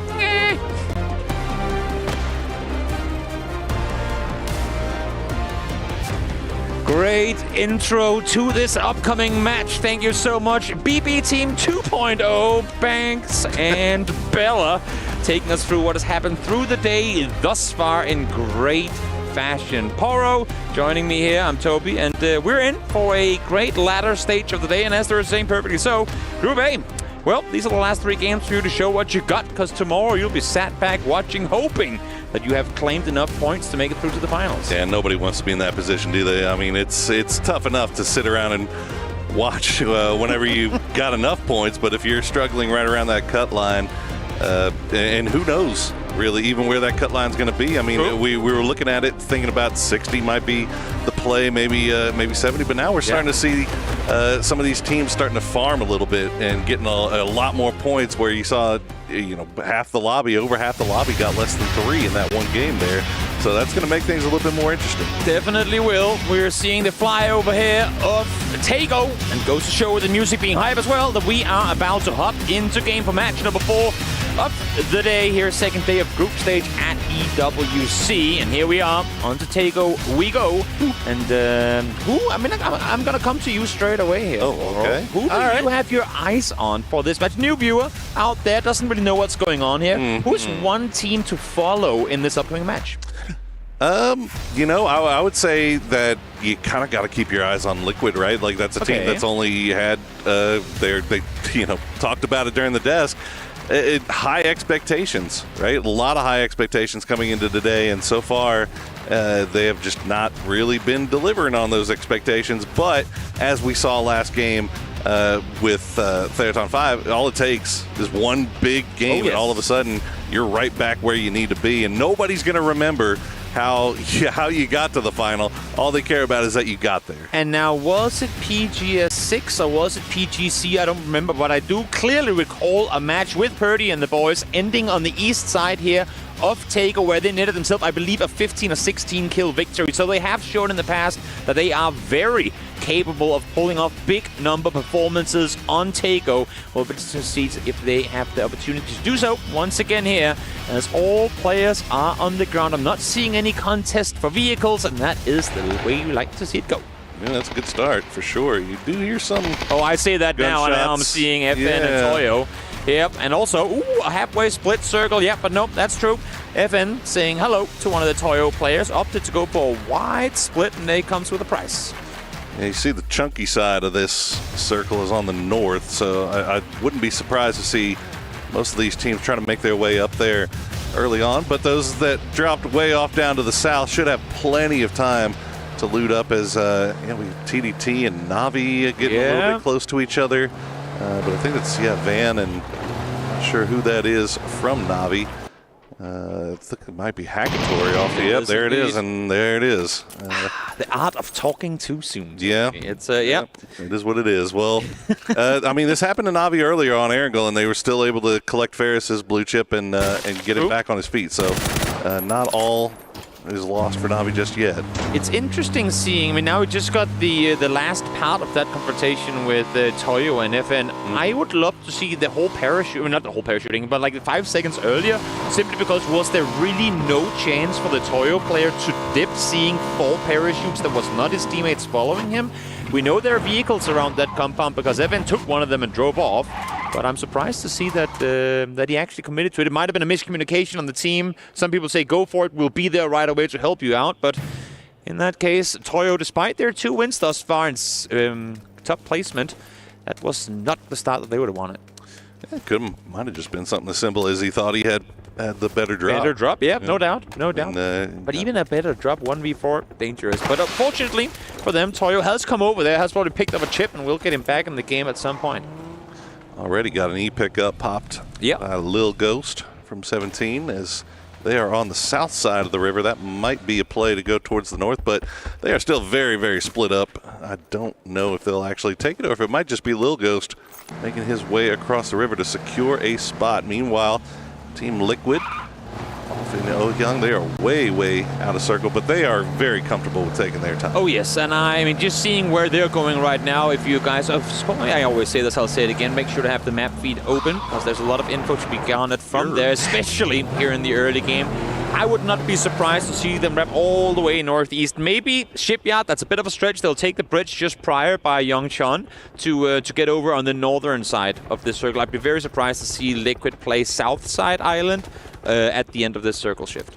Yeah, coming in about 4 minutes, start looking at those bridges. Yes. Start seeing how that might shape up. It looks like VP off in Patlas, maybe looking at the bridge just on the side of Palace as Navi once again getting a little bit close. Duck Juice. Yeah, he's going to spot him out. Fortunately for Navi, he's able to keep on his feet. We'll have to get out of there, but now Extends is in no man's land, and there's just not anybody really near to provide support. Although you can see Hackatory, not Hackatory, oh, good grenade. Oh, that's unfortunate. Right underneath the vehicle. Extends couldn't get out in time. I thought Duck Juice was going to hold his fire for a bit longer because Cloris wasn't really in position to help. But once he connects those first 2 shots and he's out of the vehicle once more, there's just nothing you can do if you're Navi. And this is one of, again, the case of, I guess, Western teams being caught in the APAC aggression early on. We've seen it time and time again throughout this tournament thus far. It's for the most part been APAC on APAC conflicts, but well, here we go. Navi taking casualties early. 2 players lost of early games engagements. Well, and they touched on it there in the desk too, is the Expendables not one of those teams that you want to see getting a little bit of confidence as they got last game with those kills. They start that snowball rolling, and it is a violent snowball on a very, very inclined hill. I mean, it's still trying to maybe spot out time. But there was another fight going off on the other bridge between T1 and 17. I think 17 might have lost. No, T1 actually losing 2 off of that. So Ian and Raining down for T1. And to finish the note on that fight we just saw between Expendables and Navi, I mean, it goes both ways, right? Because not only did the desk talk about don't give Expendables too much, but they also said Navi needs to perform. They only have a couple of games left, and this is not the way that you want to start things off with just 3 games left to play, already down to 2 players by the 5-minute mark. Looks like Type going to be creeping off to the north. Now, oh no, Heather's going to go down now as well. So T1, these middle maps not working out too well for them here today. Did he bolt him out of the vehicle, or was he on that rock? It looks on the map feed like he crawled back inside. I thought for a moment that he was actually in the car leaving. Would have wanted to see a replay for that, because nothing better than bolty shots of people getting out of vehicles, but not quite the case. Heather tried to escape, but Xiaowu wouldn't have it be that way. Have to keep an eye on Type and see. I don't think he was able to retrieve the blue chips from his fallen teammates, so this might be just him playing as a solo. And it's not great for him that he's off in the northeast, because Twisted Minds has already started making their rotation up from that direction. So has GSW Game Start Win, and Team Liquid not too far behind them. So, as he said, these guys are going to make that long wrap around coming in from the north side. GameStart Win, a fun team, a interesting roster consisting of, I like to compare them as to Virtus Pro, not necessarily in playstyle or anything, just the history of the team.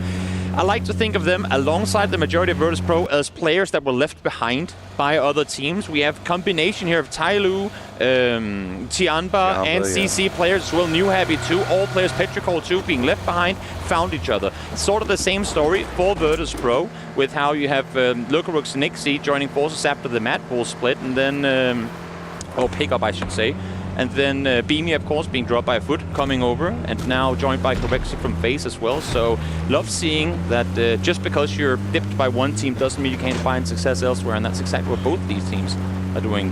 GameStart Win, by the way, right now, the only team sat in that top 8 without a win. So, while they haven't been flashy, it's been pretty decent overall, and here we get it. Boom. That's a bolty straight to the dome. Filthy. Love to see a good bolty, though, in action, as we see Khan getting a little bit of aerial view for Buriram. We saw them do this last game, or yesterday rather, on the same map. So getting that glider in play as early as they can, and they have control over this westernmost bridge inside the circle, the northern side rather, and still a number of teams on the south side of the river. So maybe taking a little bit longer, taking their time scouting this out, not wanting to commit to making that push just yet. It's interesting. I know we're only halfway through, quite literally, the group stages with this match, but in tournaments past, we would have figured out what's going on at this point. I know it's Taiko, and it plays a bit different than the likes of Rankle and Miramar, but for teams taking casualties this early on in a game of Taiko, it's not something we oftentimes see on a day 2 of even group stage tournaments. So could be the addition of multiple new utilities and whatnot that caused a bit of a span up, but in this case it's just, as you see here, very, very, very experienced teams taking casualties in situations where you'd almost always be guaranteed to see them fall alive through the mid game. Yeah, Twisted Minds has been taking their time making their way in from that northeastern side, just finding these spots to scout out, and this time it pays off as they spot out 17 in a little bit of a disadvantageous position. They'll lose Lil Ghost for their trouble, but it looks like 7700 might be going for that chip. They have plenty of time to get him back, but where do you go? Palace Revive Station, the Goduck Revive Station.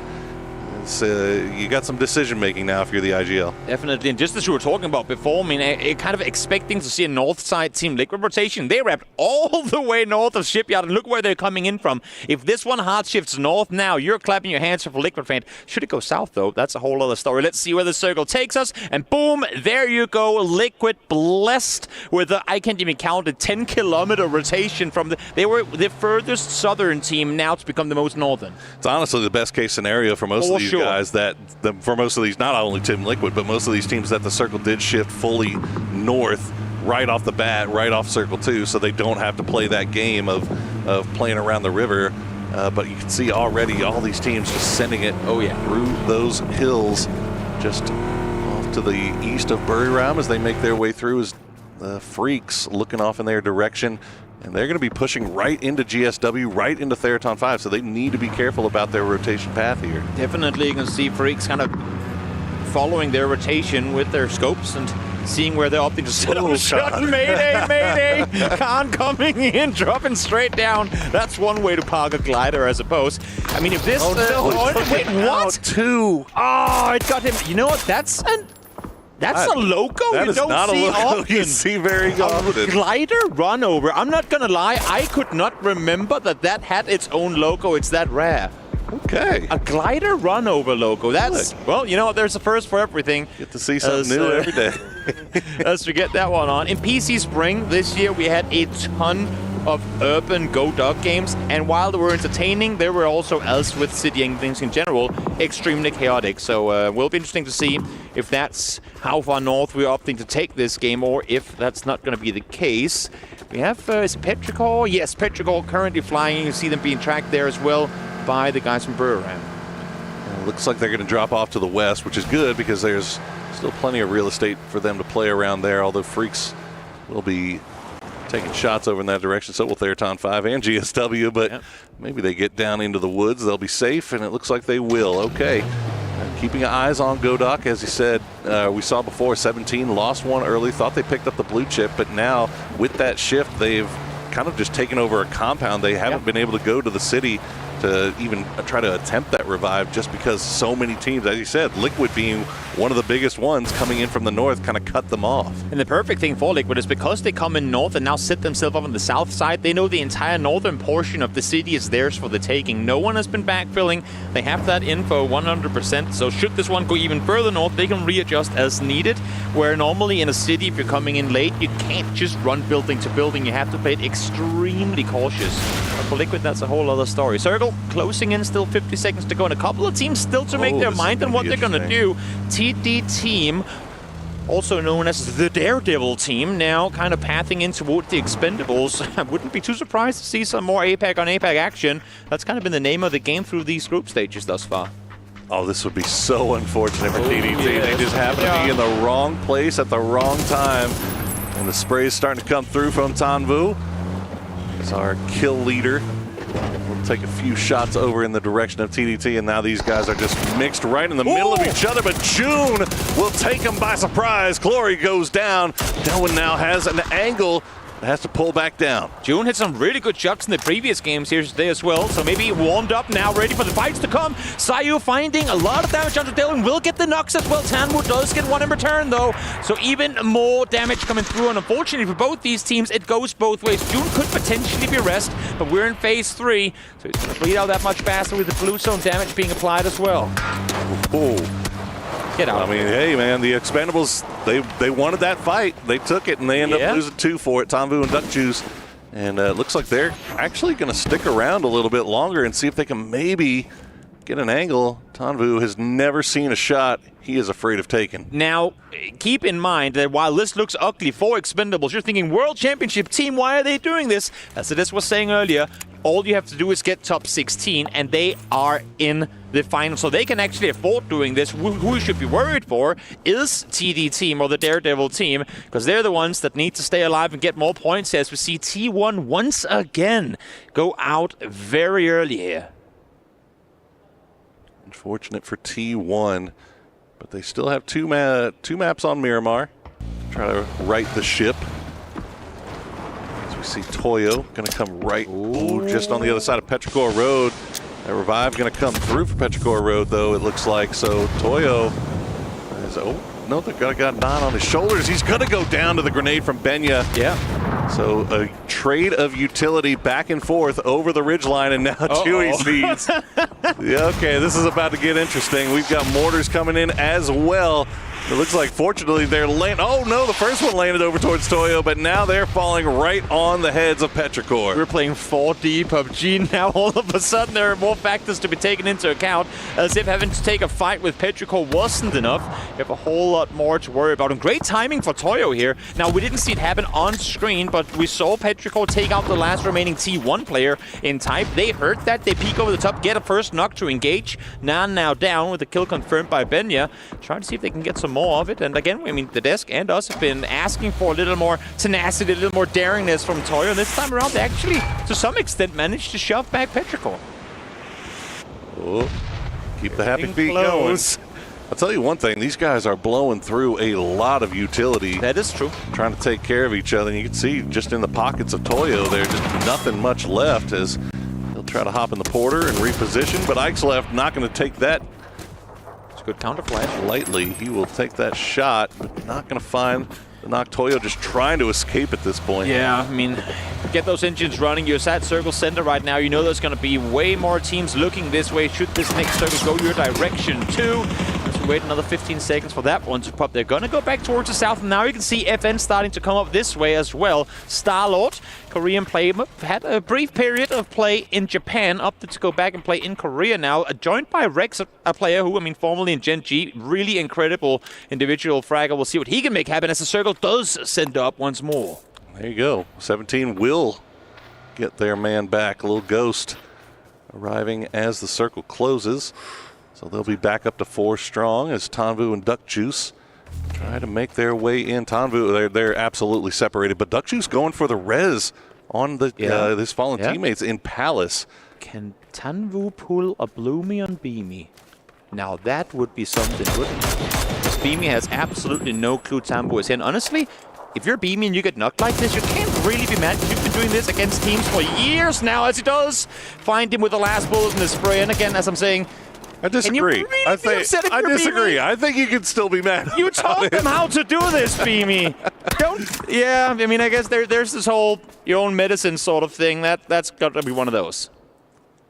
There you go. Now, VP is going to be aware that there is a snake in their midst, but do they know about the one off to the east? Because Duck Juice has made his way into the zone after getting the revives off in Palace. And you've got Freaks over there looking over in that direction as well. Corexi has the foothold inside the zone for the team, but you can see VP just trying to kind of sort things out here before making their way out. And again, for the quarter-second calm that we have while Duck Juice is trying to push his way forward. Oh, he can see wide open. Exactly. Oh, my goodness. Exactly. I mean, you know what? Sometimes you got to run through the place that they expect you to be in the least. This time around, the Duck Juice not quite working. But look at the density of teams on the east side of the circle compared to the west. Full Sense has literally, I mean, the entire western portion of the circle under their control. They're not fully in themselves yet, but they're so much happier there than they would be having to brawl their way through the 12 teams fighting on the east. I see VP hopping in the vehicles, start to make their way in. Yeah. And I'm not sure if they know about how close FN is. As FN is starting to make the south side getting very congested, but the east side is even worse as Buriram, TDT 17, now Twisted Minds has arrived, and everyone stacked on top of each other. Twisted Minds so far the beneficiary, but they do have a knock on the Batulans. I mean, we always talk about how third parties are valuable, that's how you want to engage if possible, and this was a powder keg waiting to explode, and Buriram came in with a torch in hand going, hey guys, you want a party? So everyone now looking this way, and instantly as soon as you see the first knock, 3 kills come to follow. But there's way more layers to this east side brawl. This fight over here is not done yet at all. And it looks like Tanvu is going to survive long enough that Cloris and Delwyn have made their way back in there. We'll find the spot in the south side of Godok. See if they get spotted. TDT, meanwhile, still circling around like sharks, trying to find if they get these angles. Get a lot of work done onto Xiaobei, but not enough to get the knock. New circle will pop, and it's going to go right there on top of Petrichor Road. Such a hard area to play when you still have the the south side of Godog and play up towards the north of the circle, because that entire northern ridge you can't really utilize at all. Oh, nice. So you're forced to take these close quarter fights. Lou able to find one, try to mitigate the damage coming their way, but as you can see, there are simply too many opponents around them. Twisted Minds cornered from all sides inside circle, and you still have Soset pushing in from behind, so literally surrounded as we speak. Absolutely surrounded as Xiaobei trying to dance around. He's got Xiaowu just off to his west, but Lou holding around that deployable cover, waiting for somebody to peek it. Now there's mortars coming in as well to make matters worse. Of course there's mortars coming in. I'm not even sure who's going to be at this time, but Lou down to 29 HP will spot him out. He gets him nicely pushed, but Xiaowu right there to defend his teammate. Great counter, but can you go up and get him back up? You know that TD team is going to peek over the ridge line. He hears them already as well. Nice reactive play from TD team. We talked about how they need something happening, but Xiaowu ain't done just yet. Able to not only get the knock, but the flush as well. Tries to go for the smoke play, but not going to happen. Great reactive play from Yang Yi to throw a nade into that smoke. Knew that would have been his only escape route in that situation. That TD team taking a lot of damage in that, though. Yeah. As they lose a player, and now one is knocked, and you see GameStart win already looking over in that direction. So TDT was 4 strong just moments ago in a good position. And now all of a sudden they're floundering a little bit as they try to reset. No, they're going to lose him. Yep, as the East fights come to a bit of an end, the North side fights will pop off once more. Still some players inside of Godok proper that needs to make their way down towards the South. Flory's the last remaining player from Expendables. Has to make his way on. And Navi still in this game despite losing 2 very early on. Soset continues to play in the blue. Fairest was knocked just now. Will die to blue in a second as well. But Glory's near impossible transition for him. Yeah, no, Ranger X is not going to let that happen. Nice grenade. It was just funny watching Soset. He was making his way in from the northeast, and he just saw all of that. And he was just like, you know what? I'm going to just eat a little bit more blue. Yeah, a little bit farther south, see if I can survive just a little bit longer. He's chilling. And you know who else is chilling? Starlord, because he's in a BRDM. I know. I mean, there's a Panzer. Haven't talked much about FN because there hadn't really been much to talk about. As Deal will put a Panzer right in the window, and he's going to find Zenith and Starlord. And yeah, there is just nothing Americana and Rex can do about this. OP thinks are okay as long as there's a counter, and in this case, the Panzerfaust is the play. Unless if you can get close enough for a C4, of course. But Deal knew exactly what to do against that play, and Starlord caught a little bit by surprise there, I'd imagine. Deal tried to make the spray, but the blue zone having just the worst possible time. Here's Heaven. Okay, that last shot will come in through 4th and it all. Deal getting the confirms on to Starlord and Zenith. Virtus Pro will go down as Corexi will succumb to the blue. The new circle has popped and it's going to leave the city proper, so Theraton 5, Team Liquid going to have to get on the move. There you go, both of them falling. Great shot by Deal. Close range works out for him as he gets himself the double on his fellow countrymen. Now Rex and Americano, remaining 2 players for FN, try to make something happen. Rex 5 kills already, impressive performance, but I think their days might be counted in this match. Americano still not inside circle and has to try and creep up towards where his teammate has just fallen. So it's going to be a tall order for him to get more going here. Yeah, Full Send trying to exert a lot of control over the southwestern part of this circle. They've sent Thanadol and Belmoth over here to see if they can collect a few more points while Tigger keeps eyes off to the north, make sure that nobody wraps on them. Human, meanwhile, still dancing around there for Freaks. It has been a slow start for them, but there you go. He will collect that last kill, and that'll give them 4 for the match. And that is 21 points on the day for them. So, yeah, definitely a slow start for a team that we had very high expectations of. And we talk about flexing out and teams staring to out and doing things. We're seeing exactly, I mean, DN Freaks, despite being just 2 players, they go out, they make space for themselves. They look for these solos, able to find Soset now as well as we get into the top 6. Great play by them as Ixlef peeks on over, finds one former teammate in Ming, takes him down alongside Xiao Tong, and that's game start went out in 6th. Yeah, Petrichor Road starting to get a little bit more active, but Team Liquid starting to do the same as Ixlef will spot out Guman and just pops that boy.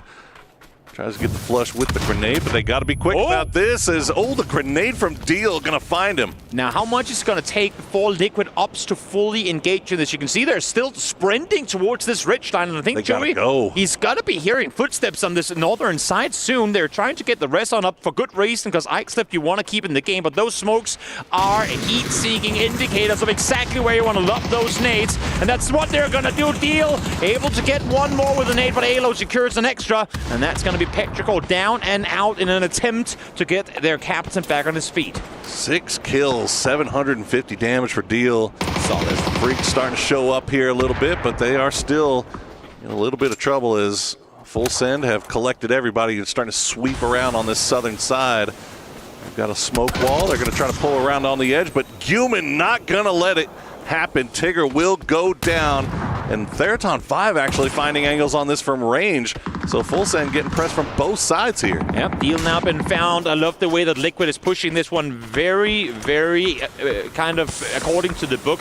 One holds the flank, 3 guys pushes up slowly, each street being checked second by second as Human now sawn off in hand tries to squeeze through this smoke.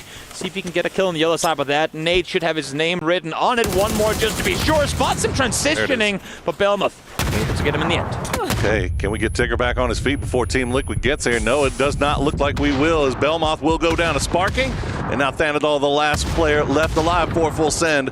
That tree, the only thing keeping him alive. Team Liquid doing a good job of sweeping up on the north side, collecting as many points as they can before they eventually have to turn their attention over to Theraton 5. After the artillery comes the foot soldiers. That is the strategy in play here for Team Liquid. So great use of utility. Even if the nades don't hit, they're doing so much to mitigate audio cues and whatnot, and then they come sprinting from multiple angles, so counterplays are practically impossible. Halo, though, trying to sprint back to safety, gets taken down. Great from Thanadol. Double spray transfer takes Purdy out as well. If there's a chance for T5 to make a play, it's now, but they're so split, they're so far off, but here comes Ranger X and Pathampong. They had enough of an angle to at least flush out Alo. So Sparking should be able to stick the res on a Purdy to get him back up to 3.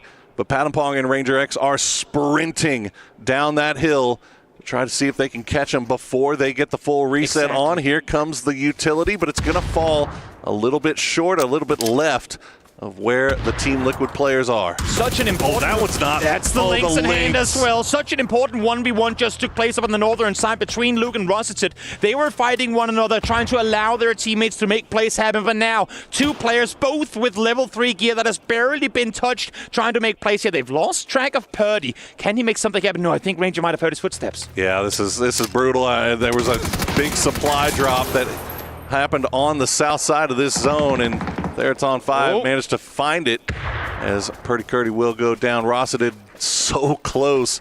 Luke 12 still has a little bit of utility left. They cannot give this man 3 1v1s. They have to be cautious about how they approach him. Rossiter has just done an incredible job of keeping Luke at bay, not allowing him to help his teammates, but also not falling while doing so. They cannot, as you're saying, give him 3 1v1s now. They know exactly where they have him. They're playing cat and mouse right now, and it's 3 cats against 1 mouse, and it's going to be the boys from Theraton 5 out victorious here on Tago. I'm telling you, man, Theraton 5 and the middle maps, the Rondos, the Tagos, they seem to find success there more often than most, and that is 2 in a row for them.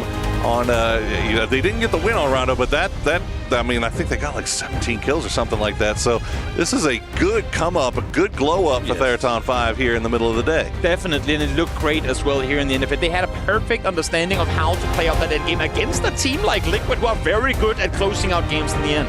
Liquid could have desperately used that win, but that still steps in the right direction for a team that's had a very slow start. Now they got 2 more chances on Miramar to try to take that momentum that they've earned here on Tago and make something of themselves. Hope to see it happen. Smart plays in the early game, transitions into a lot of points in the late game. And for the rest of the gang, I mean, that was just such a cluster on the southern side of the circle, but so be it. So be it. Every now and again, you can see the VP boys knew there was more to be gained in a game like that. They had a great position, but they tasted a bit of their own medicine, snakes creeping in from behind, and couldn't make more of it, unfortunately. Sometimes it happens that way. Well, Group A has 2 more chances to collect a few more points for themselves and set themselves up nicely for tomorrow.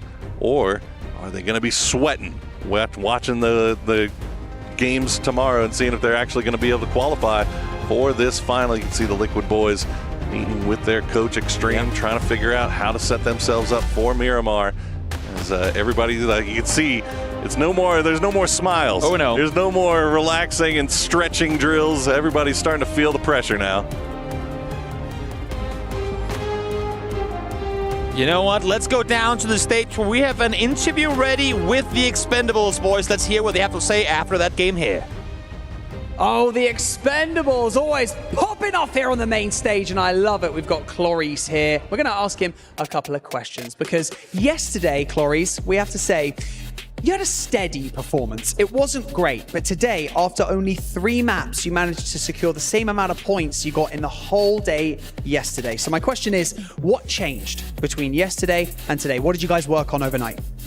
Cloris, ngày hôm qua là mình có một cái khởi đầu khá là ổn định á, nhưng mà mình cũng không có gọi là quá là vượt trội, nhưng mà ngày hôm nay á là mình trong 3 trận thôi là mình đã có thể gỡ lại hết cái số điểm mà ngày hôm qua là mình kill những cái đội khác. Thì điều gì đã thay đổi trong ngày hôm nay? Em nghĩ là điều thay đổi duy nhất của team em là vòng bo đã giúp bọn em nhiều hơn hôm qua, khi mà hôm qua bọn em gặp vòng bo khó và không có góc để bắn. Còn hôm nay bo đã ủng hộ bọn em nhiều hơn thì bọn em giết hết thôi. I think today the circles very support for us, so that's the reason why that we have a good angle to shoot and also like be able to win in this game today. Well, you know, one of the questions we're wondering as well is, how do these lobbies feel compared to PGS? Because you guys are the PNC champions. All eyes are on you to perform well at events like this. And are there any teams that you're targeting or looking out for as potential threats? Cái sân khấu ngày hôm nay so sánh với lại cái PGS á, thì Glory cảm thấy như thế nào? Bởi vì trước đó mình đã là tân vương vô địch của năm ngoái á, thì mình có đang để mắt tới những cái team đối thủ khác nào không trong cái sân khấu hoặc là cái giải này? Sân khấu hôm nay thì em thấy đẹp, còn để mắt tới đội tuyển nào thì em để mắt tới đội tuyển Navi vì họ đã cướp khu của bọn em. To be honest, like this stage is amazing, but for the tournament or this game particularly, I have my eyes on Navy team because they have still our spot. Oh, I like that. Giving a bit of jab here and there. Clory's got ice in his veins, this guy, the Expendables. Thanks so much for joining me in this interview, Clory. Stay right there. We're going to head over to a quick break and we'll be back with more action. PUBG.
Level up your gaming experience with over 8 billion playlists, only on Spotify, the official audio streaming partner for the 2025 Esports World Cup.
This land is calling.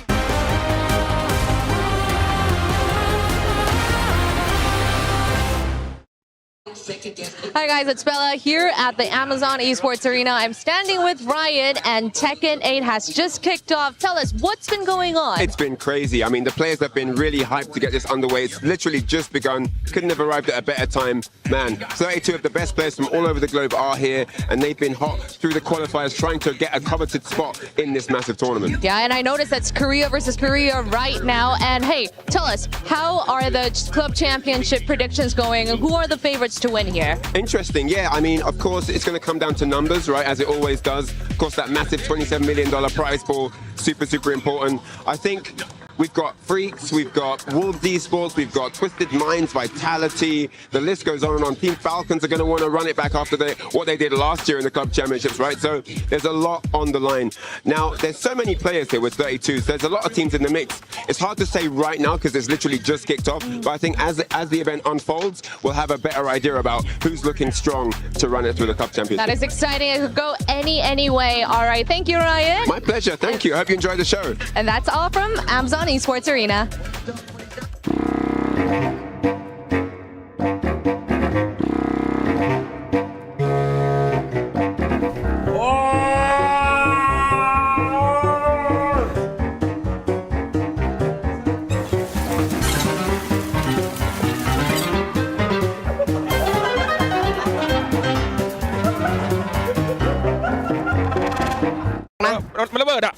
Nhìn này máหนึ่งใช่ไหมอยู่ทิ้งหนึ่งพี่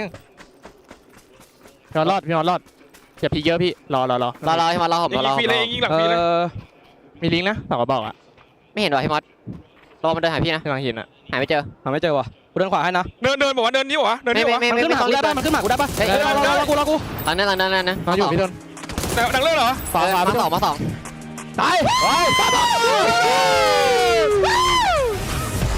Ah, yes, the chicken dinners do move in herds. Oh, we'll get demonetized. We've got ourselves a double win here for Therathon 5 as they're able to take all the wild card maps. Wall to wall. Therathon awesomeness here, Avenger. Yeah, 43 points in just 4 games here, already surpassing some of the teams that have played 10. Yeah. So yeah, they're just the group stage warriors. We've seen it before, and yeah, I'm excited to see them continue that. That was a crazy win. It kind of felt a little bit liquid at one point, but yeah, Ranger X and the boys said no. That is very true, though. They tend to be group stage warriors. However, they're building a lot of confidence with the amount of kills that they're getting. They're stretching out. They're being super proactive, even more so than we normally see, which is a very good sign, especially if we head into finals, which I would imagine if they continue this trajectory, they're going to be there. Yeah, I mean, like you said, group stage heroes, warriors, they always get to that grand final. Historically, when we talk about their PGSs, but again, the question then becomes, when do they break that roof? When do they get into the top 5 in the world, right? We're looking at 7, 11, 14, 18. These are sort of their performances in the last PGSs. EWC, not a great showing. And so this is the situation where this team does look really good. Their third parties are incredible. These willingness to take these fights, but when you're stacked up against the best 16 at these events, those start to fall off just a little bit. That said, I also love the way that Liquid bounced back in that game. They played out of that north spot. They did really well, and it's nice to finally see some points going up on that board. A very important 12 points, right, Avengers? You take a look at the points coming in from this game as a whole. DM Freaks as well with 11, but Team Liquid, they were languishing in last place overall, so this is a very important moment for them. Yeah, 6 points before this, putting them on total 18. Also, full sense, a team that now only have 2 more games to play. Also putting up 8, that's massive for them here, but still, it's been looking rough for them. They're 37 total. They're tied with Petrichor Road that have only played 4 games. Yeah, another team I'm kind of worried about now looking at that leaderboard, though, is T1. T1 has had a rather awful day, if we call it how it is. I mean, call T1 awful day. Na'Vi totally on the struggle bus. They only picked up 2 more points in that game. They don't have games to play tomorrow. They need to make some moves, and they're not in a spot where they're going to be comfortable waiting right now. I do think when you talk about that end game, to kind of sort of wrap that up with sort of T5 versus Liquid, they're 2 different stories. T5, while we say is group stage heroes, Liquid I think is not a group stage hero. They never really have been. They thrive in final groups, in my opinion. So I think that this is one of those things where if you're a Liquid fan and you see finally a game where you put up 12, if they can do that a few more times and just eke into the final, they'll still be okay. All right, well, let's take a look at what Therathon 5 was able to do throughout these games as well. Obviously, plenty of kills coming in from that previous game as well as we move on to Tago Avenger. So an ode to Therathon 5. Yeah, it's 43 points total in 4 games. That's just and a win average plus a kill here and there, like it's good.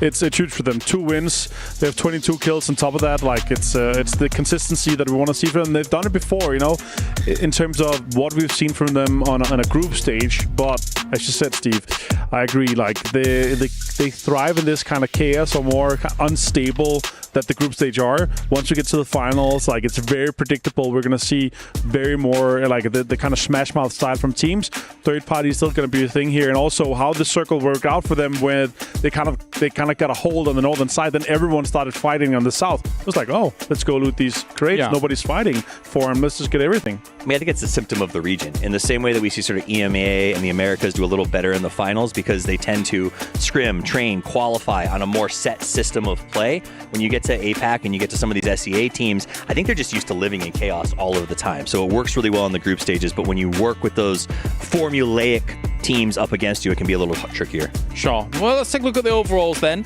and get the lay of land before we go on to the Dusty Dunes, because we've only got 2 more Miramars, especially for Group A. And the Expendables is in number 1, 17 up to that second place. Rock falling a little bit. Again, they're not playing today, so they're completely happy anyway. As you were mentioning with T1, 63 points here, Godspeed. It seems like they're going to be able to shore things up.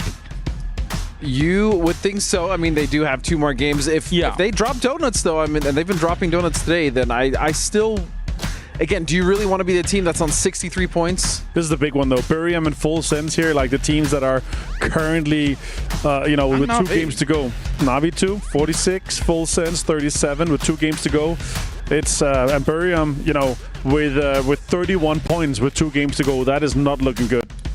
No. Yeah, exactly. I think if you're sitting at that 60 mark, T1 needs to have at least one big game here to get up to that north of 65 to even feel reasonable. Because right now the way they're sitting is, yes, they are better than 3 or 4 teams from their dedicated lobby, but that means you're now counting on 2 or 3 other teams from each lobby also kind of not turning up. And that's the one thing you don't want, especially if you're a team as quality built for something as T1, to have to depend on others failing. And that's what's letting me down, is that T1's not a team that I expect to depend on failure. They should just create success. For those 3 teams, though, that are kind of in the danger zone with only 2 games remaining now with these 2 Miramars, we kind of need, Godspeed, what Mr. Martin and Toffers talk about as the Tycon turn-on from some of those teams, surely.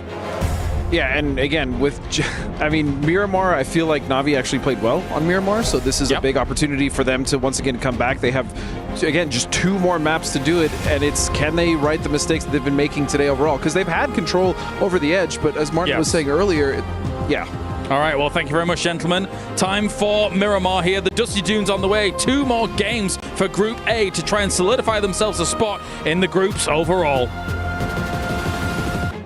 Miramar is on the cards. 2 games left for Group A, as so perfectly stated by the desk. Yet another great breakdown of what we're about to see happen here. And well, I came over to you for teams to look at coming into this takeover game just then. Now I want to go teams we have to look at, of course. Desk broke down a few of them. Are there any in particular that you feel like I should be on for these 2 games to come? I mean, you have to keep your eyes on the teams that are on the bubble, right? Buriram, Full Sense, even Na'Vi, really, at this point.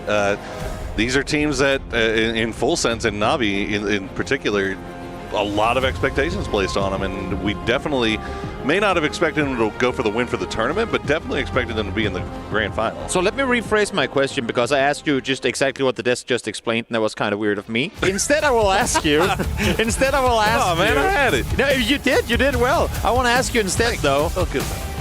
Have you seen enough from Full Sense, just to pick them for now, that you believe they're capable of making it happen with 2 Miramar games to go? Not really. No? Unfortunately, not really. I mean, it is 20 points in day 1. They've only gotten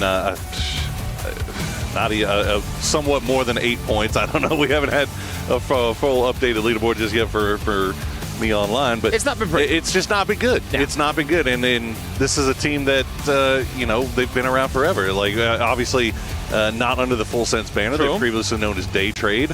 But that's a team that has the pedigree. Like, that's a team that we expect to see in the grand final. Exactly. And a team who, I mean, obviously there was massive roster changes in Thailand whenever Norrøns were no longer a thing on the former day trade roster. There's been so many things going on in Thailand over the last year that I think day trade finally started to get things going. We were talking about how Belmont could now kind of be unleashed and not play under Norrøns any longer. They could figure things out amongst one another. Now they get a new banner to represent as well, and then not being able to perform in one of their first tournaments with the new team is not what you want to see, but hopefully somehow, with just 2 games left to work with, these Thai players can make it happen. They're currently down on the southern side, just south of Las Leones, where TD Team and VP seem somewhat entangled.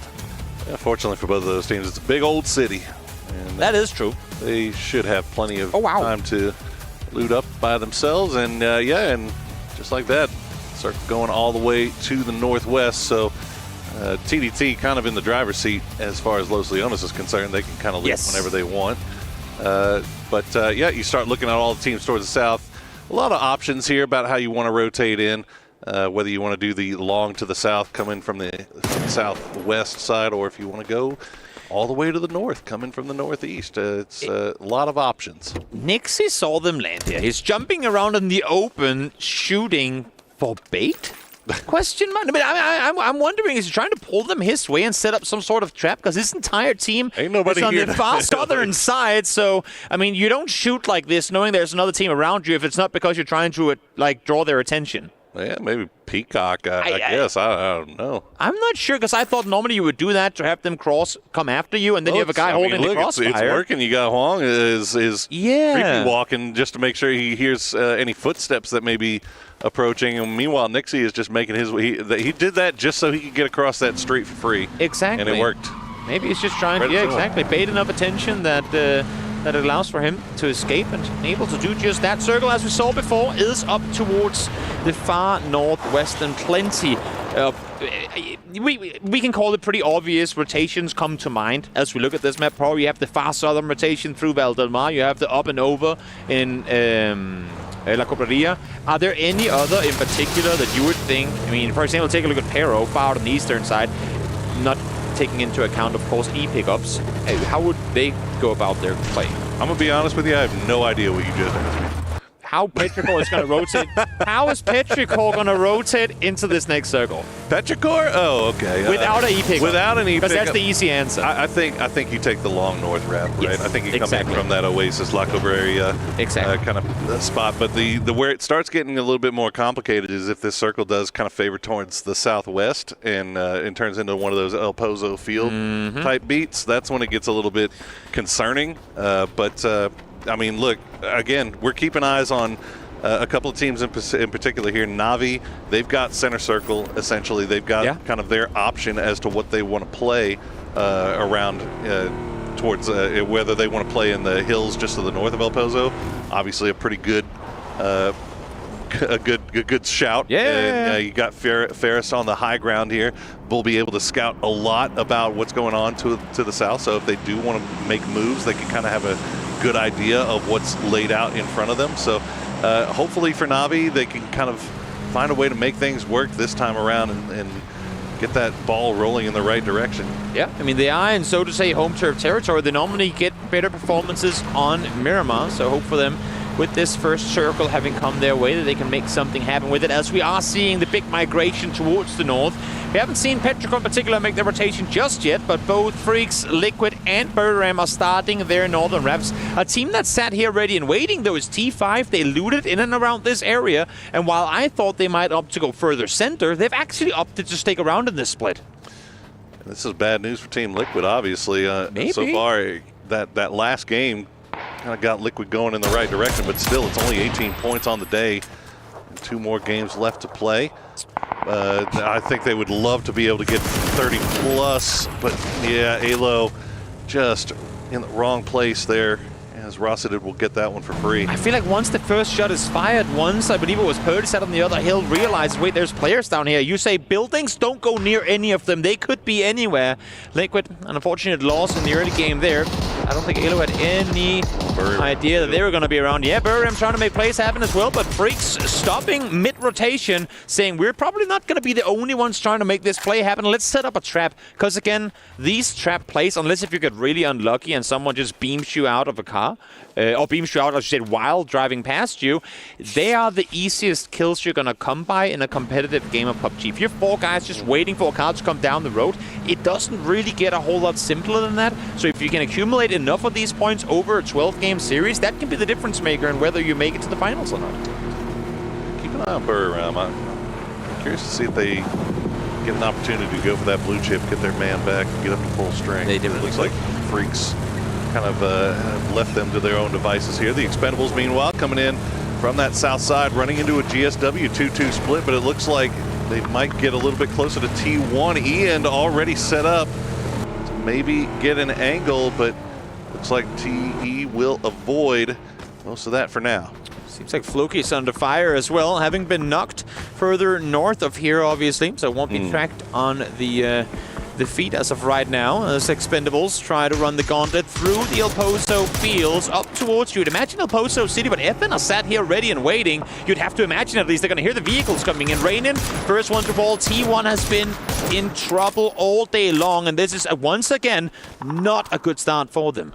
It is not. I feel like they're safe. I want to say they're safe, but you know, you never know how these things are going to work out. Nope. He does get flushed out. Yep. So Therton 5 will be playing with 3 unless they're able to retrieve their man's blue chip. The Expendables, meanwhile, sending it right into the jaws of FN. Americano is kind of by himself. You see Star-Lord and Rex already trying to reposition to give their teammates some support here. Exactly. They know there's more players around Americano. In the meantime, trying to get back towards his teammates. But how do you get out of this building when the entirety, or let's say the remainder of Expendables is on your ground floor? Do you throw a smoke? Do you jump out? How do you time this to get to safety? You can see Rex and Star-Lord, though, both running over now, trying to assist their teammate. Looks like he did take out Delwyn. So he did that going for him. And Toyo actually in a pretty decent spot right here to kind of keep track of everything that's going on in the city. And he just needs to be careful that he doesn't over-peak and overstay his welcome and get caught, because that is a very easy knock into instant flush type situation that he finds himself in. Exactly, and should this next circle go south, you can be pretty sure that there's an E-pickup coming up on the mountain right above you if you're Emmy, so being on a bit of an island of his own is only gonna be a great place to be for so long once. I mean, we're already starting to see this circle shift in, but once the next circle pops, for sure you want to be grouping up with your teammates. A lot of room on that northern side of this zone as Petrichor Road is finding to their joy. Therton 5 down to a 3-man. They are just off to their west, and DN Freaks taking up a lot of space between Lacobe and Crater Fields. So if this thing hard shifts to the north, Freaks are going to be laughing. But that still remains to be seen. VP making their way in on the southwest. They're just hugging the wall on the edge of the playable area, trying to make their way past Toyo. Exactly, Virtus Pro. See, out here far west. Where do they stop, though? I mean, how far north are they going to be willing to go? Obviously, they're coming in, I'd say, even a bit earlier than what they normally would. You want to hit that circle or be on the western edge of it right as the new circle pops, so you get that immediate reaction play on where the next circle is going to go. But I think for now, VP is going to be satisfied with sitting here down towards the crossroads, maybe looking to go further north for rotations once the next circle pops. Good news if you're a T1 fan. It looks like they were able to get Raining back. Yeah. So they'll be back up to full strength. And Raining looks like he is going to be able to rejoin his team. TDT, meanwhile, just now making their way past Chumacera. Doesn't look like they're going to go too terribly deep in here. They'll wait and see what the next circle reveals, as they do have full send off to their west, but a pretty good mountain in between them, so they should be safe. Exactly. 10 seconds to go, or make it 6 for this next circle. So we're taking a look at the map here. Very few teams on the northern side of this circle compared to the south. Center is hard to rotate through, and there you have it. So much difficult terrain you have to maneuver through in this circle. And circle center, well, that's a field, so no one's going to be playing that for a while. El Pozo, not exactly optimal.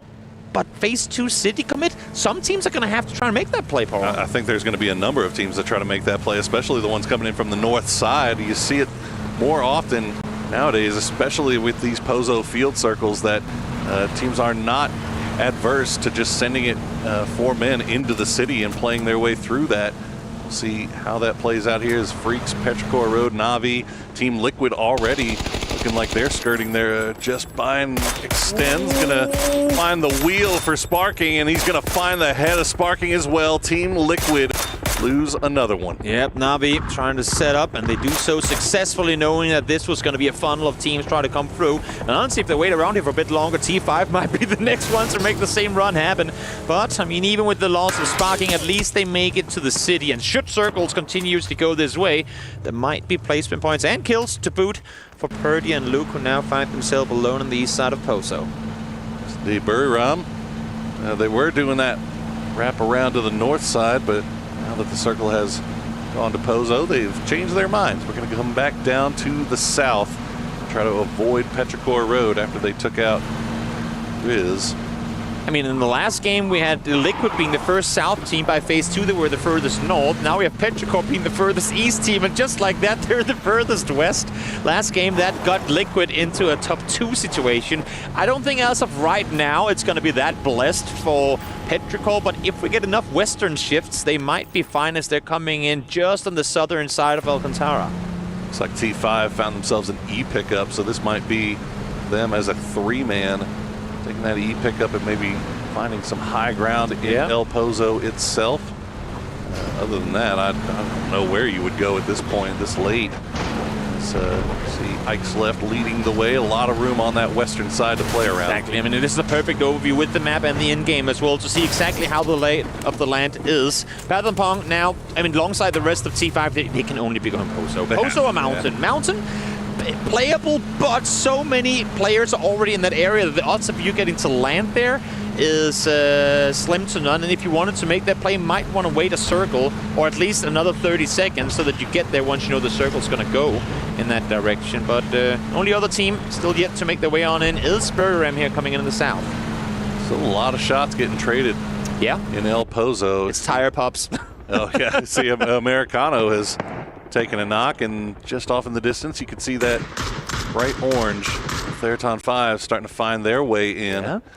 As get inside. Go ahead and take the rooftop location. Well, they get everybody in there. That's fine. Now they do have Liquid just underneath them, I believe. I mean, if someone can get a Panzerfaust rocket through that small window up on that roof, that's a quad kill waiting to happen. We'll see if that's going to be the case or not. At least the Expendables are now aware of exactly where all these T5 players are located. But let's see this next circle pop. Are we going to go city proper, or does it swing towards the south that we've seen so many times before? It is gonna go towards the west, and this is interesting because now we have circle, center, unplayable terrain, which makes that phase 4 prediction very hard to calculate. Yeah, this is tough. This is definitely tough. I feel like most of the time you either see it. It should shift northeast, but yeah. I mean, there's gonna be unplayable in that too, so it's practically uncallable. Issue for everyone not inside the circle right now is, where the hell do you go? Honestly, I'm just going to watch where Batulins takes Twisted Minds, because that's going to tell us everything we need to know. Well, a number of teams running right past each other right now. There's on 5 with that high ground. We'll take a spray down onto Purdy Curdy. We'll find him.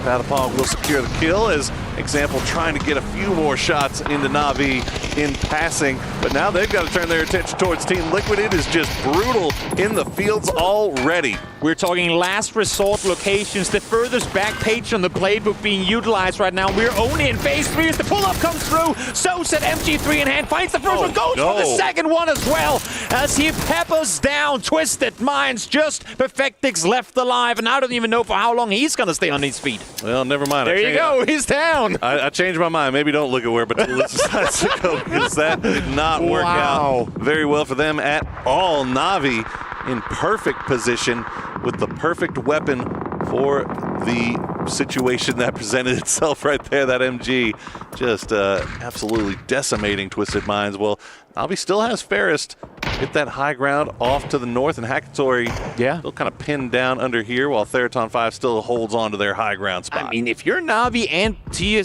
Team Liquid right now, you're kind of saying thank your Expendables, because they were the ones suppressing Theraton 5 up on that roof when they first started taking shots towards the rotations coming through below them. So able to keep them up on that roof at least for a little while longer as we see this next circle starting to close in.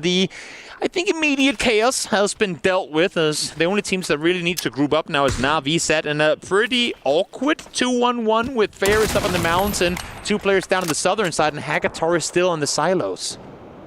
Yeah, everybody mostly inside the zone, as you mentioned. 17 just hugging the southern part of this circle. Ferris has now left his high ground. We'll try to take the They'll try to circumvent rather Theraton 5. Brave rotation. Deep into the fields. And fortunately for him, GSW not really looking over in that direction. He's going to go and rejoin Sosit Extends, and it's a pretty clean rotation, all things considered. And it's a great timing on his part. Of course, he had the higher ground Ferris that is looking down towards GameStart Win in that compound. When he sees great, their compound is outside circle now. They have to move too, because they were looking up his way, taking shots at him initially, but now they have to make a move themselves. They can't be focusing on me with T1 next door. Circle does swing towards the northeast, and now it's the teams down on the southwest side having to make plays. But of course, with most teams expecting this circle, the vast majority kind of played for Phase 4 as soon as they even saw Phase 3 pop. Yeah, T1 in kind of a weird spot right there. They sent 3 to see if they could maybe catch GSW slipping, but they didn't want full commit, because especially now that that circle is popped, Heather has that compound on the southernmost side. They are just expecting to get pushed at some point here, as GSW just trying to find any port to call home, and the hay bales will keep them alive just a little bit. Rossiter, though, he will still find that angle. I'm worried for GSW. It's all about bye-bye my tires, bye-bye my van. It's not a whole lot you can do. Hopefully circles come your way, because making a run in the open through those fields ain't gonna be pretty. In the meantime, full sense, they're gonna send a full send up towards that northwestern side. Play it safe for now.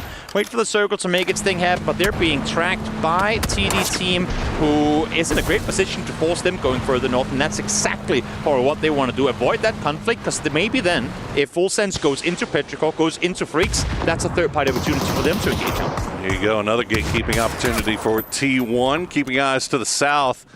Rainey will have to pull back down, and I don't know if they know how close Xiaobei is. He's within utility range. That grenade going to find some damage, but doesn't find the knock just yet. That second one will go just off to the left, as T1 is just going to go ahead and retreat back to the hard cover of their compound, while 17 will do the same, essentially retreats back towards the south side of this, and we'll try to find a different way to approach this zone. In the meantime, towards the western side of the circle, Freaks and Petrichor are actually having a straight-up 4v4. Petrichor tried to collapse on the split Freaks, but they immediately responded to it. And once again, in a rare case, it's Ixlef falling first. That's kind of been the Petrichor issue all day. He is such a powerhouse of a player when given a flank from his teammates, but he gets taken out before those fights even happen.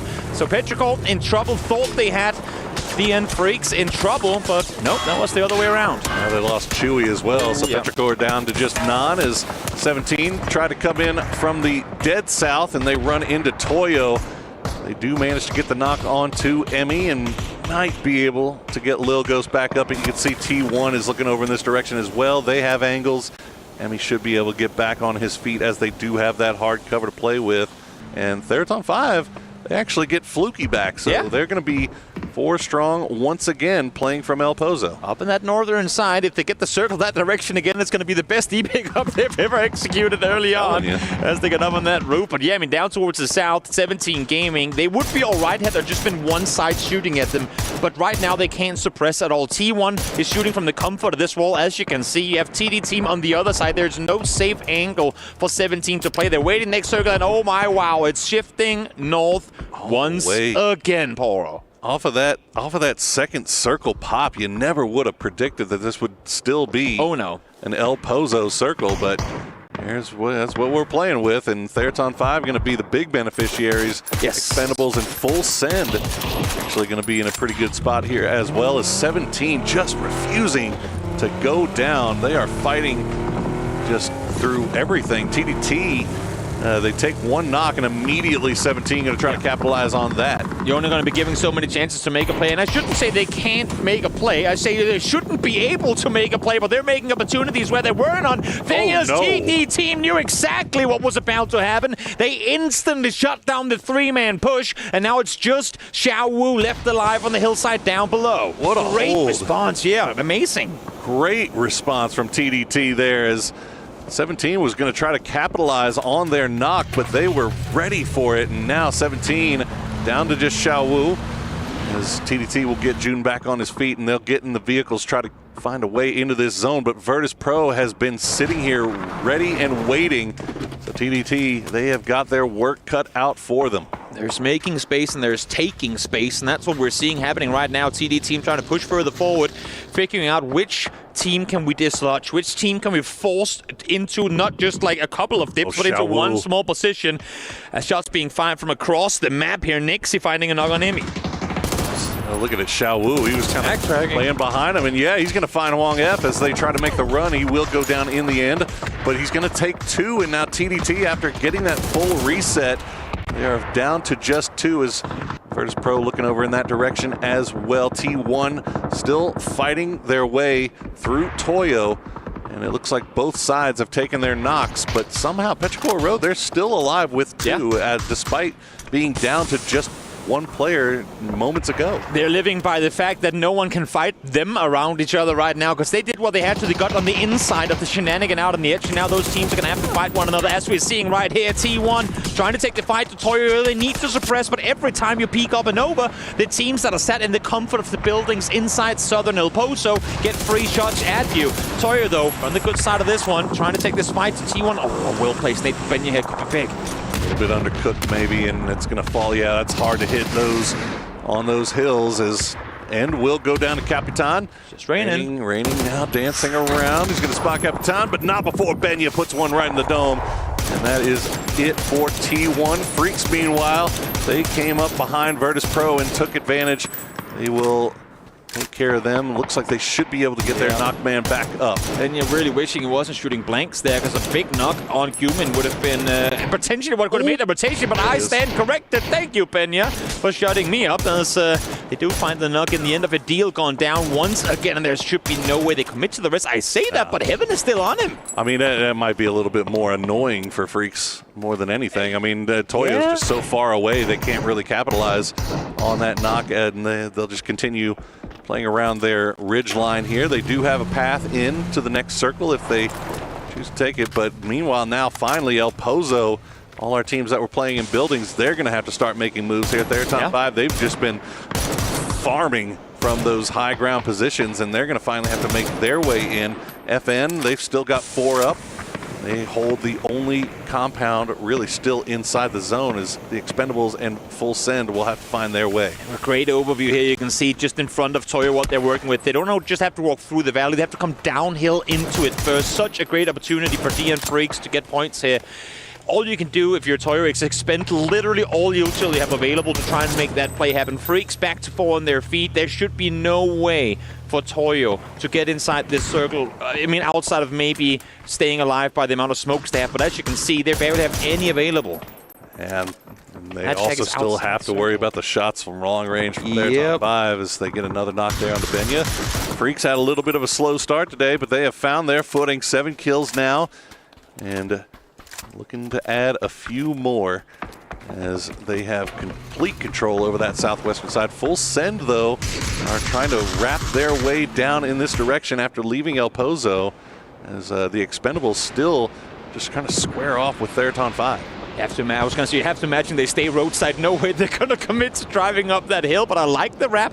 I like the split out here for Full Sense. Get yourself an inch towards the next circle as Tanvu now tries to fend off against Theraton 5. If they can claim the east side of this city and the next circle coming north, that could be huge. 0 kills thus far for Expendables, who are the first team to contest inside El Poso proper, as Tanvu is trying to dodge and weave and get back to safety. That safety is temporary, though, as we now go back towards the south, where Freaks are, I mean, again, kind of as expected, starting to dismantle Toyo. Yeah, Capitan was able to separate a little bit from the rest of the squad, but really it's just hiding in a little ridge line with a protection of a Bronco. That's about all he's got to work with. And lest we forget, Na'Vi, we were saying that they needed to have a big response here in these final 2 games to really secure their spot in the grand final. Well, they've got 6 kills so far. They've got 3 alive, and they have got a good spot in this zone. They can hold on to it. And again, a lot of their points coming in the early game where they didn't have a whole lot to risk themselves. Got a couple of points off of rotating players through the early game, found a few through the mid here as we now see Expendables try to make something happen. All of this failed. Full sense push. Good thing for FN on this hold is they haven't taken any casualties thus far, so they're actually ready for this. This is tower defense at its finest here from FN as they hold off their full send. They're now holding off the Expendables. Tanvu, the last one left alive, might be able... Ooh, nice flash. Nice flash, they're not going to waste any time. They want to make sure they clean him out. So 6 kills now for FN.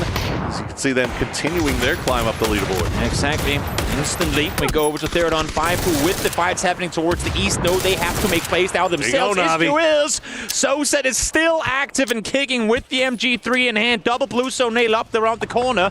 He has teammates to hold out, but they need to look the other way as well. For now, it's Soset on a solo mission if he opts to wrap around this rock. I love this from Soset, though. This is bulldog behavior, coming in and forcing Theraton 5 to move around, to put themselves into bad positions. And there you have it. But that's the bad thing. Salute finds the angle. He's going to find Soset. Extends goes down as well, and just like that, snap of your fingers, Na'Vi is once again back there. But look at Hackatory. Yeah. He's going to find 2 of them at least. Making that Dragunov sing, but has to do more than just that. And this is exactly what we were just saying. You have to, if you're Na'Vi, commit your players to looking south, but the curve on the hill is so steep that they couldn't see over the top. The silhouettes on top were outside of their vision, so all they saw for free was Soset's back turned, and just like that, Na'Vi is torn apart. And for Theraton 5, honestly, best thing they could do here was just what they did. Just extend, just survive for long enough that that their split position gets punished, and now you can make the full play only looking inward. It's really good play by Nan there. Yes. Down as a solo, but they knew that Na'Vi was down to just 1 as well. So he made that aggressive push, but Fluky will spot him out, and that'll secure Theraton 5's path into the zone. But Patampong will get spotted out by Salute. Deal will find Ranger X, and now Fluky, once again, the last player up. But look at the flank from Rex. Gets him from behind. Star-Lord and Rex immediately turn the tables. They made the wrap out early on, and I love what I'm seeing. The timing couldn't be any better. You have all of Freaks with their backs turned. Paperthing called it earlier as well. Freaks tend to give up open angles behind them. It has cost them before, and it cost them here dearly against their countrymen as well. Rex was one, in my opinion, the players that really made Toshi the powerhouse that he is today, and now we get to see him unfold as well. As Star-Lord finds one more, just 1 left alive from Freaks in the blink of an eye. Just a nasty flank angle from Star-Lord, playing from the north side in the city as the push comes through. Deal will go down. And what a FN now up to 10 kills. While this was happening, though, Fluky able to get Patampong back on his feet, so it is going to be a 4v2. But Star-Lord still has that nasty angle from the north side as the death ball continues to wrap around from the south. You'd have to imagine this is going to be a win in the books for FN. But having said that, we've seen some wild things happen for T5 today already. So Patampong, Fluky, now they know where you are as well. Play the numbers, guys, my men. You are in a great position to bring this game home. Top 5's flipping the switch here on day number 2 as they 8 kills, 57 points overall. But it might be asking just a little bit too much for this 2-man squad.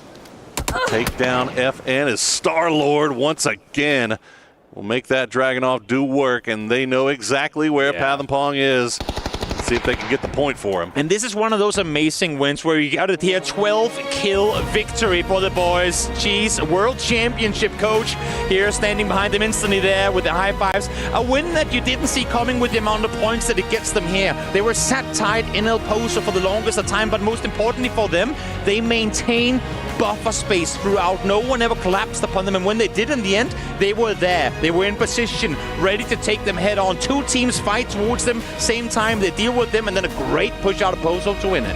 Well, we've got 1 game remaining, but some of the teams that we were saying, like, they need to start finding their footing here, especially teams like Na'Vi.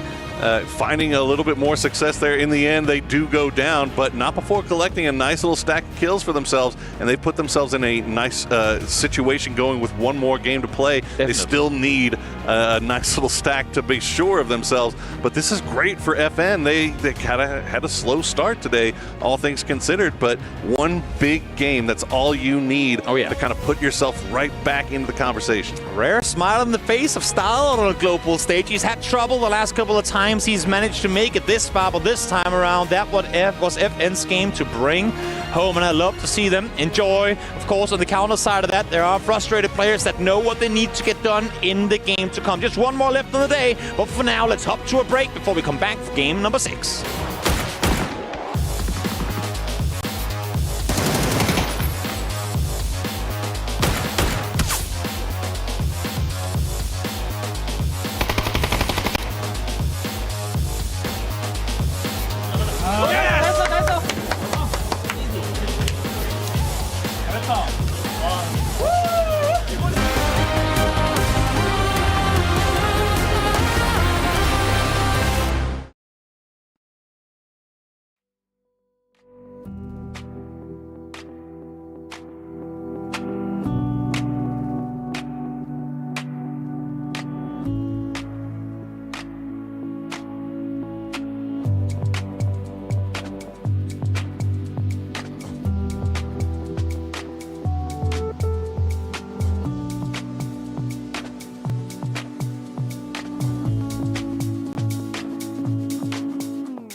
Hi guys, I'm standing with DM Freaks. Salute, you guys came into EWC 2025 as one of the top performing teams, but first day for you, the first 2 maps didn't really go your way. We lost you before your teammates could catch up. Can we ask what happened there? 이제 EWC에서 가장 기대되는 팀 중 하나 DM Freaks로 이렇게 등장했는데 첫날 첫 2맵이 마음대로 좀 안 풀렸어요. 살루트 선수를 일찍 보내고 팀원들이 이렇게 좀 수습에 나섰었는데요. 무슨 일이 있었던 건가요? 일단 뭐 사실 첫 2맵에서 저희가 막 실수를 하거나 저희가 못해서 막 그랬다기보다 그냥 첫날의 첫 판이라 뭔가 예전 대회 감각을 살짝 잊은 듯한 그런 느낌이었어가지고 나머지 이제 뭐 경기력이 안 좋다가 그런 점은 없는 것 같아요. It actually wasn't anything that we did wrong. I don't think it was the mistakes that we had because we didn't really feel like it, but it was just that we haven't really played a big LAN in a while, so it just takes a little bit of time for us to wake up. Right, speaking of which, I wanted to ask you, were there any other factors contributing to the way it rolled out, or is it just bad timing, snowballing? 안 그래도 여쭤보고 싶었던 게 좀 다른 요인이 있었는지 뭐 피곤하다던가 그런 건지 아니면 그냥 운이 계속 손발이 안 맞았던 건지 궁금했거든요. 사실 첫 맵 말고는 사실 두 번째, 세 번째 배치는 나쁘지 않은 준수한 점수를 먹었다고 생각을 하고 나머지 이제 4라운드 때도 준수하게 먹었다고 생각을 해서 저희가 경기력이 안 좋거나 컨디션이 안 좋은 점은 없는 것 같습니다. I mean, like, except for the first map, 2, 3, 4, it actually went pretty mildly. I don't think it was anything that we ate or us just being tired. I think it was just us not waking up yet. So, hey, speaking of waking up, Salute, are you going to wake up for the rest of the day or are we going to see that tomorrow? 오늘 살루트 보여줄 건가요? 아니면 내일까지 잠깐 좀 봉인해둘까요? 사실 일단 뭐 그룹 스테이지이기 때문에 그랜드 파이널을 위한 힘을 숨기기라고 생각을 하면 좋을 것 같고 이제 그랜드 파이널도 남았고 이제 예선을 좀 쉽게 통과를 해서 좋은 모습을 보여드리도록 하겠습니다. Hey, well, it's the group stages only, so we're gonna, keep Salute Grand Finals version locked in, and we will qualify. So we'll do our best. All right, thank you, Salute. Best of luck to DM Freaks. Fighting! Fighting! Fighting!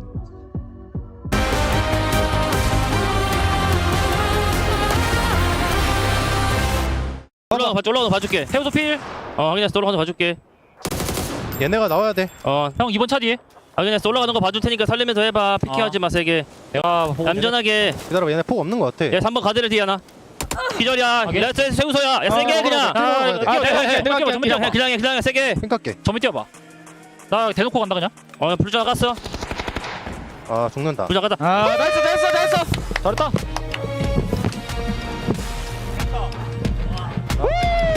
무사클 주는구나. 애때밌구나. That's right, F and Pyeongchang here is here to play. They are the only team from South Korea being able to put up numbers alongside T1, alongside Gen.G. DM Freaks need to do the catch-up. Crazy stuff happening here at the Esports World Cup, Martin. It's actually just the best performing region right now. Correct. The worst team right now in Korea coming in here to Esports World Cup is Freaks, 45 points. It's actually insane how well they've been able to do. Gen.G obviously surprising us. They're sitting on 54 after their just 6 games played here. But both FN Pocheon and DN Freaks, 45 points both right now with 1 game to go. That's quite impressive. Also T1, sure. They had a bad day today, but still they're going to be having enough points to be safe inside the 60s. Yeah, they should be able to qualify, especially off that. We talked about the cutoff being 65. They're already there. They still have another game. It would be highly unlikely if we didn't see T1 also qualify off of it. As we watch the replay, I do want to point out a shocking amount of Dragunov kills in this game. It seemed like that was the MVP for a lot of these teams in that wide open space south of the city. Very tough end game for a couple of our teams. I thought Na'Vi might have a little bit of a bigger moment. Freaks not able to sort of hold their ground as the pushes came in. And again, my heart went out to Liquid to see them again just sort of shedding people as they continued to move down this circle, and that's kind of been their problem. I think the most unfortunate thing is that had they stayed with the way that circle shifted back, they actually would have been okay. Mm-hmm. Fair. I mean, it's tough to get in the groove here when you've missed out on some lands. But let's take a look at the points coming in from this one. South Korea, absolute donking this lobby. We've got 21 points for FM Pyeongchang. We've got themselves DN Freaks with 18 points. Therathon 5. Again, you know what, Martin? Little Therathon 5 just doing the do, getting themselves 2 wins, getting themselves 14 points. What a day for them. What? 57 points total so far in 5 games. That's quite impressive. Crazy. They might break rocks from yesterday. That'll be crazy to see. But then again, that's what you get when you have 2 wins. You got confidence. You just full sending it. I mean, absolutely. Their ability to sort of close out these games, even at the end there was a moment where I'm chuckling and saying, well, maybe they could beat them in a 2v3 because they have, in the last 2 games, put up some really great closer moments. Their position was impossible, I think, to win that one. But again, the fact that they were going into it confident, they were still looking for those kills, they were still trying to get their flushes. Therathon 5 seems like they're feeling very comfortable. You see performances like this and you think to yourself, why aren't they at literally every land? Do you know what I mean? I was just about to say this is some of the best PUBG we've actually seen them play, and Rosted obviously is leading them to victory so well. More importantly, like you said, they've been able to close out fights just so decisively, right? And that's not something that we see. I mean, they tend to be a little more scrappy, but they're just running teams over right now. I mean, I think the answer to why we maybe not see them as much as we'd like to is because I think getting qualified out of their region is incredibly difficult. That's fair. It is a brutal region, and as you've seen, like, they're best when they get to these end games. They sort of survive with 3 or 4 alive, and I think that is, again, a little harder to do in some of those APAC qualifiers. Yeah, I'm excited for them. Honestly, like, they're looking like one of the stronger teams coming out of the region right now. And again, as you said, how difficult it is, them coming in here, dominating this group stage. I just hope that they can kind of evolve into what's going to be needed to be done in the finals, because it's going to change. The meta's going to change. You're not going to be able to just go out and dunk. They landed on the top building in Poso, right? And just started shooting everyone and still got down to being 3 alive and kind of a little bit of a lower spot outside of it, right? And still just shooting at everyone, getting the kills, because everyone is still feeling the pressure. Once you get into the finals, everyone's going to be starting on equal footing. Everyone's going to be playing from the first game on. You're like, I hope they keep evolving. And I'm like, that's true. But honestly, if APAC in South America keeps evolving the way that they have, we're just never going to see, traditional Western teams in there again. Because these guys have really changed the way the PUBG's played. All right, here's the overalls at the moment. You can see Therathon 5 has moved up to 6th place already. As long as they don't absolutely flub it tomorrow, they're going to be going through into what's going on. What's up? It's on 5th. That's what they're going to be ending on. No, they're going to take over. All right, Toyo. No, stop. This is I'm shutting this down before it continues. I was just about to get up. Thank you so much. Yeah, Godspeed was going to walk off set. Let's take a look at our 9th through 16th as well. There are definitely some teams in the danger zone, Toffees, going into our last game. Yeah, I mean, I think that's the real issue as we go into here and we see that last grouping. I think for me, one of the teams that we've kind of kept our eyes on throughout the day that is maybe where that cutoff vibe is going to be is Na'Vi. Again, Hakatori did put some points up in that last one, but again, they're not not grinding out as quickly as they need to. And again, there's a bunch of teams down here on the bottom that are shocking to me in some ways. Virtus Pro, who started so freaking strong, all of a sudden just drops the ball. You pointed out in the green room, literally the same point total as Liquid almost, and we talked them up so much at the beginning. I think we could almost write Full Sense and Buriram off here, God. Yeah, I was going to say, at this point, Full Send, Buriram, love you guys, but it's just not looking like it's going to happen. 38 and 32 points there. Like, that's just not happening. We're potentially could see one of them going into 17th today. Unless. No. Don't you dare. No, it's T5. They killed 33 people It's and get a win. T5's day today and Korea's day today. So just calm down here. It's going to be fine. I'm calm. I'm good. I do think one of the issues that our teams for tomorrow are going to run into is at the end of today, when we've only got really 2 teams that have sort of been knocked out, that's not that many. That means that there's a lot of spots for shuffle tomorrow that will be stressful for our teams coming in, particularly considering the fact that the wheels come off tomorrow. There's going to be a lot of crazy things going on. Do you recall how many points Na'Vi has currently?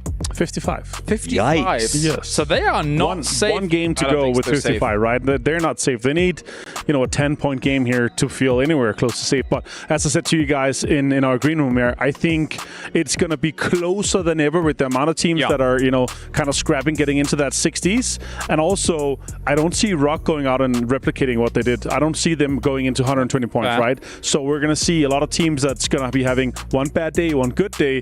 Tomorrow, it's going to be real rough. Sure, it's going to be 2 teams maybe from Group A that's going to be going out, right? But that means we're going to see 3 and 3 from the other groups that's going to be knocked out tomorrow. It's going to be very difficult. And I think you throw into that this new mix-up of, teams can now effectively hot drop to try to find extra points because of the blue chip revive. And so that does mean that there's this whole extra pot of points being put in, teams with an impetus to be aggressive. Tomorrow is going to be chaotic. So if you're a team like Na'Vi who's sitting there sort of watching from a distance, or worse, a team in the lobby fighting for those last couple of points, it's going to be tough. Well, as mentioned, Na'Vi obviously did do something in this game. Very importantly here, Godspeed. Do you think that they can kind of shuffle things forwards with one game remaining? As long as they break 60, I think they'll feel slightly safer. But the issue is they're still not necessarily safe, right, on that cutoff. Unless they have a big game, they get 10, 12, 13, 14, 15 points. I think going into tomorrow with less than 60 is going to be very unnerving. GameStart winners also on 55, right? They also needed a game like that. True. That could be the 2 teams that are fighting for that 16th place point, right? So that's the team you kind of want to know, okay, can we third party a fight like that? Could we get those 2, 3, 4 points from wiping a team that we're directly competing with? That'd be huge. And put them a little bit below you, so when that cutoff comes by tomorrow, you're not as stressed. Interesting strategy, but again, the risk of making that move early is going to be incredible. It has to be close. Yeah, 100%. Yeah, I'm thinking, because obviously we had a few eyes on Na'Vi right here, Martin, considering how they come in, how Extends may end up playing for that roster. Obviously, you being an expert when it comes to PEC, how have you seen him play throughout this for this LAN? I mean, it's been years where he's actually been able to play really well, but there is a lot of pressure from him coming in. It's his first LAN with the lineup, right? And I don't I had to talk to him. Like, the nerves could be something that could be huge for Na'Vi, right? But the 3-man core for the rest of the team, that should just be enough alone from that to get them into the finals. Like, they've been there so many times.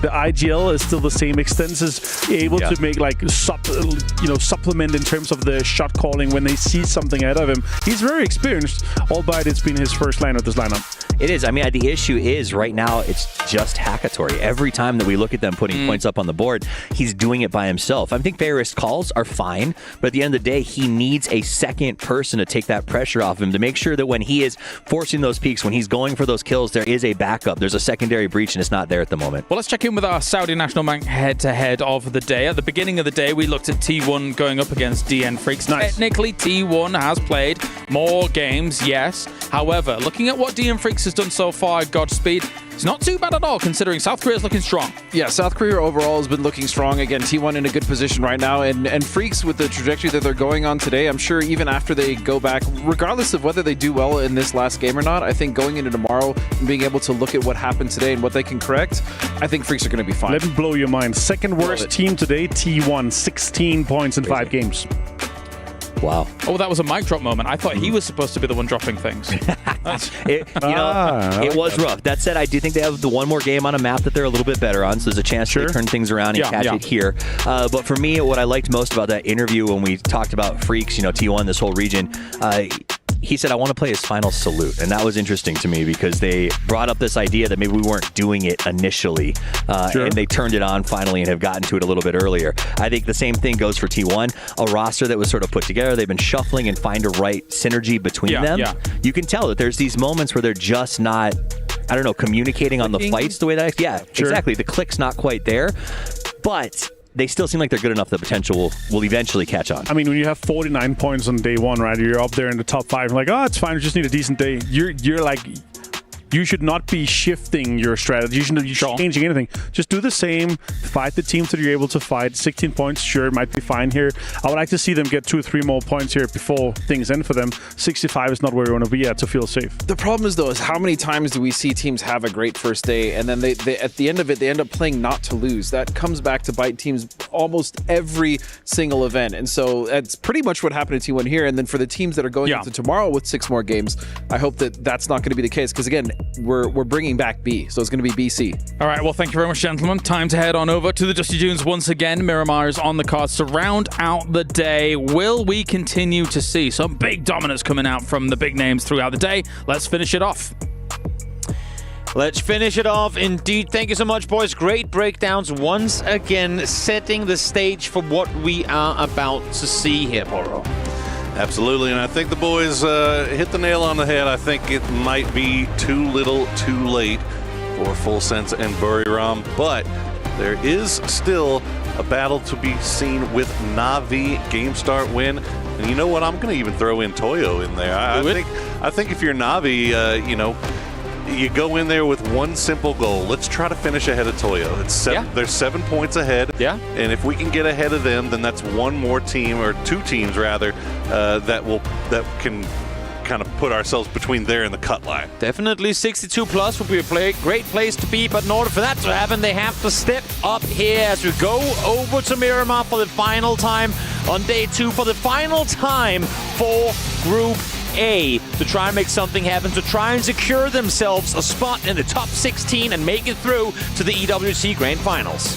And the last chance for some of our Group B teams, kind of get themselves, or Group C teams rather, get themselves in a better position with 1 day remaining. I know we've already kind of beat to death that Team Liquid having a kind of a rough day, but they aren't the only ones. Definitely.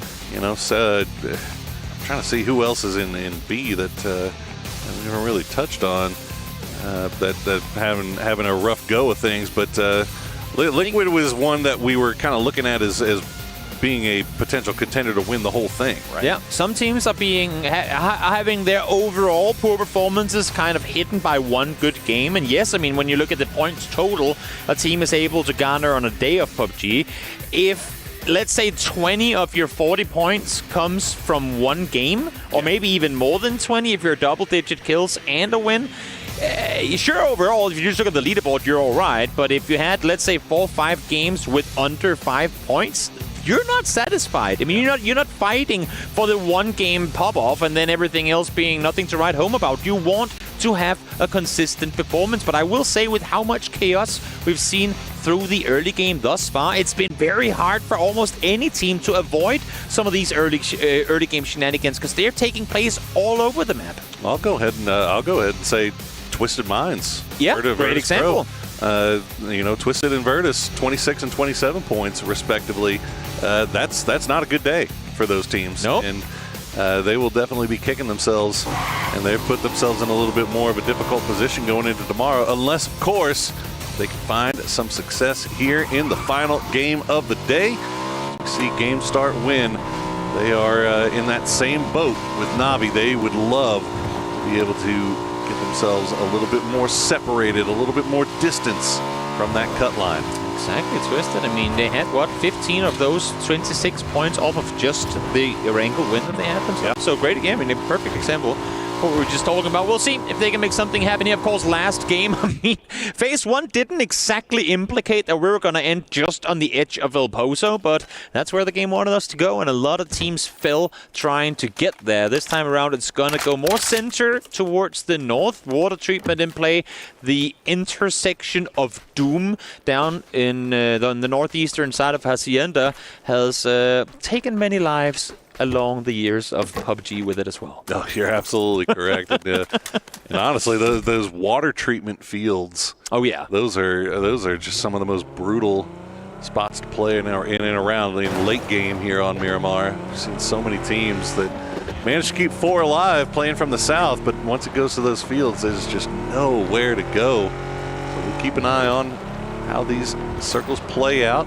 Team Liquid very close to the middle here. T1, despite having a very rough day, fortunately for them, yesterday's work may prove to be enough, as they are sitting in 3rd overall with 65. And I don't want to call Paperthin a guy that curses teams, but he brought up earlier because I was but here I go. But here I go. I was sat with him earlier today when he met up with Sonic, and they just for a brief moment mentioned PGS5, and Sonic looked at him like, "We don't talk about PGS5. We fell short by a single point. Don't mention that one again." My boys, while I like to think 65 is golden, if the desk math is right, and we might be higher because, of course, now you can revive players and that adds more points available in kills in a game. If somehow T1 were to fall 1 point out of contention again, Sonic's going to come over to Paperthin and go, "Bro, why did you do me like that?" Look, I'm all about this let's play in Paperthin for everything. Yeah, sure. Why not? Especially for the Korean team, whom he loves so much. Well, 17, 69 points overall so far. I think they're fine. As far as this, you would have to. You would assume. Like, it just seems like there's nobody, and that's the thing. There's so much parity now. Nobody's really just running away with exactly. There are enough underperformers right now that the 65 should. I'm not going to say will. There's no point sponges. Be all right. We'll see, of course, at the end of tomorrow how that's all going to play out. For now, we are making our way through this tricky field that T1 is trying to master. And so far, I mean, despite a couple of flips, they all still 4 wheels on the ground and making their way north. I like this pathing from them. Don't go through Picado. Don't just take the straight line towards the north. There's way too much to lose, potentially, if you end up here with a 0-point game. So play it smart, do the wide wrap. At least to the most extent towards that eastern side, play it safe and do what you're good at. Yeah, stop down, scout ahead, exactly. Take your time, there's no rush. Exactly. See if they continue the path that they're on. They may, I would think they're playing get close to TDT, but it looks like they're going to cut. Yeah, they're going to cut north again, so looks like they'll avoid TDT for the time being. Meanwhile, game start win. Just passing El Pozo, continuing their wrap towards the north. But I think that's also, I mean, just stay on C1 for a second. I think that's also why they're rotating this early, because they know there's multiple teams in and around Los Leones, and they want to beat them on their initial rotation. They don't want to be held back, kind of sitting in a traffic jam behind all these teams, either fighting in front of them or doing all that stuff. They want to sit, edge side circle, potentially in and around Mina's graveyard split. That look forward, but also have a guy looking back with a high ground advantage where you can go, if anyone's coming from behind, we should be good. Having said that, it is currently a bit of a race between the Daredevil team, TDT, and T1. They are side by side down towards the south. Could offer, depending on their loot situation, could offer an opportunity. They're out of the vehicles now too. Yeah, could offer just if you're being opportunistic for T1, maybe go for a little campy camp, but it looks like TDT is going to be the ones taking the shots into the back. As we're watching VP, VP chilling. They have plenty of space. They're passing by Impala. They got a free route right into Minas Generalis. There's 3 guys shooting in type, and they're 2 in that vehicle. I would love to see how that's going to pan out. Looks like they got away. Exactly. They just exactly get over the ridge line. I think someone might, I mean, we didn't see it, but I think he might have flipped a vehicle. They had to get 2 over in that car because they stopped for those 5-10 seconds. That allowed for TD team to catch up to them. But luckily for T1, they get to live with the scare. And now, not only do they beat TD team to Minas, they're also sat here ready for Virtus Pro should they opt to come this way. But as we can see on the map, as I encourage all of you to have the map stream open, BP is not all about going into Minas proper. They want to go east around to look further towards the north. Toyo. One of basically our farthest from the zone right now. We saw T1 and VP make their way into the south. TDT not too far behind them, and Toyo, Full Send, and Petrichor Road going to be the only ones that are not already inside the zone. Na'Vi, meanwhile, have control over a large swath of territory on the north side, and they're going to spot out game start win from range, start taking a few shots. Toyo, one of only 2 teams thus far in the tournament with 2 chicken dinners as well. Yeah, and there you go. Yeah, we'll see if they can make more of it here in their final game of the group stage. As you said, they're far, far away from the circle. In the meantime, Virtus.pro, they're pushing further north. They wrapped around Minas, and in doing so, run straight into DN Freaks. And well, Freaks, they weren't grouped at the time of arrival for Virtus.pro, so the orange polar bears make a swift deal of dismantling at least one of their players, and a big loss, because that's Salute. That's not a player you want to be missing early on if you're Freaks. It's also a nice little come up for Virtus.pro. It's definitely one of the teams that we mentioned a little bit slow to start here on their first day of play. Heather getting a little close there to 17, but fortunately able to pull back away in that speedy little coupe as T1 trying to find a place to sit around and wait. Yeah, there it is. Yeah, Salute.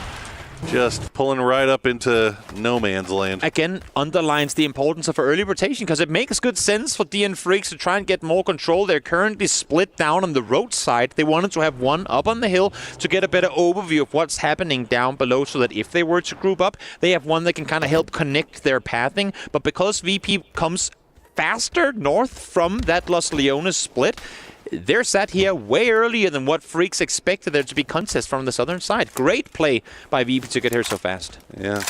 Good play by VP, and maybe a little bit of a misplay there by Freaks trying to... I don't know if you can fault them, though, because normally opposing teams wouldn't be here so fast. Well, I mean, you say fast. You should be careful. It's There's 8 no doubt. minutes in, right? Like, they were already in kind of a 2-2 split. It was greedy. I will agree. It was greedy. Maybe making the decision to go for that high ground spot just a little bit too late. Also, because when you're coming from where you were, there's no way to scout it. There's no way to be safe on your approach, and he went up solo. Not just a solo, but it's Salute.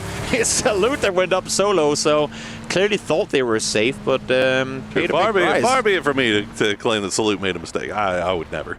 You would never. I would never. Well, Toyo someone on the team told him to go against his own will. Exactly. Yeah. Exactly. Well, Toyo eating a little bit of blue zone. Petrichor Road doing the same as we wait and see where Circle 2 decides to take us. It looks like most everybody favoring towards the center. You have a diagonal look at that. That's going to be good news for basically everybody. Yeah. As just a few teams have to reposition just a little bit around water treatment. I was going to say, you have a diagonal running northwest to southeast where almost all players are lined up on, just with what's playable and what's available in and around the valley point here. But now, with the circle shifting somewhat center, and as you're saying, Paul, the vast majority of players being in already, now it's about grouping up some of those four-way splits, make it a 2-2 instead, maybe even collapse all 4 players onto one building, and pray to the PUBG gods that you have found the one there the circle will come to.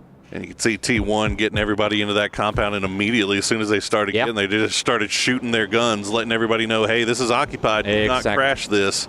If you do, you're going to have to face us. Same thing here. Yep, Virtus.pro still holding on to the top. TDT is going to hear those shots, and you can see Huang just off to the side. That is low ground, but he's going to hear those bullets and know that they have to make their move off to the north. I was going to say thank you, TD team, for getting back in those vehicles, because I feel like you have too much to lose in trying to dislodge VP in this position. They have 2 players already on the northern side of the valley. It's far edge. There's too much to lose in trying to... I mean, I get that they want to stay up there, most importantly, to make sure no one is wrapping in behind them, because they are going to play edge on that northeastern side. But for now, they're wide split. They're running into FN, and unknown to them, they have Petrichor coming in on their eastern side. So TD team, you got to group up fast and kind of collect the intel you've been able to gather over the last 30 seconds, because you're soon to realize that you're on a very, very crowded side of the circle. I'm not sure what the heat maps kind of tend to tell us about where these circles tend to go, but anecdotally, it feels like we see it go south. There are certainly some magnet compounds in these circles. Yeah. Yep. Well, let's see where DN Freaks go here. They're going to run into the south side of a very wide spendable split. Delwyn all by himself. Tanvu was coming over in this direction, and he's going to get there. He's not pulling off. He's coming in here and getting involved. I was going to say, Tanvu, you better come to be picking up Delwyn, but they seem like they're going to stick around. Their 2 teammates have a position from where they can apply suppressive fire, but if this fight takes place on the inside of this compound or on the eastern side, they won't be able to do a whole lot to help them out. Tanvu's now been caught out here on the other side as well. Throw a nade, get away from here. I know you're Tanvu. I know you have a Gross on hand, the level 3 gear, but there's no... I mean, again, they're in first place. Theoretically, they have nothing to lose, and if they can limit the chances of Freaks to make finals, it's worth. But right now, they shouldn't know that it's Freaks, and now they know. And speaking of nothing to lose, they called down the other two, so they're they're collapsing. Full 4-on-4 fighting this, and they would love to be able to take care of the Freaks. VP coming in as well. Already gone out. VP, they took their time scouting out their next move, and their next move brought them just south of this fight here. But Buriram on the other side of the road may put a pause on things here. Human will go down to the Molotov. Unsure if intentional or not, but it worked out perfectly. Chloe's lobbing a molly on the upstairs of that backside building, but it hit just over the staircase, so it took part of the downstairs as well. Gets the flush on one, gets one more player down to low HP, so it can't do a lot. And for now, Heaven is going to be sat here all on his own, staring at a nade, but able to live through it. Oh, here comes the push, and Heaven will go down. Man, this is not the Expendables team that you want to see in your lobby. They are bursting with confidence. But this is the Expendable teams that won PGC last year. Their coordination, their execution on this play, yes, it's a nade, not a flash, but there's no way for him to get the timing right on when they're going to swing the corner. One goes far, one goes close. Great execution. You don't get to see many teams go in 1v4 DN Freaks, or 3 I should say, because Salute fell earlier, but that was still an incredible performance by the Expendables. New circle does pop, and it is going to favor over by water treatment. We see a couple of E pickups in the air. Petrichor Road going to be one. It looks like TD Team will be the other. FS are kind of involved over here on this western edge with GameStart win kind of crashing around in their compound. I'm not sure if Full Send knows about this and what has already been a pretty rough week so far for Full Send. Does not look like it's getting any easier right now. One Full Send player down already. Now they're starting to learn that they're pretty much sprinting towards a Wasp's Nest that they should not be in. Floki able to find one more. That's Starlord falling down. As Petrichor tries to make landfall, Beamy won't make that easy for them though. Twisted Minds joining forces, as well as the European teams are doing what they can to take out Petrichor Road before they hit the ground. What either a well-timed or a poorly timed sandstorm, depending on who you're rooting for. But T1 continue to make their way down as you see TDT in the skies above. T1 just going to regroup here a little bit on the south side. They've got the flare. Where are they planning on going? Are they praying for outside circle PRDM that can keep them alive here? Sure. Well, okay, never mind. They had Ian in the car, so they will get that res back up. So they'll remain 4 strong, playing from the south here. But it was definitely a close call with the Expendables as the center of this zone. Goodness gracious, look at all the Skittles. Yeah. As looks like 17 going to be able to get Lil Ghost back as well. That's a blue zone commitment if I've seen one from 7-7. They have what we like to call the magnet compound inside circle. Xiaowu and Xiaobei holding that as a 2-man right now, because 7-7 is in San Martin trying to get their last teammate back on his feet. So a brave commit for 7-7 to leave the boys in prior real estate here on the southwest side. We got another APAC battle going on here on the southeast. One knock for the Expendables as Buriram trying to find a path into this next zone. They've got 2 heading off to the north. Looks like Khan and Ruse will be joining them shortly, just on the backside of FN, who are wrapping around on the north. Meanwhile, Navi, look at the split that they have all on the north, just taking up so much real estate. And this is what they like to do. This is how Navi has played the game for so long. Give them space and they will take as much as they can possibly get. They have effectively, I mean, they had half the previous circle to themselves, and they didn't come by that easily. They just dared to peek over the next ridge, peek over the next hillside, and they have so good communication amongst one another that they're able to maintain these splits for long. Now they've all called the track that FN is coming their way, and look at how they're collapsing up on that northern side to deny them any sort of entry. As we look back towards T1 here on the southern side, they got themselves their tank. You can see Hither is slowly making his way through the fields, but where do you go if you're T1 from here? Yeah, this is rough. You got Team Liquid in front of you. You got Koyo in front of you. Purdy Curdy was the first one sent out from Liquid to try to find a foothold, but he gets taken down. So the rest of the team still in the compound waiting and trying to see if they can maybe figure out where everybody else is going to go before they have to make their move. Toyo, meanwhile, they're just going to send it right into that southwestern side of the water treatment plant. And that is tenuous at best. An ugly rotation, but somehow actually works out for them because the teams around them have to take into account that there could be opponents nearby as well. Emmy, though, trying to stretch it a bit too far, will be caught in transition as Stanadol is able to find him, and now is when the nades are going to come in. Twisted are so good at maintaining buffer space. They don't want to have opponents lying right next to it. It's simply too dangerous. So look at how they're flexing out to try and take him out. They're doing everything they can, but the utility is just not falling where it needs to. They take out the vehicles, but don't take out any of the players.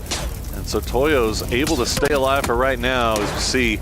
Coach from Liquid doesn't seem too excited right now. Nerve-wracking times right now, as Liquid is still trying to find a foothold in on the south side. I mean, they got a quarter of a wall, maybe a couple of centimeters inside circle, but they know full well that T1 is going to come over the hill with a tank in just a moment, and you better be ready to obliterate that thing as it comes right over. EN is going to make a run for it. How do we accelerate uphill in BRDMs? Let's see. Go out and push the back of it. There we go. Downhill, though, that's another story. What's going to happen here? 4 guys, 1 BRDM. What's going to happen as Team Liquid starts shooting? Oh, who's got the Panzer? Somebody's got to have one. Well, T1 not going to wait around too long to find out. So far, so good. The grenades that Twisted Minds couldn't find, 17 was able to, and Toyo will be taken care of as T1, well, they find a way to get their tank inside. You know what? Sometimes it just works like that. Go straight up the road, hope for the best, because the opposing teams around you have other things to deal with than a tank strafing by.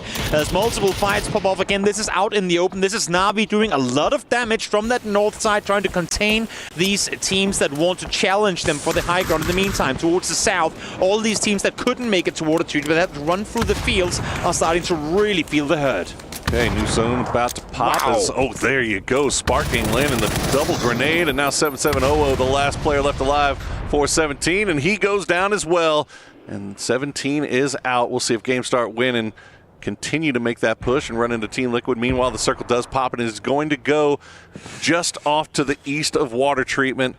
Na'Vi still have a ton of real estate to play around, and they would feel even better if they could get rid of Bury Round. That's the thing, right? Because they have that real estate for now, but look at the circle. I love the fact that we have it in the bottom right here as well. You can see Na'Vi full yellow control towards the north, but they too will have to make their way inside this next circle, and once they do, it's not going to be as easy to maintain buffer space as it is right now. So the more you can do of damage now, before this circle starts closing in, which is any moment now, the better off you're going to be as Glorious. Once again, I feel like he's got to be the one at this point with the most mortar damage in this tournament thus far. I mean, he has been making him work right now for him. We'll see if Team Liquid can find a way to get in. Yeah, and there's Bury Ram still engaged with Na'Vi. They've got a path inside the zone. It's pretty easy. But they would, again, like to clear themselves. Exactly. I mean, they're in the same situation as Na'Vi, right? Like, they would love to be able to kind of have this claimed and not have to worry. Exactly. See him, GameStart win, making the run on forward. It's just the two of them. Ming and CC are alone in this engagement. They have 2 players behind him. The timing is off, but the util is not. Ming able to get one. CC with the follow-up. Peek over, and Ming with the double. This lot just takes out Team Liquid. A 24-point day one for Liquid. Not something for them to be satisfied with. No, definitely forgettable, but shake it off and move on to the next one. That was just always going to be a rough utility battle there. As GameStart win was right on the edge of that hill. Those are incredibly hard grenades to hit, even for a team that's as skilled with that offensive utility as Team Liquid is.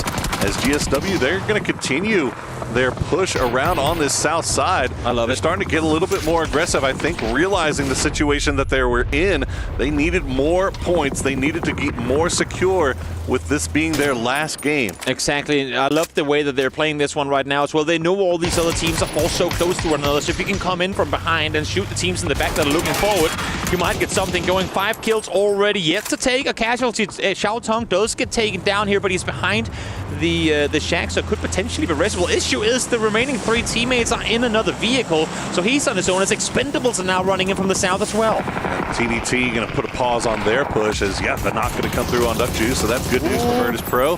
And actually good news for GameStar Win as well, as they find the angle, steal the points away, and that's 6 kills now for them. Virtus Pro trying to hold the line. What? But what a spray from Bell. Who was that won that That's fight? AC. That Ming is AZ. Yeah, there you go. Beamy now. Beamy now the last player left alive for Virtus Pro, and he is already down to half HP. A rare 1v1 lost by Nixie there, but AC shut him down, and just like that, VP down to Beamy. And in the meantime, up in the northern side, Navi, I mean, they're effectively fighting GameStar Win for that potential bottom spot in the finals, and they're not liking to see that GameStar Win is starting to rack up this many points. No casualties on their end either, as they should be able to get their last player up. And now, as we were talking about before, they're forced to make their move on in now. They have been able to get a knock onto Buriram, and they've been able to maintain a distance to them for a while, so they should be all right. Their mission, though, does not come with a lot of kills, just the 2 that we've seen thus far. Telling you, Navi and Buriram have been fighting their own personal war over here. Yeah. The whole rest of the game has kind of passed them by, and now it's all down to Ruse as Navi collect their 4th kill. Ruse has been spotted out by Theraton 5, though, so he is going to have to get on the move once again.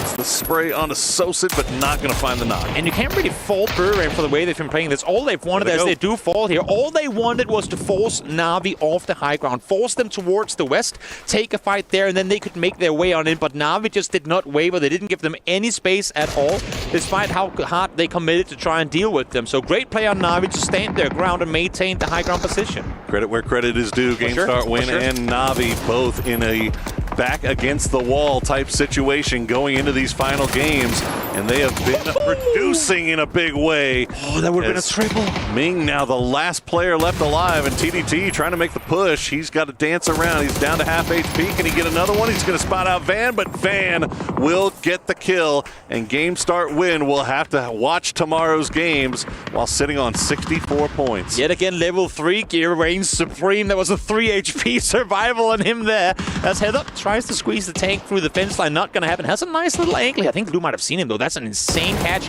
If he did notice him, tries to peek around the corner. Not able to get him. Nate, cooked, primed, lopped on over. Lou might be caught, take damage, but no. Able to get away in time. I think if you're Navi, GameStar Win, Navi are really just still 4 up. All they want to do really is finish ahead of GameStar Win, finish ahead of Toyo, so mission half accomplished right now. And 1 more point will do it, and they are set up nicely, playing from that northwestern side as they add a few more kills to their pouch. Theraton 5 gets eliminated. Great job by Navi to maintain this northern side control. This game has played into their favor. Look at their ammo count. Every single shot they've fired this game has been at a distance. 6 bullets for Soset, running double 5.56. We saw, I believe, Hagatori being down to a single mag as well. They need to start sprinting forward just to get crates and ammo, because they'll be throwing pans anytime soon. Exactly. That scrap with Buriram was done at range. And they, as you said, never really got ammo. an He's out of bullets. Got nothing. Yeah, they just never had an opportunity to go for that res. And now TDT is looking in this direction as well. It's down to just June and Van. So they still have an opportunity here. But look at the send from Hagatori. Definitely. As Full Sense does get eliminated by Twisted Minds, who are also having a big game here at a time when they most needed to. Exactly. Redemption game from them for sure. Yes, 38 is fine, but a lot of those points came off of a single game, and that is not the Twisted we're wanting to see. While they've been somewhat quiet, eyes haven't been on them. They were the first team in water treatment, and they've been able to maintain this position, clear it out completely, and are now coming 4-man strong into the late game as Hagatori continues to do damage. Had to go down to his teammate to find some bullets, but he has 2 remaining. He's got 2 bullets, and there you go. That's 1 extra mag for you to work with. He had 2, but the grenade, he did have a grenade, and he found the grenade onto June. And now Van will get eliminated by Twisted Minds. And so let it be known that the death of Europe has been greatly exaggerated. It is down to Twisted Minds and Navi for our final win of the day. If Twisted knew that there is about 80 ammo split between 4 players right now, they would be grouping up as 4 and running 4. But there you go. The most important care package for Soset ever has just been found. Extens was down to under 6 despair as well. These guys have been shooting all game long. 4 alive, 12 kills.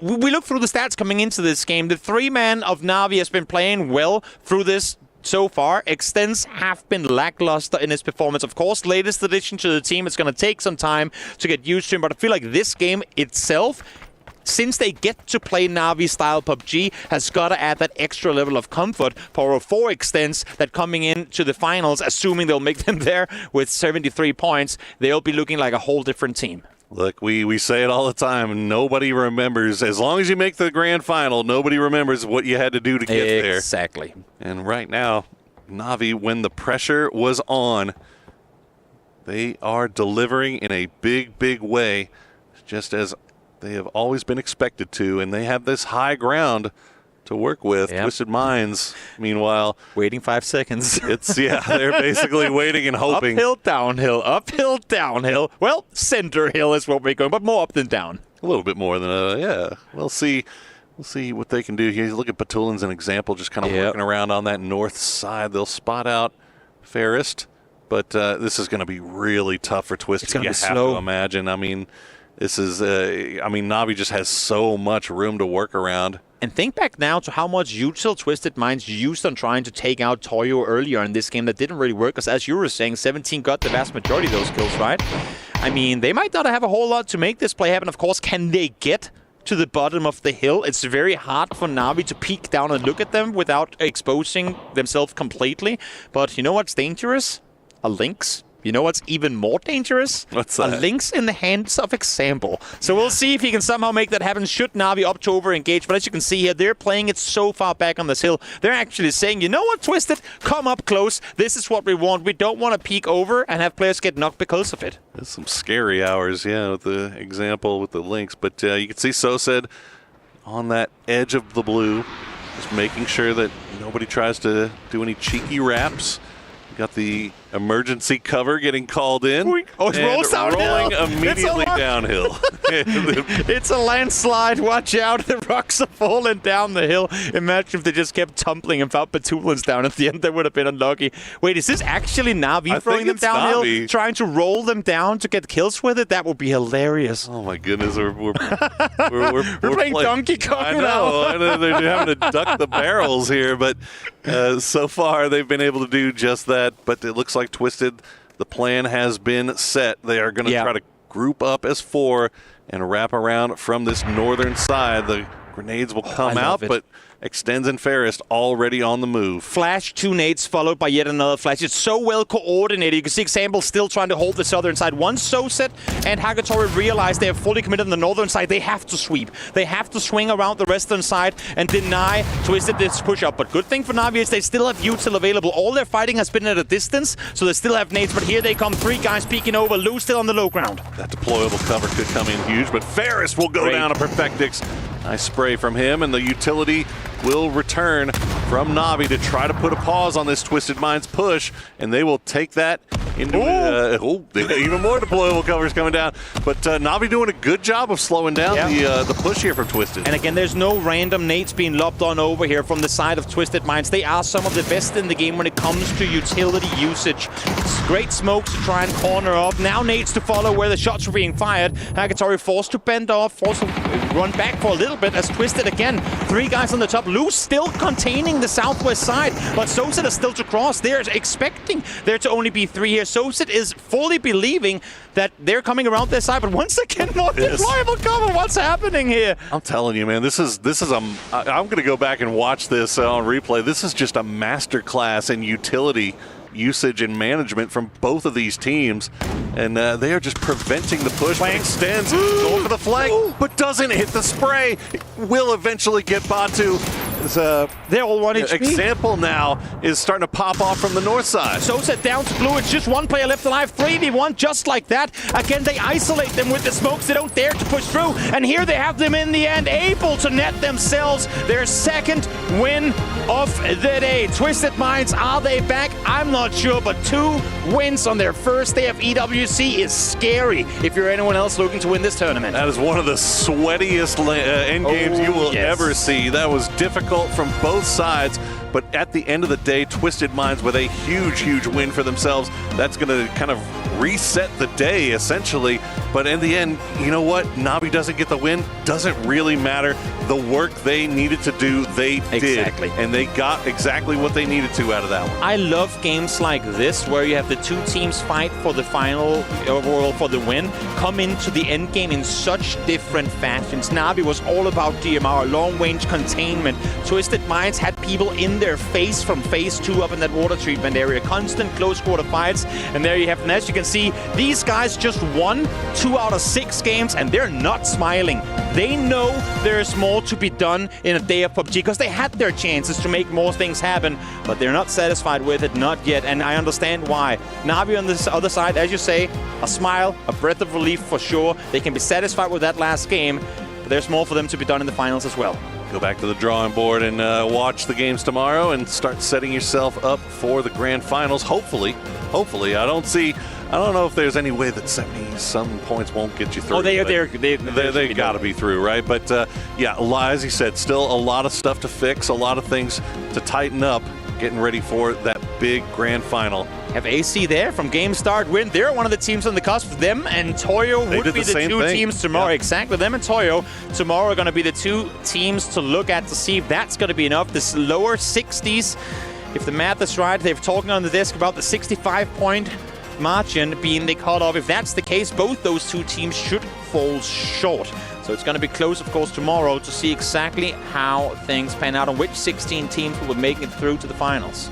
2 wins for Toyo, and it still might not be enough, man. That is some brutal stuff. Well, they've got a lot to think about, and we've got a lot to think about as well because there's one more day of play left. We get to see Group C once again, or Group B rather once again, as it is going to be a fight to the finish. You have to imagine that cut line is going to be so close, especially considering, again, nobody has really taken control of this thing. So that cut line is going to be so tight. Exactly. You know what? We're going to hop down to the stage now where Barney is ready for an interview with Ranger X from Third on 5. So down to you, Barney, to close out the day.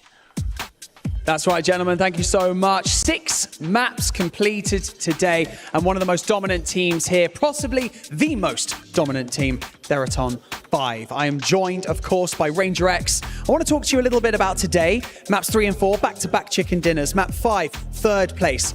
Extremely good. But you know what? I want to hear from you, your perspective. How did today go?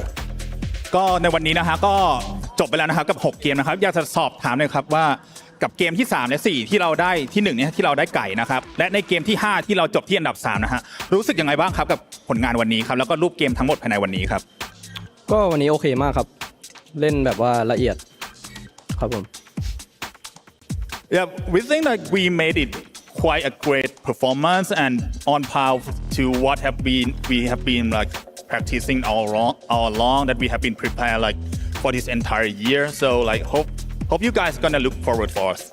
Nice. Now yesterday, let's talk about it. Yesterday you sat on the sidelines, you watched, and I'm guessing you observed and you were trying to, gather strategies and stuff. Tell us how you utilized yesterday's time while you weren't on stage.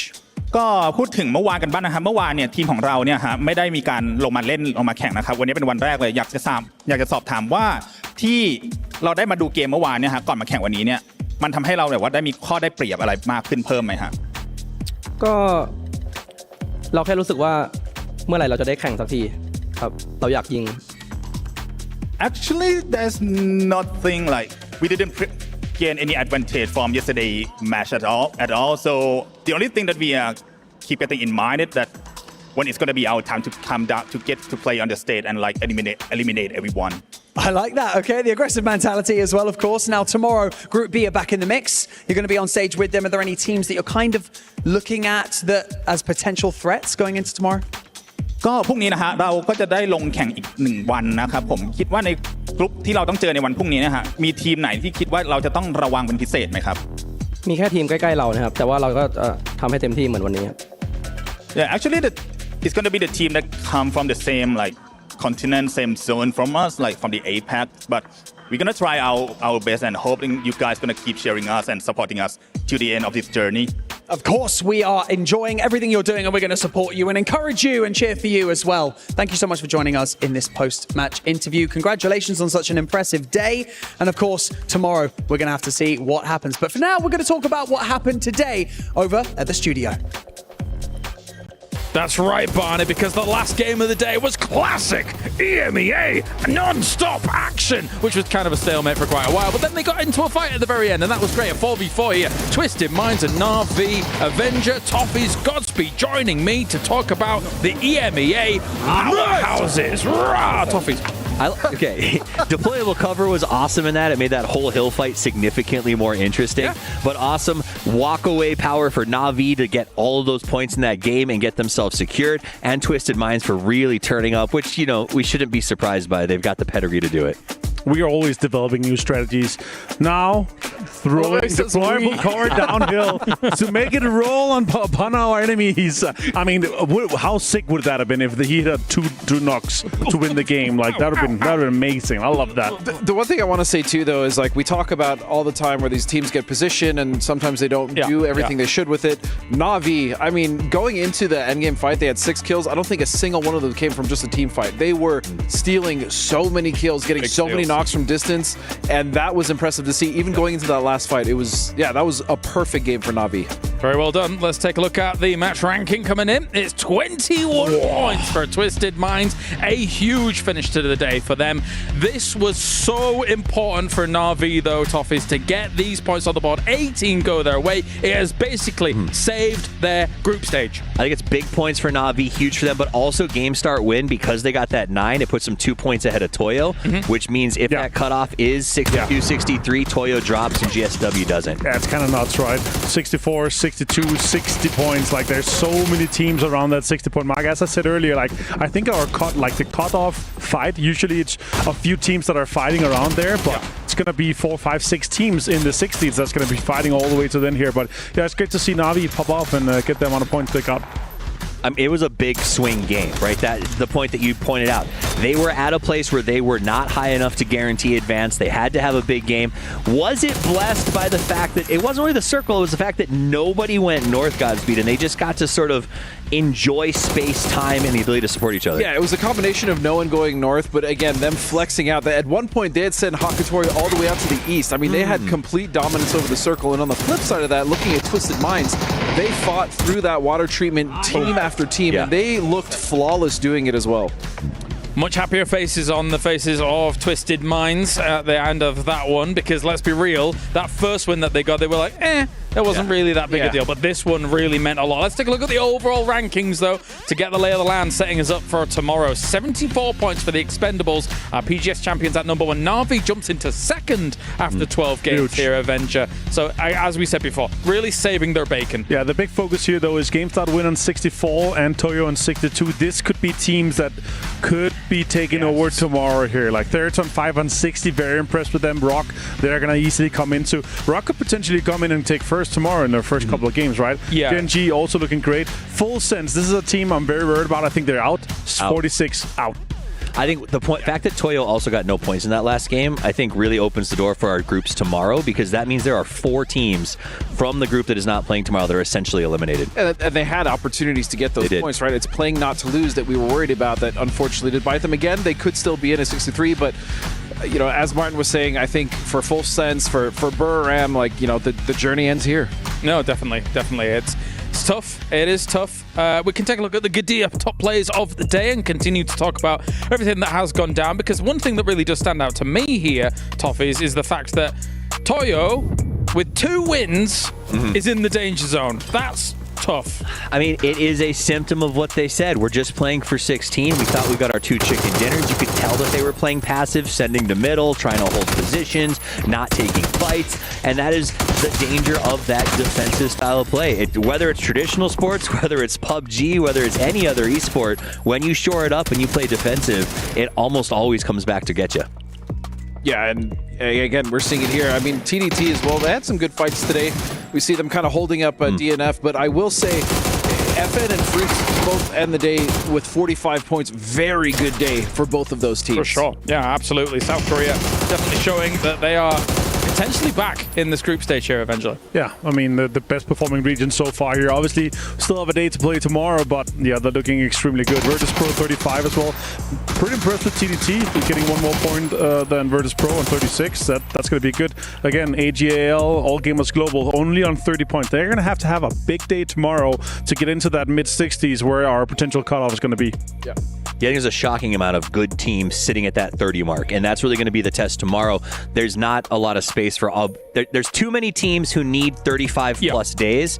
That's the problem. Any one team, right? 35, it's doable, but the fact there's like 7 of them that should be higher is going to be really, really frustrating for the teams tomorrow. All right. Well, of course, whilst this is all going on, lots of stuff going on here at the Esports World Cup. We can head over to Bella, who's with Puckett for a club championship update. Hi guys, I'm at the SNB Esports Arena here to get some updates from Puckett. Well, I heard that some teams made it to the playoffs, some teams were eliminated. Tell us all the tea here. Yeah, it's been pretty crazy in the TFT Arena. We have seen all of the big dogs, 4 of the top 5 clubs out. What's really fun, though, is Virtus Pro, who no one thought would even make it out of groups, is one of those teams making it to our top 8 playoff bracket. They stay alive for VP with a chance to earn even more points. Well, so the only contenders for the club championships, it's only VP now. That would be kind of my thought if you're looking at the big 5. VP is still in it, but another contender is T1. Now, T1 just tied 12th place. They could continue to score 800 more points if they make it all the way and win the finals here in TFT. That would skyrocket them into the top 6. I mean, like the race, we don't know what's going to happen. All right, a lot of excitement here at the SMB Esports Arena. Thank you, Puckett. Absolutely. All right, well, thank you very much, Bella. Thank you very much, Puckett, as well. Good old Puckett, still around after hundreds of years. Love me some Puckett. Whoa, casual straight. All right, but predictions for MVP of the day. I'm going to go with Toffees first. Fluky. Ooh, I don't mind that. You? I'm going to go with a little Tanvu. Give me some Clories in there. Ooh, all right. He doesn't even care. I don't know why I'm doing this. All right, let's get the Estonian MVP of the day and see who it's going to be as I wiggle my little feet around. Ooh, wow. Tanvu. Lovely stuff. 12 kills coming in for him, Godspeed. Well done. Yeah, I mean, he played lights out today. I mean, the Expendables played lights out today overall, especially they had that huge game where they were able to garner a lot of kills. And Tanvu was the tip of the spear quite often for his team in the Expendables. Honorable shout out for Rex that actually has one more kill than Tanvu but didn't get close to the rest of the performance there. So that's pretty huge. Hackatori also 11, Cloris 10, tied with Rosita Jr. on 10 as well. Nice.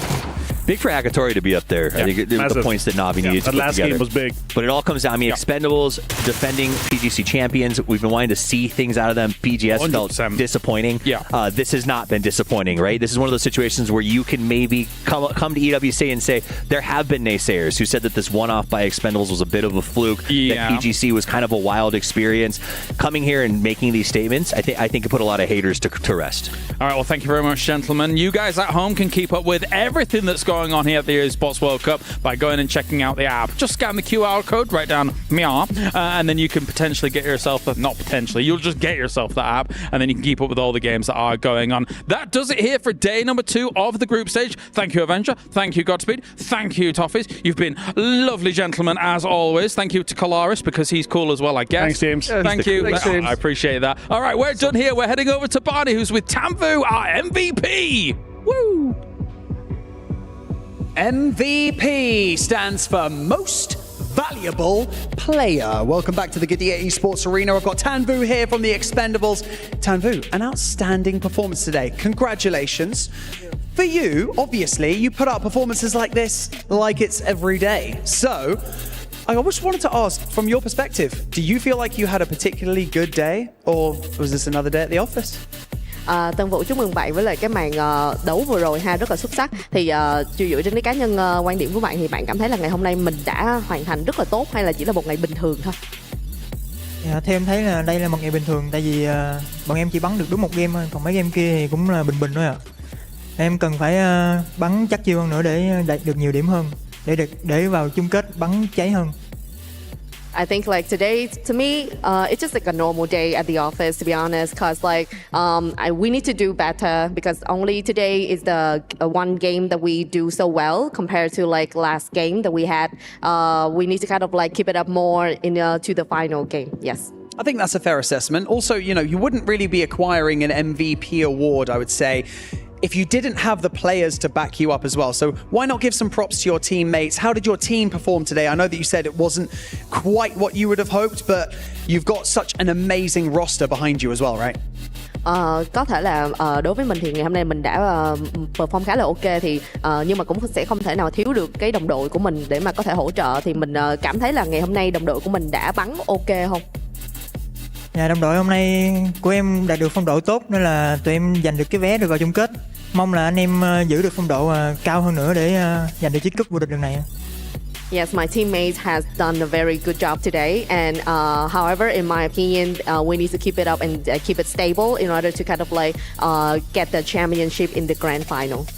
Well, let's quickly talk about tomorrow then, because yes, that's your next opportunity to get into the grand final. I think Group B are going to be coming back into it. I believe you're going to be sitting on the sidelines, in fact. Are you going to be watching anyone? Clearly you've done enough. You're going to be in the grand final. Are you going to be watching for any teams to see if they're kind of putting up good performances that could then challenge you in the finals? Bởi vì ngày hôm nay mình đã chơi rất là ok rồi, thì ngày mai là mình sẽ chỉ ngồi để mà mình xem tất cả những cái team còn lại đấu và mình có chill hơn, hay là mình sẽ kiểu như là nghĩ là mình sẽ có một cái kế hoạch nào đó để mà mình vào chung kết. Thì ngày mai tụi em sẽ tập luyện và ngồi xem lại giải đấu để nghiên cứu đối thủ để bắt bài đối thủ trong chung kết. Well, actually tomorrow I think like our team will try harder to do the practice, and we need to prepare more and more in the grand final. Of course, we're gonna redo the or re-see the match in order to analyze our opponents so that we can do better in the grand final. Okay, well, thank you so much, Tanvu, for joining me here in this interview. Congratulations on a really strong day, and also congratulations for being the MVP. Right there, that ends the group stage day 2. Tomorrow's our final day. We're going to have Group B back in the mix, and we will then find our 16 finalists going into Friday. It's going to be spicy. I cannot wait. We're also going to be crushing some keys, and that's going to be fun. So you're going to have to make sure that you stick around to watch that. Tanvu's signing us off, so I'm going to sign us off as well. See you tomorrow.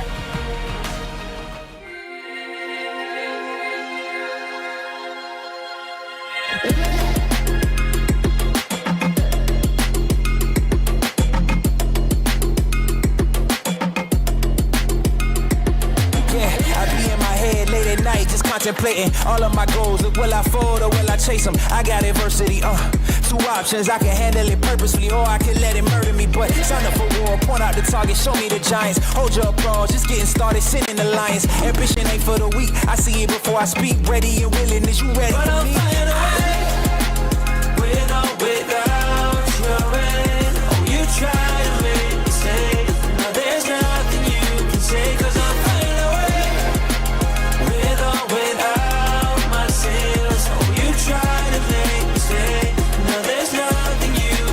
But I'm flying away.